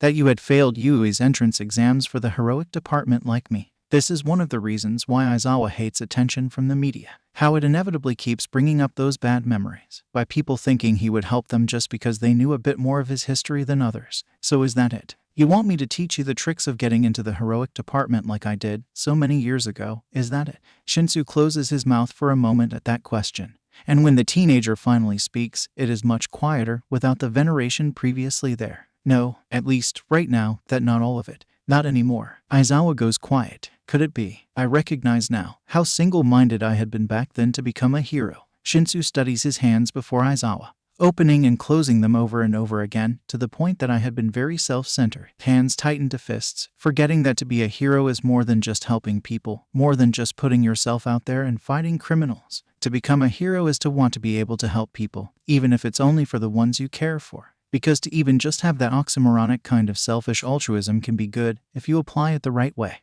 Yes, if this does go on. If a hero fights just to protect, if he fights just to ensure the continued happiness of his loved ones, would that make that person less of a hero? I believe the answer to that is no, because now that is my motivation, my creed. After feeling so helpless, after managing to do nothing against Tsuchigumo while my rival fought and begged for our lives, I realize that now. While I won't deny that my previous goal of proving myself to the world remains, that has become secondary now that I have people that would care for me despite my quirk. What I really need now is to become stronger, to become a hero so I won't fail Izuku and the rest of my friends. A little bit more, show me more, prove yourself to be worthy of becoming a hero. And for that, I would do anything for you to train me. Aizawa's eyes go wide as the teenager prostrates before him, his legs bent and his face pressed on the ground with his arms. So please, I'm begging you, please, take me on as your student. I won't complain, no matter how hard it might get. I'll do whatever you ask me to. I'll even sign a contract, make a vow, if that's what is necessary. Aizawa has enough, he has seen enough, and with that he raises a hand at Shinsu's direction. Just stop right there, raise your head. The teenager does so with much caution, slowly lifting his head again with just a glimmer of hope in his eyes. Aizawa presses the bridge of his nose at the sight. At this point, there really was no going back. If you're really going to be that persistent, all right, I'll give you a chance. Even if it's only to prevent you from bothering me about this any further. Remember that week of detention the principal told you about. He knows he doesn't imagine the hopeful tone from Shinsu's reply. Yes, I'll take that. And use that week as a preliminary test to decide if you are indeed worth taking on as a student. Aizawa is already making plans in his mind for training sessions, to convince both Hisashi and All Might to take over some of his classes in return for what they have dumped in his lap. Be warned though, I won't be as kind as any of your teachers. If you aren't prepared to at least throw your guts out at least once on my training, you better give up now. I won't disappoint you, Aizawa-sensei. It is exceedingly odd to see such a bright and earnest smile on the normally sarcastic and moody Shinsu's face. And despite himself, part of Aizawa hopes that he would somehow be able to see it again after he is finished with the teenager. Only a small part though, a very small part. Still, just what has Aizawa gotten himself into now? How does Inko take the entire news about Izuku's recent experiences in Yuuei? Inko has always been a worrier. She can't help it. It's as much a part of her as her son loved heroes. And oh, how her son loved and admired heroes. Izuku had been an excitable and kind child, brought to emotional displays by the smallest of things like Inko. But when it came to heroes and everything about them, her Izuku would always default to childish excitement and joy when they were brought up. And then, her son inherited a version of Inko's own quirk, where instead of attracting small objects to himself he banished them away with a touch. That had been the beginning of the change inside her son. Izuku always wanted to be a hero, like All Might, the #1 hero and the symbol of peace. Yet, with the quirk Izuku had inherited from her, Inko knew that it would be difficult for her son to become the hero he wanted, and Izuku knew it as well. Inko doesn't think that Izuku blames her for inheriting her quirk, as opposed to her husband's quirk of breathing fire. But Inko blames herself anyway for failing to give her son the powerful quirk he wanted to attain his dreams. She blames herself on how Izuku starts hiding things from her as a child. She blames herself on how the subject of heroes at home sometimes brings about envy and sadness as opposed to joy in her son. Inko just wants to protect her son's dreams, to make him happy, yet, if her Izuku had a different, stronger mother, then wouldn't Izuku be happier for it? If only Inko was stronger, if only she was better. In the end, when her Izuku asked her if he could attend Yuuei, Inko allowed her son to attend the dormitories, because she thought Izuku would be happier without seeing her every day, without having Inko as a reminder as to who exactly gave him the weak quirk that wouldn't help him achieve his dreams. But Inko never thought that it would come to this. Izuku turns to her as she bursts into the room. Mom, oh, Izuku, how I'm so glad to see you. Inko immediately runs forward to hold her son in her arms, as to assuage her own fears brought about by the past hour. What is this I've heard about you getting attacked by a villain? About you nearly getting killed? Oh, Izuku, when All Might himself came into our house to tell me what happened, I nearly had a heart attack. I thought I would be brought here only to see you crippled, or worse. Ah, Mom, don't worry so much. Her Izuku struggles a bit in her hug, before returning it with one arm waving over her head. I'm just fine, can't you see? I'm not hurt. Not anymore, at least after recovery girl healed me. Inko though, hears differently. So you did get hurt. Her son pulls away, his hands holding tight on Inko's shoulders. Look, Mom, I'm okay now. Izuku then gestures at himself before Inko, who wraps her gaze up and down her son in search of any injuries. See, completely unhurt. You don't have to be so afraid for my sake anymore. Seeing the comforting smile on Izuku's face, Inko relaxes. All right, Izuku, if you say so, she says, before placing a hand on her right cheek with a sigh. I worry about you so much, you know. It's my job as your mother to do so. Hence why we brought you here. Inko turns to the speaker, someone that she only noticed just now to be in the room. In her shock, she gasps before bowing her head several times at the astronaut-themed third person in the room. I am so sorry that I've ignored you all this time. Inko only stops bowing her head in apology once the hero raises their hand to stop her. And then, only does she lift her head to meet them face to face. You must be a pro hero, right? The principal that brought me here told me so. I would like to say that I can recognize you, but I can't. I'm sorry, unlike my son, I've never been that informed about heroes other than the ones in the top 5. Shame fills Inko at that, but the space-themed hero before her only shakes their head. You don't have to worry, Midoriya-san. You have caused no offense. Inko can't see the face of the person before her with that helmet in place, but even without that, she can immediately tell the hero is compassionate from the soothing tones of their voice alone. It is only understandable that you would focus on your son's well-being first before me, and there is no harm in not knowing my name. After all, I'm not as famous a hero as some of the others here in this school. Izuku chimes beside Inko, her son's respect easily recognizable in the way he gazes at the hero before them. They're 13, Mom. Didn't I tell you before? They're the Space Hero 13, specializing in search and rescue. They're also my homeroom teacher. Oh, is that so? I must have forgotten. Indeed, Inko can't remember at all a time when her son spoke about any space-themed heroes to her. How shameful. Still, 13. Sensei, is that how I should call you? The hero, apparently named 13, nods. Yes, please, take a seat right here beside your son. Inko does so, making sure to sit close to her Izuku. 13 Sensei, is there anything you wanted to talk to me about my son, to call me here? Because if it's only to tell me about what happened, All Might had already done that, and the principal wouldn't personally come to see me if it was just for that. Inko didn't think it possible, but 13 tilts their head in what feels like approval. I see where Midoriya-kun gets his perceptiveness then.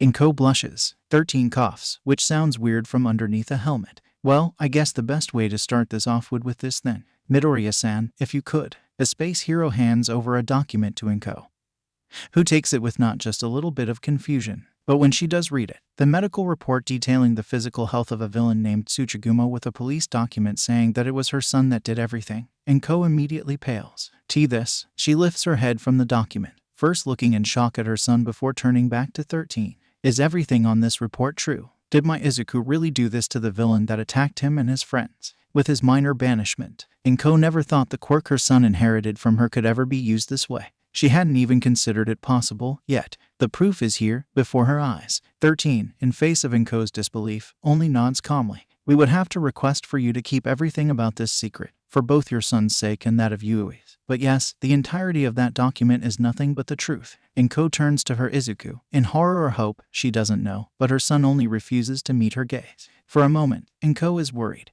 Was Izuku blaming her for this? Was all of this her fault again? But then those irrational thoughts of hers are replaced with what she knows of her son. Her Izuku would never blame her, because it was always just Inko that blamed herself. And her son took after her. In that moment, once realization sets in, Inko immediately hugs her son again. Mom. It is all a stream of words, just whispers leaving Inko's mouth. But she knows this is what her son needs to hear. She knows that this is what her Izuku wants her to say. Izuku, don't be afraid. I won't judge you. I won't be disappointed. I won't condemn you for whatever you do. Because you must have only done it because you had to. Isn't that right, Izuku? She lifts one hand to caress her son's right cheek before lifting it so Inko could see her son's eyes, glimmering with tears. There's nothing that would make me love you any less, Izuku, so don't avert your eyes from me now. Slowly, Izuku returns the hug, before finally burying his face into Inko's shoulder. And while Inko can't see 13's face from within the spacesuit, especially with how she is ignoring them again in favor of Izuku, for some reason she gets the feeling that 13 is smiling at them in that moment.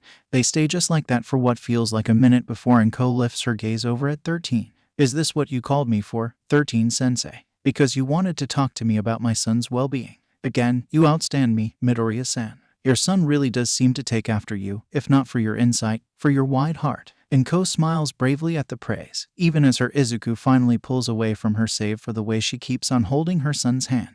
But before I get too much into telling you what I respect in the both of you, I would like to ask, Midoriya-san, what do you know of quirk counseling?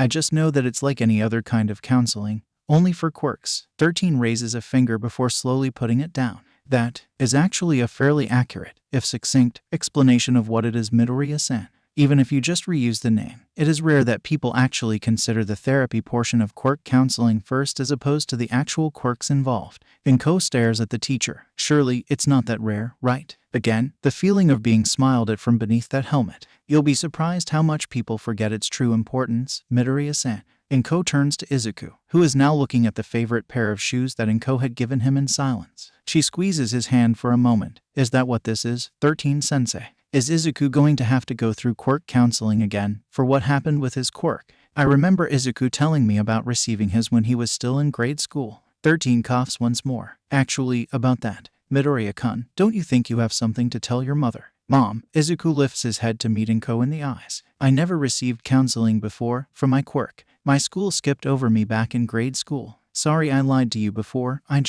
Her son shakes his head, turning away from Inko again. I just didn't want to admit to you that they considered what I had to be equal to being quirkless. 13 says something about having that particular question finally answered. But Inko doesn't quite hear the hero, because Inko is only shocked, stupefied that this could have happened.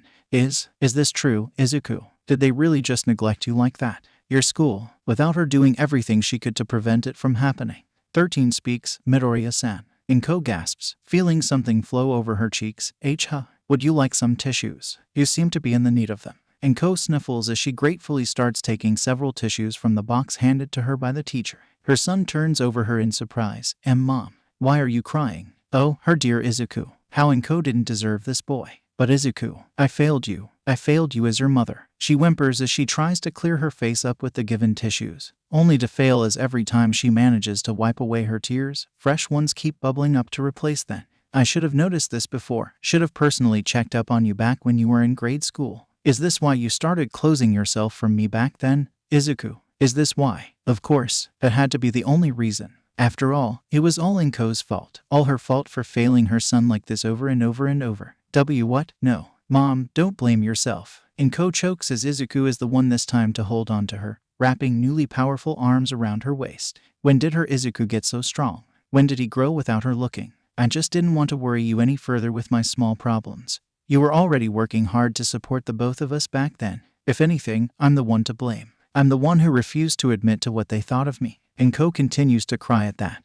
And soon, even her son starts to cry as well. Truly, they were alike in many ways, down to how they blame themselves as opposed to anyone else. 13 speaks up at this. Midoriya-san, Midoriya-kun, please calm down, the both of you. Neither of you are to blame. Instead, it lies on the collective heads of the grade school that did this to Midoriya-kun. So don't blame yourselves. The teacher places 2 hands over their shoulders, one on Izuku's and the other on Inko's, squeezing just a bit to comfort them. And in the first place, it's not a matter on who the blame falls on, but on what all of us can do now from here. So please, both of you, try to calm down. What can Inko do from here? Could it be that was Inko had missed all this time? So drowned in her guilt, in her worries, instead of actually helping her son, she failed to do anything. That in her reverie in pinning down the blame to herself, she had missed the point entirely. If that was the case, then yes, Inko could calm down. No, she would calm down, catch her breath, and be strong. For Izuku. All right, if you say so. 13. 1, 2, 3. Deep breaths, in, out. Once Inko starts feeling better, like her voice can come out stronger, she turns to her son who is still holding on to her. Izuku. Izuku has his face buried into her shoulder again. There, my boy. Inko starts whispering comfortingly in her son's ears before turning back to 13.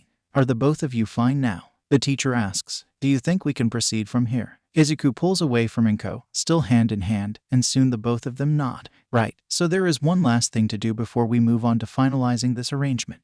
13 steps back, crossing their arms behind themselves. Midoriya-kun, if you can, please tell your mother the last thing she needs to hear from you. Take as much time as you both need. Inko looks up to see her son looking at her determinedly. Mom, what is it, sweetie? At this point, Inko is waiting to hear another piece of bad news, like her son telling her that he is in danger of being targeted by villains. Maybe that Izuku had been involved in something criminal or vigilante of origin, or even something like being chosen for something that would have Inko worrying for the rest of her life over. No matter what, I will help. No matter what, I'll be supportive. I still want to become a hero. Inko, in that moment, freezes. Of all things to come out of her son's mouth, of all things that has her Izuku looking like that, terrified and worried in one as though Inko is going to react disapprovingly at him. Inko can't help it. She laughs, and Inko knows that Izuku is staring at her.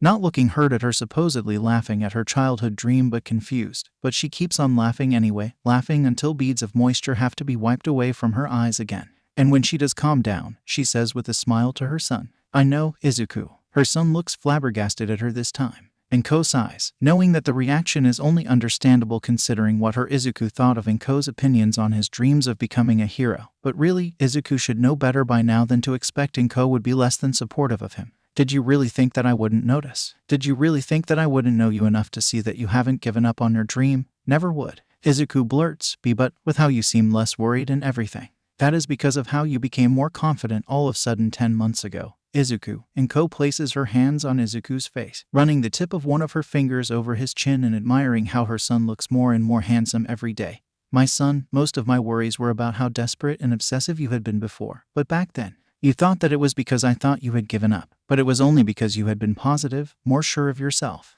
That was all that I had wanted to see from you, sweetie. Inko still doesn't understand what brought about that particular change in Izuku in the first place, even now. She doesn't know what convinced her son to apply to Yuuei through general education as opposed to the hero course. She doesn't know what led to her Izuku finally calming down those many months ago. But in the end, that wasn't what mattered, right? In the end, it couldn't have been anything but good for her Izuku. Thus, Inko doesn't ask any questions, not when Izuku isn't inviting her to ask them. She'll wait for him to tell her himself of his own volition. Then, when you let me enter Yuuei, it was with the thought of letting you get the chance you wanted of becoming a hero, Izuku. Nothing more, nothing less. Inko shakes her head before she catches sight of the report given to her earlier by 13 in her seat. A heavy reminder of the danger her son has faced without even becoming a hero yet. Even with how dangerous it seems to me now, IW won't stop you. Not yet at least. I guess I'm just going to have to trust you in this, Izuku. After all, her Izuku had an all-new powerful use for the quirk she passed on to him, right? While it was pretty terrifying, it would make him safer and less worrying for Inko now that her son had a way to fend for himself. Anyway, it would be incredibly unlikely for her son to be put in danger by Yuuei again, right? Inko doesn't quite believe herself as she thinks those. But seeing the relieved smile break over her son's face again assuages the fears bubbling up in her heart. She would like to have her son be safe, but she wanted him to be happy even more. And if what made her Izuku happy would be this, then Inko will let her son chase after his dreams. She would never let herself and her own fears hinder her Izuku again, not without a good reason too. If both of you are ready, then we can proceed to finalizing Midoriya-kun's quirk counseling sessions between myself and Recovery Girl. 13 nods at the two of them before walking back over to their table and tapping at what looked to be a contract. If you agree to sign here, Midoriya-san, we can consider this as Midoriya-kun's first session, and in the future, we would call you in if we find it necessary for the future of your son's continued mental health. All I want is for you to be happy. All I want is for you to be safe. But if this is what you want, then I'm just going to have to offer you everything I have. For you, my son, I'm going to be better. For you, I'll take out a page out of your book and become stronger. I'm going to be nothing less than a woman worthy of being the mother of a hero. Inko signs the paper, making a new oath to herself deep in her heart as she does so. ####. And lastly, what comes next? Nedu looks out of the window of his office as he sips on some of his tea. He is contemplating. Just so recently, this office had been a hubbub of activity. He had been approached by Toshinori, attempted to aid 3 of his school students in their goal of finding their friend, and in doing so had managed to do such a severe error that he had pushed those students to put themselves under danger. And though those students were safe now, Nedu still doesn't forget his part. He never would, he supposes. It definitely shouldn't have even happened. Nedu is no beginner, no rookie whose mistakes could be easily waved off as inexperience. Because Nedu is experienced, just as or even more experienced than the rest of his staff. But to make a mistake like that, and indirectly putting his students in danger as a result. No, maybe it was the relative peace these days that made him soft. After all, when was the last time Nedu actually brought his skills to their utmost? With All Might keeping the peace by scaring most of the really dangerous villains into inactivity. Even with the average number of villain attacks rising, Nedu had not been needed. And just like that, Nedu grew to rest, slowly getting more careless as he rested upon his golden laurels. Not anymore. Nedu will simply have to get better. He'll simply have to never make this same mistake ever again. And for that, he had the perfect project in mind to practice his skills over a certain grade school as helpfully pointed out for him by Toshinori's apprentice Midoriya Izuku. It has been a while since Nedu took an establishment with his paws and broke it over with his manipulation. Too long, even. It's been such a long time. Nedu is only starting to chuckle evilly when someone knocks on his door. Just about time the man he was waiting for finally arrived. Toshinori-kun, come in. His old friend, the one and only symbol of peace, walks into the room with his hand on back of his head and his absurd height underscored by the man bending forwards. Once more, Nedu is reminded exactly of how, despite being all might, Toshinori could be so unassuming in his real form. Principal, you called for me. Immediately, Nedu gestures for the man to sit opposite him, before pretending to not see that amusing look on Toshinori's face once he hands the man his tea. Why risk Toshinori making that look again? After all. Yes, I wanted to talk to you about your students, you see. Toshinori takes a quiet sip of his tea. Is this about Midoriya-kun and his friend's incident a few days ago? I remembered Tsukachi-kun telling me about something he found out from Tsuchigumo. Yes, there's that. But first I wanted to tell you some of the things I've figured out over the past few days, especially in regards to what would have happened without the input of your students. Nedu begins, refilling his own cup of tea. As you understand, the course of events is highly dependent on the players, and in this case we've managed to garner quite a positive outcome out of this confrontation. But it remains to be thought as to what might have happened. No. Toshinori nods at that, already making it obvious to Nedu that the man has prepared himself for a long chat. Yeah, well, if you don't mind, I'll get to it. If only people realize that Nedu keeps on making his long speeches just irk or distract people at this point. So, it all begins with the disappearance of Katsura-kun. As impossible it may seem to consider right now, we must assume what happens if Katsura-kun hadn't befriended Midoriya-kun and the rest, and I already have a good idea of how would that have been. Without close friends worried for his continued well-being, Katsura-kun is ripe for being disappeared away. You can't possibly think that, Principal, Toshinori argues, putting his cup down as he intertwined his hands together. What you are saying here is kidnapping of a Yuuei student.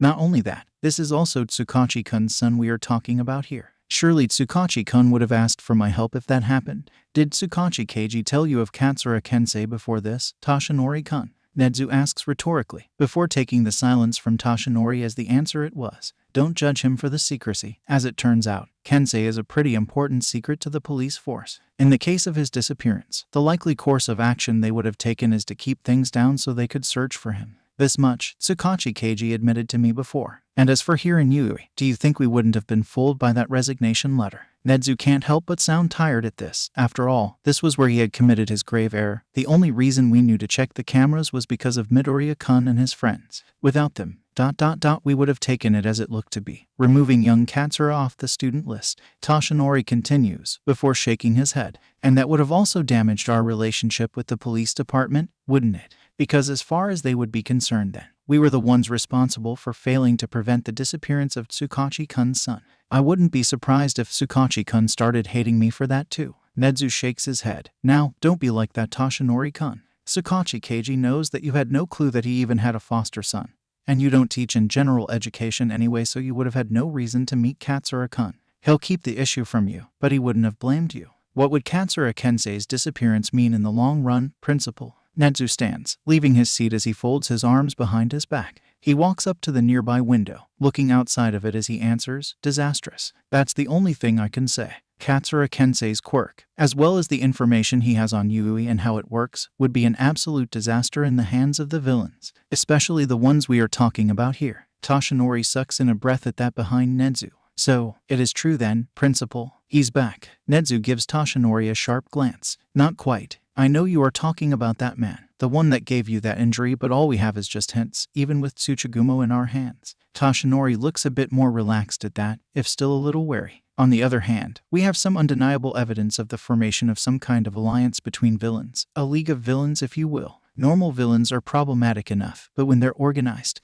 Nedu shakes his head. Indeed, in such a situation, it doesn't bear thinking what might have happened if Katsura-kun got successfully kidnapped. With the number of quirks and methods that could be used to forcibly get our information out of him, Tsuchigumo's quirk just being one of them, even if Tsukachi-kun got his son back later on, our security would forever be critically compromised. Toshinori looks down. We would have faced an attack at some point. Yes, I do believe that's the case. Nedu is also somber at that idea. His beloved school, under attack by villains. He shakes the thought out of his head. Still, I'm glad to say that wouldn't happen anytime soon, especially with our new information and my recent overhaul of the campus security. We've also received some information on our enemy's appearance and quirks, which would only be useful in tracking them down. Nedu takes out a document from his table, labeled Classified Information. Toshinori-kun, here's the compilation of everything Tsukachi-kun gave me. Were it not for the fact that you've recovered Katsura-kun, he probably wouldn't have been allowed to give this to me in person. Toshinori starts flipping through its pages. This is a terrifying set of quirks, isn't it, Toshinori-kun?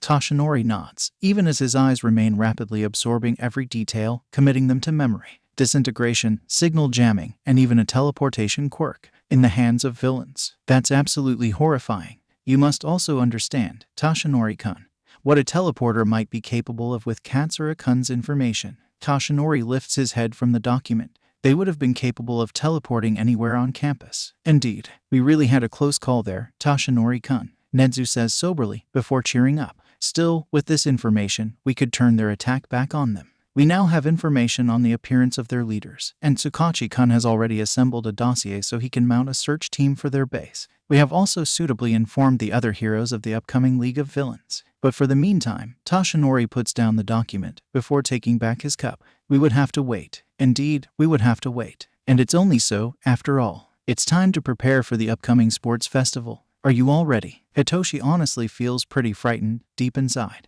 This day is, after all, what he has been preparing for over the course of the past 2 months. It is what defined his goals ever since entering Yuuei. It is what has allowed him to get as close as he is with his 3 friends, especially Izuku. And it is what made him endure through that hellish week of training and more under Aizawa-sensei. Today is the only chance for him, or Izuku, to become part of the hero course this year. Of course, he feels scared. His rival ends up beating him to it though. Not a surprise, considering how much Izuku flips between a confident and self-assured friend to a mousy and timid boy. If I said no, do you think the entire school could reschedule, Toshinori-san? Kensei snorts from where he is reading something on his cell phone. The nerve, just because he wasn't the ones dreading how this day would end. Izu-chan, I think even Toshinori-san's vaguely defined but somehow highly influential position in the school wouldn't be able to manage that. Hitoshi can't hold back a smirk of his own at that. Indeed, at this point, there had been some needling on Hitoshi and Kensei's end as to precisely what position Toshinori-san held within Yuuei, but as it was their shared mentor was proving to be tight-lipped.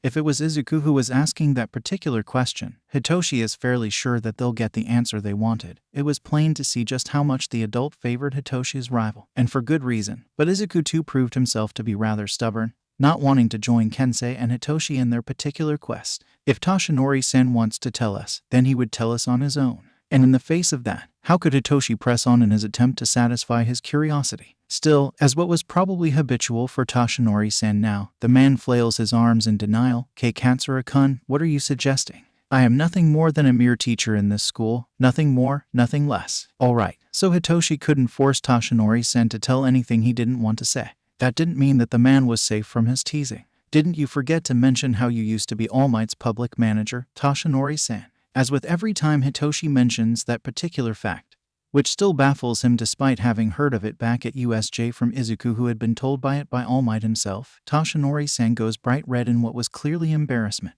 Embarrassment for what? Hitoshi doesn't know. Surely, the man wasn't embarrassed of working for All Might of all people, right? About that. Toshinori-san yells before the man devolves to mumbling as he looks down on his feet. Hitoshi overhears the man mutter the words wasn't intending to and was planning to say something else over and over. But as always, he can't make any sense out of it. Really, for all habits Toshinori-san could pick up from Izuku, it had to be that. At least that meant their mentor could be fun to tease. The same couldn't be said about Aizawa-sensei. Hitoshi shudders at that particular bit of memory. So much cloth. Kensei-kun, what are you reading on your phone? Megumi asks the trickster of their group, leaning closer from behind Kensei. You have been busy with that for a while now. Oh, are you interested, Megumi-chan? Look, just like that. Kensei shows his phone to Megumi, and Hitoshi just wants to snort at the sight of Megumi nearly laying her head over Kensei's shoulder. For all of Kensei's initial shyness around the female of their group, these days he could be rather free with physical distance, and in return Megumi seemed to be also a lot bolder these days around Kensei and Kensei alone. This was just another point to the mental tally Hitoshi had about the two of them eventually ending up together. New heroes and vigilantes in Matsutafu, recent quiet regarding on villain attacks, and new inventions in muscle support company. Megumi reads the articles out loud, and soon she tilts her head, which makes her braid brush with Kensei's cheek. Another point for the tally. Kensei-kun, Why are you reading the news? I didn't figure you to be one to try and keep yourself updated with these kinds of things. I kind of have to, considering my role in this group. I can't be the smart guy if I don't actively do my research, you know. Hitoshi actually does snort at that. He could just hear the capitalization in the other teenager's tone. Kensei, if you're the smart guy, then what do you think the rest of us would be then? Well, Izu-chan's definitely the heart of the group, of course. Kensei juts a thumb towards the teenager in question, causing him to squeak loudly at that as he is broken out of some worried muttering by the comment. And then Kensei points to Megumi, and Megumi's the badass chick that's scarier than she looks. Itoshi raises a brow. And as for me, you're the Lancer. You're the counterpart of Izu-chan here. Plus it just fits you, considering the weapon I gave you. Itoshi can't say anything to that. After all, calling him the Lancer of the group really did fit, raising the mechanized spear given to him a week ago by Kensei over his shoulders, as well as eyeing the 3 short rods tied to Izuku's right thigh. He sighs, all right, I'll concede to that. But really, do you think we're ready? That's the question you should be asking of Izu-chan, don't you think? The 3 of them, including Toshinori-san who had just recovered out of his own muttering fit, turned to Midoriya Izuku who has his gaze directed at somewhere else. Once Hitoshi follows that gaze, he knows what Izuku is thinking. After all, Izuku is looking towards the dormitory for general education department. While the place isn't particularly filled with good memories, especially with the whole thing about Kensei, the fact was, at this point they have spent more than 2 months in this place. After that long a time, it was kind of a given that it would be like a home to them. And depending on what happens today, this may not be true anymore. Depending on who wins and who fails, either Hitoshi or Izuku could leave this building forever, or none of them would. Are you ready, my boy? Toshinori-san asks this of Izuku again. And this time, Izuku does meet Toshinori-san in the eyes, seeing that shared gaze. Not for the last time, Hitoshi wonders as to what exactly was the relationship between his rival and their mentor. The bond between the two before him was certainly more than a relationship between a teacher and a student. And if Hitoshi didn't know better, he would have already concluded that they were father and son. Yeah, Toshinori-san, I'm ready. Well, that certainly settled the matter now, didn't it? With Izuku having declared that, there was no way that they were going to wait any longer, and all of them knew that. Hitoshi slings his arms over his spear. Megumi smiles. Kensei grins wildly. Toshinori smiles proudly over all of them. Then it's time to go. Hash.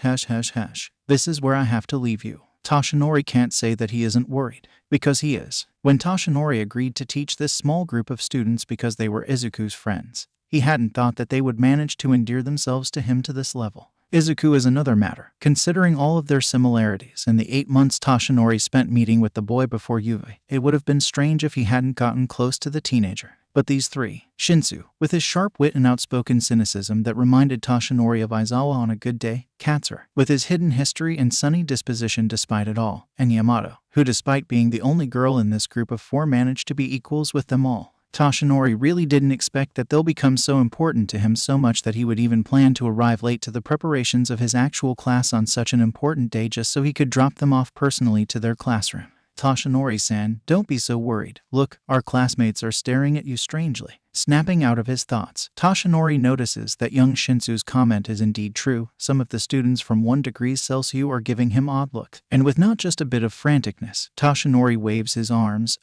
If that's the case, then I'll go. Midoriya-kun, Shinsu-kun, Megumi-kun, Katsura-kun, good luck, and I'll be off. Just as Toshinori is about to leave, his right wrist accidentally smacks to the chin of another person, prompting a yelp from them. Horror forms in Toshinori's throat as he recognizes the woman that he has sort of uppercutted. And how could he not be horrified, when this was the mother of the boy he has been teaching for so many months now? Izuku, Midoriya & Co. stumbles back before Toshinori's eyes, and for a moment, Toshinori thinks the woman is about to fall. But then, her foot slides back in a circular motion and Inko catches her own weight just in time for Toshinori to grab her by the arm. Midoriya-san, I'm so sorry, are you alright? Inko turns to him, somehow managing a smile despite Toshinori's major faux pas. Yes, I'm fine. That is when Izuku runs up to them, with his friends in tow. Toshinori lets go of the woman's arm in time for Izuku to grab his mother by the waist. His training evident in that he actually lifts the fully grown woman with no problem. Mom, and just like that, a small reunion happens before Toshinori's own eyes. He smiles at some of the interactions between the mother and son in front of him, especially Izuku's comments about his mother being lighter than before, and is about to quietly leave them when someone grabs him by the wrist. It is none other than Katsura. Toshinori-san, don't you try escaping now. You need to be properly introduced to Midoriya Obasan, don't you think? Toshinori's eyes go wide as he becomes the center of attention in their small group again. Izuku, having just introduced his friends to his mother, has his eyes go bright as he holds Inko by the hand and gestures an arm towards him. Mom, this is Yagi Toshinori-san, the mentor I was talking about before. Thankfully, when Midoriya Inko's gaze meets his, he sees nothing but amusement in those green eyes. Yes, I believe we've just had quite the interesting first impression. She offers a hand, looking like the image of confidence, and Toshinori awkwardly takes her handshake, blushing to the tips of his ears in shame. Again, I must apologize, Midoriya-san, I am not usually like this. No harm was done, Yagi-san. Midoriya Inko smiles back at him before taking back her hand to clasp them behind her back. And please, call me Inko. As the person who has helped my son to grow so much, you deserve that at the very least. For a moment, Toshinori just takes his time to study the mother of his student. It's almost tilting how different Midoriya Inko is now from when he had last met her under the guise of All Might after the Tsuchigumo incident. Is this how she really looks like when her son is safe and is not in danger? Or perhaps did she herself grow stronger after going through those therapy sessions with her son? In that moment, Toshinori regrets not knowing the answer to that particular question. If only he had tried to properly meet Midoriya Inko earlier. Still, that didn't mean he couldn't start now, right? If you insist, Inko-san. But please do call me by my first name like your son. Toshinori rubs the back of his head with his hand. At this point, I'm so used to being referred to it by these four that it honestly would feel weirder if you didn't call me by that. Toshinori-san then. Izuku smiles at them. Well, Mom, Toshinori-san, it's nice to see that you two have finally met, but I really have to go now. That is when Toshinori realizes that the hallway is nearly devoid of occupants. Even Katsura, Shinsu, and Yamato have left, leaving Toshinori alone with the Midoriyas. Toshinori honestly doesn't know if he should feel betrayed about that. Inko turns to her son, Izuku. A worried frown makes its way over her face, and Toshinori is explicitly reminded of that time when he had been telling this woman how her son got hurt from under his watch. Despite that though, Izuku only smiles bravely at her. Mom, I'll be alright, I promise. No, more than that, I'll be amazing. Trust me in that, alright. His student wraps his hands around his mother's, and Toshinori feels a little humbled, being allowed to see such a private moment. Alright, I'll trust you. I'll trust you in this. Inko's eyes shimmer, and soon, she is wiping away tears from the corners of her eyes. Izuku, you have really grown, haven't you? You have become such a wonderful young man in such a short time. It's all just thanks to everyone who helped me get this far, especially Toshinori-san. Izuku lets go of his mother's hands, and for a moment, the teenager gives Toshinori a smile before he finally enters the classroom, leaving Toshinori alone with Inko. When Toshinori turns his gaze back to the mother beside him, Inko has already regained her poise, looking to the world like an unyielding sakura tree in full bloom. But having seen what just happened mere moments ago, Toshinori understands. It wasn't that Inko became any less emotional from the last time he had seen her. From those tears, from those words, it was clear that she felt just as strongly as she did 2 weeks ago when Toshinori last saw her. No, it was just that she had grown stronger, the same way Toshinori had watched her son grow. Toshinori-san, would you please accompany me to the stands? I'm more acquainted now with the school grounds, after having visited it many times with the previous sessions I've had with Izuku during his quirk counseling.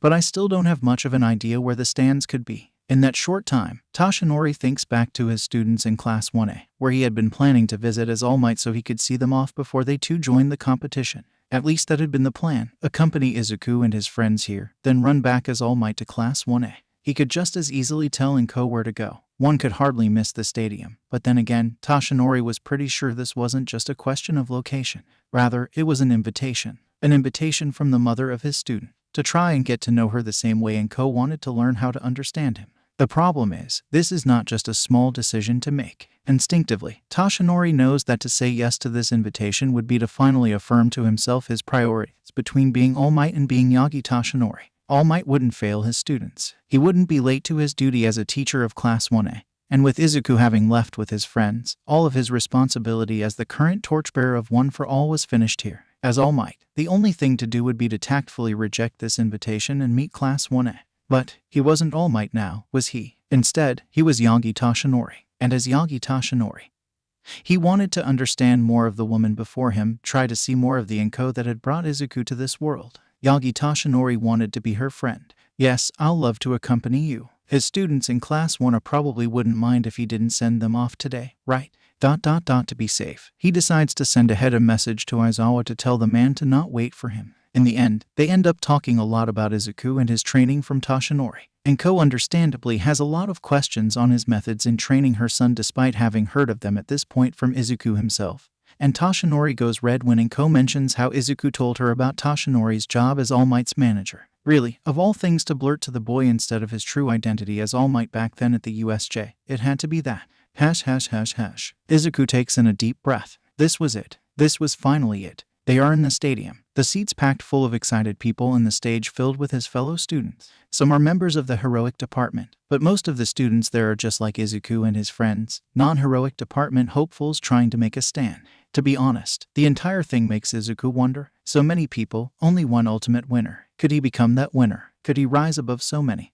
Even against his rival Hitoshi, all just so he can become a hero. Can I do this? He only needs a moment to know the answer. Yes, I can. Izu-chan, calm down. You're shaking like crazy. Izuku snaps out of his thoughts to realize that his friends are staring at him. Kensei, as always, has a bright grin on his face even as he takes his hands off of Izuku's shoulders, while Megumi gives him a worried look. Hitoshi, on the other hand, only looks amused. How were the clouds, Izuku? Izuku doesn't even deign him with a response, though his ears get a little warm. Sorry, I spaced out for a bit there. He pointedly keeps his gaze off of Hitoshi as he says this to Kensei. Kensei, what did I miss? Nothing yet. They're still waiting for something, I guess. That something turns out to be none other than Midnight, looking no less confident than the last time Izuku saw her. The hero then walks to the center stage in her unique outfit, and Izuku, now having the presence of mind to take in her costume compared to back then when Kensei was missing, goes a bit red before turning away. So instead, his gaze falls upon none other than the eyes of Katsuki Bakugo looking down on him irritatedly from the stage. Kaken, as the student who ranked in first place during the Yuuei entrance exam. Here is Bakugo Katsuki as the representative of all the first years. The fact that Bakugo is the person who got first place during the entrance exam doesn't faze Izuku as much as the fact that Bakugo, Katsuki Bakugo, had been the one chosen to make a speech, a public speech, in front of so many people. Izuku doesn't know if he should preemptively duck and cover his head with his arms at the idea. Sensei, Izuku gulps, unable to keep his eyes away from his childhood friend as he utters his first words. I am going to win. Izuku nearly faceplints then and there, were it not for the fact that Hitoshi catches him first, his rival's head shaking at the blonde. And it is not only the two of them that reacts negatively to Bakugo's announcement. Suddenly, there is a lot of booing from the other students, and from where Izuku is standing. He could also hear sudden rush of whispering and muttering coming from the stands. Who is this kid? I don't know, but he certainly has guts. Or perhaps, just a lot of ego. Ego, most likely. See how even his classmates are reacting negatively to his words. Izuku turns back to his childhood friend, only to have to slam his hands over his ears as Bakugo suddenly yells over the booing, his voice somehow giving Present Mike a run for his money. Shut up and listen. IWASn't finished. Miraculously, the stadium goes quiet. Now, back to what I was saying. Bakugo stretches his neck with a pop and one hand over his shoulder. As I said, I'm going to win. Through the first round and the second round, for the both of them, I'll crush the competition flat. But when I'm finally in the third round, there I'm going to win to the final match. Izuku freezes as his childhood friend's red eyes fall on him once more. And there, Deku. To Izuku's horror, Bakugo then points a finger directly at him, causing everyone's eyes to fall on him in turn when that match comes. Deku, you better be ready to meet me there and prove to the world, that you deserve to stand beside us in the heroic course. We'll have a match so overwhelming that even when you lose, you become a hero. The finger turns into a tight fist, and like Moses separating the Red Sea, Izuku suddenly finds himself given a wide berth by everyone close to him, save for his three close friends who stay by his side despite it all. You got that, you shitty nerd. That's it. I'm dead. The competition hasn't even started yet and I already have everyone's attention. Kaken, why? The next moment, Midnight is speaking again. Over an irate Bakugo and over the large commotion started by said blonde. Oh, all right, so that was Bakugo Katsuki, everyone. Now, with that done we can move on towards the beginning of our first event. It is of no use, as the situation fails to calm down despite her announcement. Now, who is this other kid? Whoa-ho, this looks interesting. A member of general education. Could this be a black horse in disguise? And why would it? Before the masses were already agitated at the thought of one unknown declaring that he would win. And that only calmed down after said unknown forcibly took back the attention. This time, however, there were two unknowns, with what probably looked like some kind of grudge match or rivalry between them. It is something straight out of a story and Izuku knows it. Doesn't make it any less terrifying though.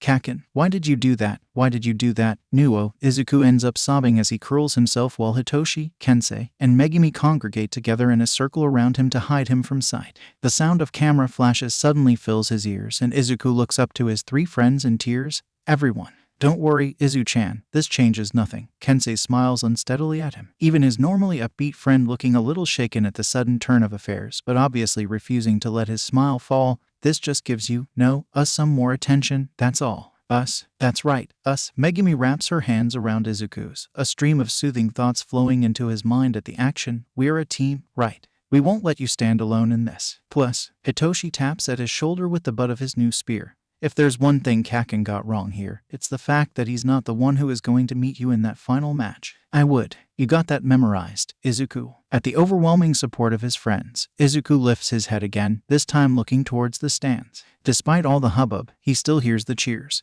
Izuku, Izuku, Izuku. A brave smile forms itself on his face at the sight of not only his mother loudly cheering him on, but also Toshinori-sen joining in, looking no less confident in him as his mentor yells together beside his mother in their seats. You fine now, Izu-chan? Izuku stands up once more, his full confidence regained. Yeah, I'm alright now. We're going to win this. Izuku doesn't notice the satisfied smile on Bakugo's face as the other teenager studies him from where he is being harangued by the rest of Class 1A. Izuku. Inko would not be scared for her son. She will not be scared for her son. She will not be scared for her son. She would not be scared for her son. Oh, who is Inko kidding? She is scared for Izuku, undoubtedly, undeniably terrified that something would happen to her only son, in front of all of these people and with so many eyes on her. Izuku. Combine that with the whole stunt Katsuki pulled earlier. Honestly, it was only because of her persevering trust in her son that Inko hadn't jumped in the arena already and pulled him out of the entire thing. Because yes, Inko trusts her son, as much as she fears for her Izuku. After seeing firsthand the extent of her son's willpower, after talking to Toshinori-san and finally getting the man's personal insight in his own training, some of which were giving Inko ideas of her own to do, how could she not? Inko knows that she is going to be the mother of a future hero. She just has to trust her Izuku to get there on his own 2 feet, with the help of his friends. Speaking of Toshinori-san though, a hand places itself on her shoulder. Inko-san, I believe we should take our seats now. The race is finally starting. Right, the race. Inko immediately takes her seat at that, their front row location, letting her get a good view despite her small height. Truly, it was lucky that Toshinori-sen managed to get them these seats, otherwise Inko's own smallness would have prevented her from seeing her son. Or was it really luck? Inko eyes the man sitting beside her, who had even bought a box of popcorn for the two of them as the two of them waited for the event to finally start. She is starting to get an idea as to some of the curiosity about Toshinori's position in Yuuei, something that Inko is only aware of with how Izuku confessed to her before about wanting to know exactly who Yagi Toshinori was. Of course, like her son, Inko's respect for the man prevented her from even trying to ask Toshinori on how exactly the man managed to get front row seats for the two of them. Even when Inko's previous ticket was only for somewhere in the middle of the stands and Toshinori was apparently supposed to be sitting with the teachers. Just who did her son manage to get as his mentor? That line of thought soon disappears though, as a gasp escapes most of the audience, Inko included, at the sight of the race being declared started, only for it to stop at a near halt as ice immediately started to cover the starting gate. Young Todoroki is proving to be quite the rookie. Inko hears her companion mumble this, and soon she asks, still shocked, Toshinori-san, you know who could have done this? Yes, he is one of All Might's students. He told me about them, so I know about young Todoroki. Toshinori responds, and Inko is reminded that this man before her is connected to none other than the symbol of peace. Perhaps there was no surprise he managed to get his tickets, if that was the case. Anyway, this is most likely Todoroki-kun's half-cold, half-hot, a quirk that lets him wield fire and ice as he so wills. All Might told me he's seen him use this before to freeze a building, so I am not surprised he is capable of using it this way. Such an absurdly powerful quirk. Izuku. Inko trusts her son, but in the face of her son possibly having to face this as his opponent later on, even with minor banishment, was it even possible for Izuku to win? Inko-san, please don't be so worried. Please, trust in those children. See, Toshinori-sen comforts her with a hand on her shoulder before pointing one finger at the ice. They're doing their best to win, and in the end, that's all that matters. Inko raises her head just in time to see Izuku and his friends fling themselves to the air. Her breath catches as she sees them fly, confident smiles on their faces, and in Hitoshi-kun and Izuku's hands are those tools and weapons made by none other than young Katsura Kensei. Toshinori answers, even as Inko follows her son with her gaze. Izuku landing easily with some kind of extendable staff, even with Kensei-kun in his grip, while Hitoshi-kun does the same with Megumi-chan with some kind of spear that somehow shot its tip like a retractable dart. Honestly, how the teenager isn't in the support department yet baffles me. I can even see Power Loader gibbering in shock from here. Did you train them in their use? No, they had another teacher for that. Toshinori shakes his head before a smile lifts his face. In fact, I'm pretty sure you'll hear him speak in a moment.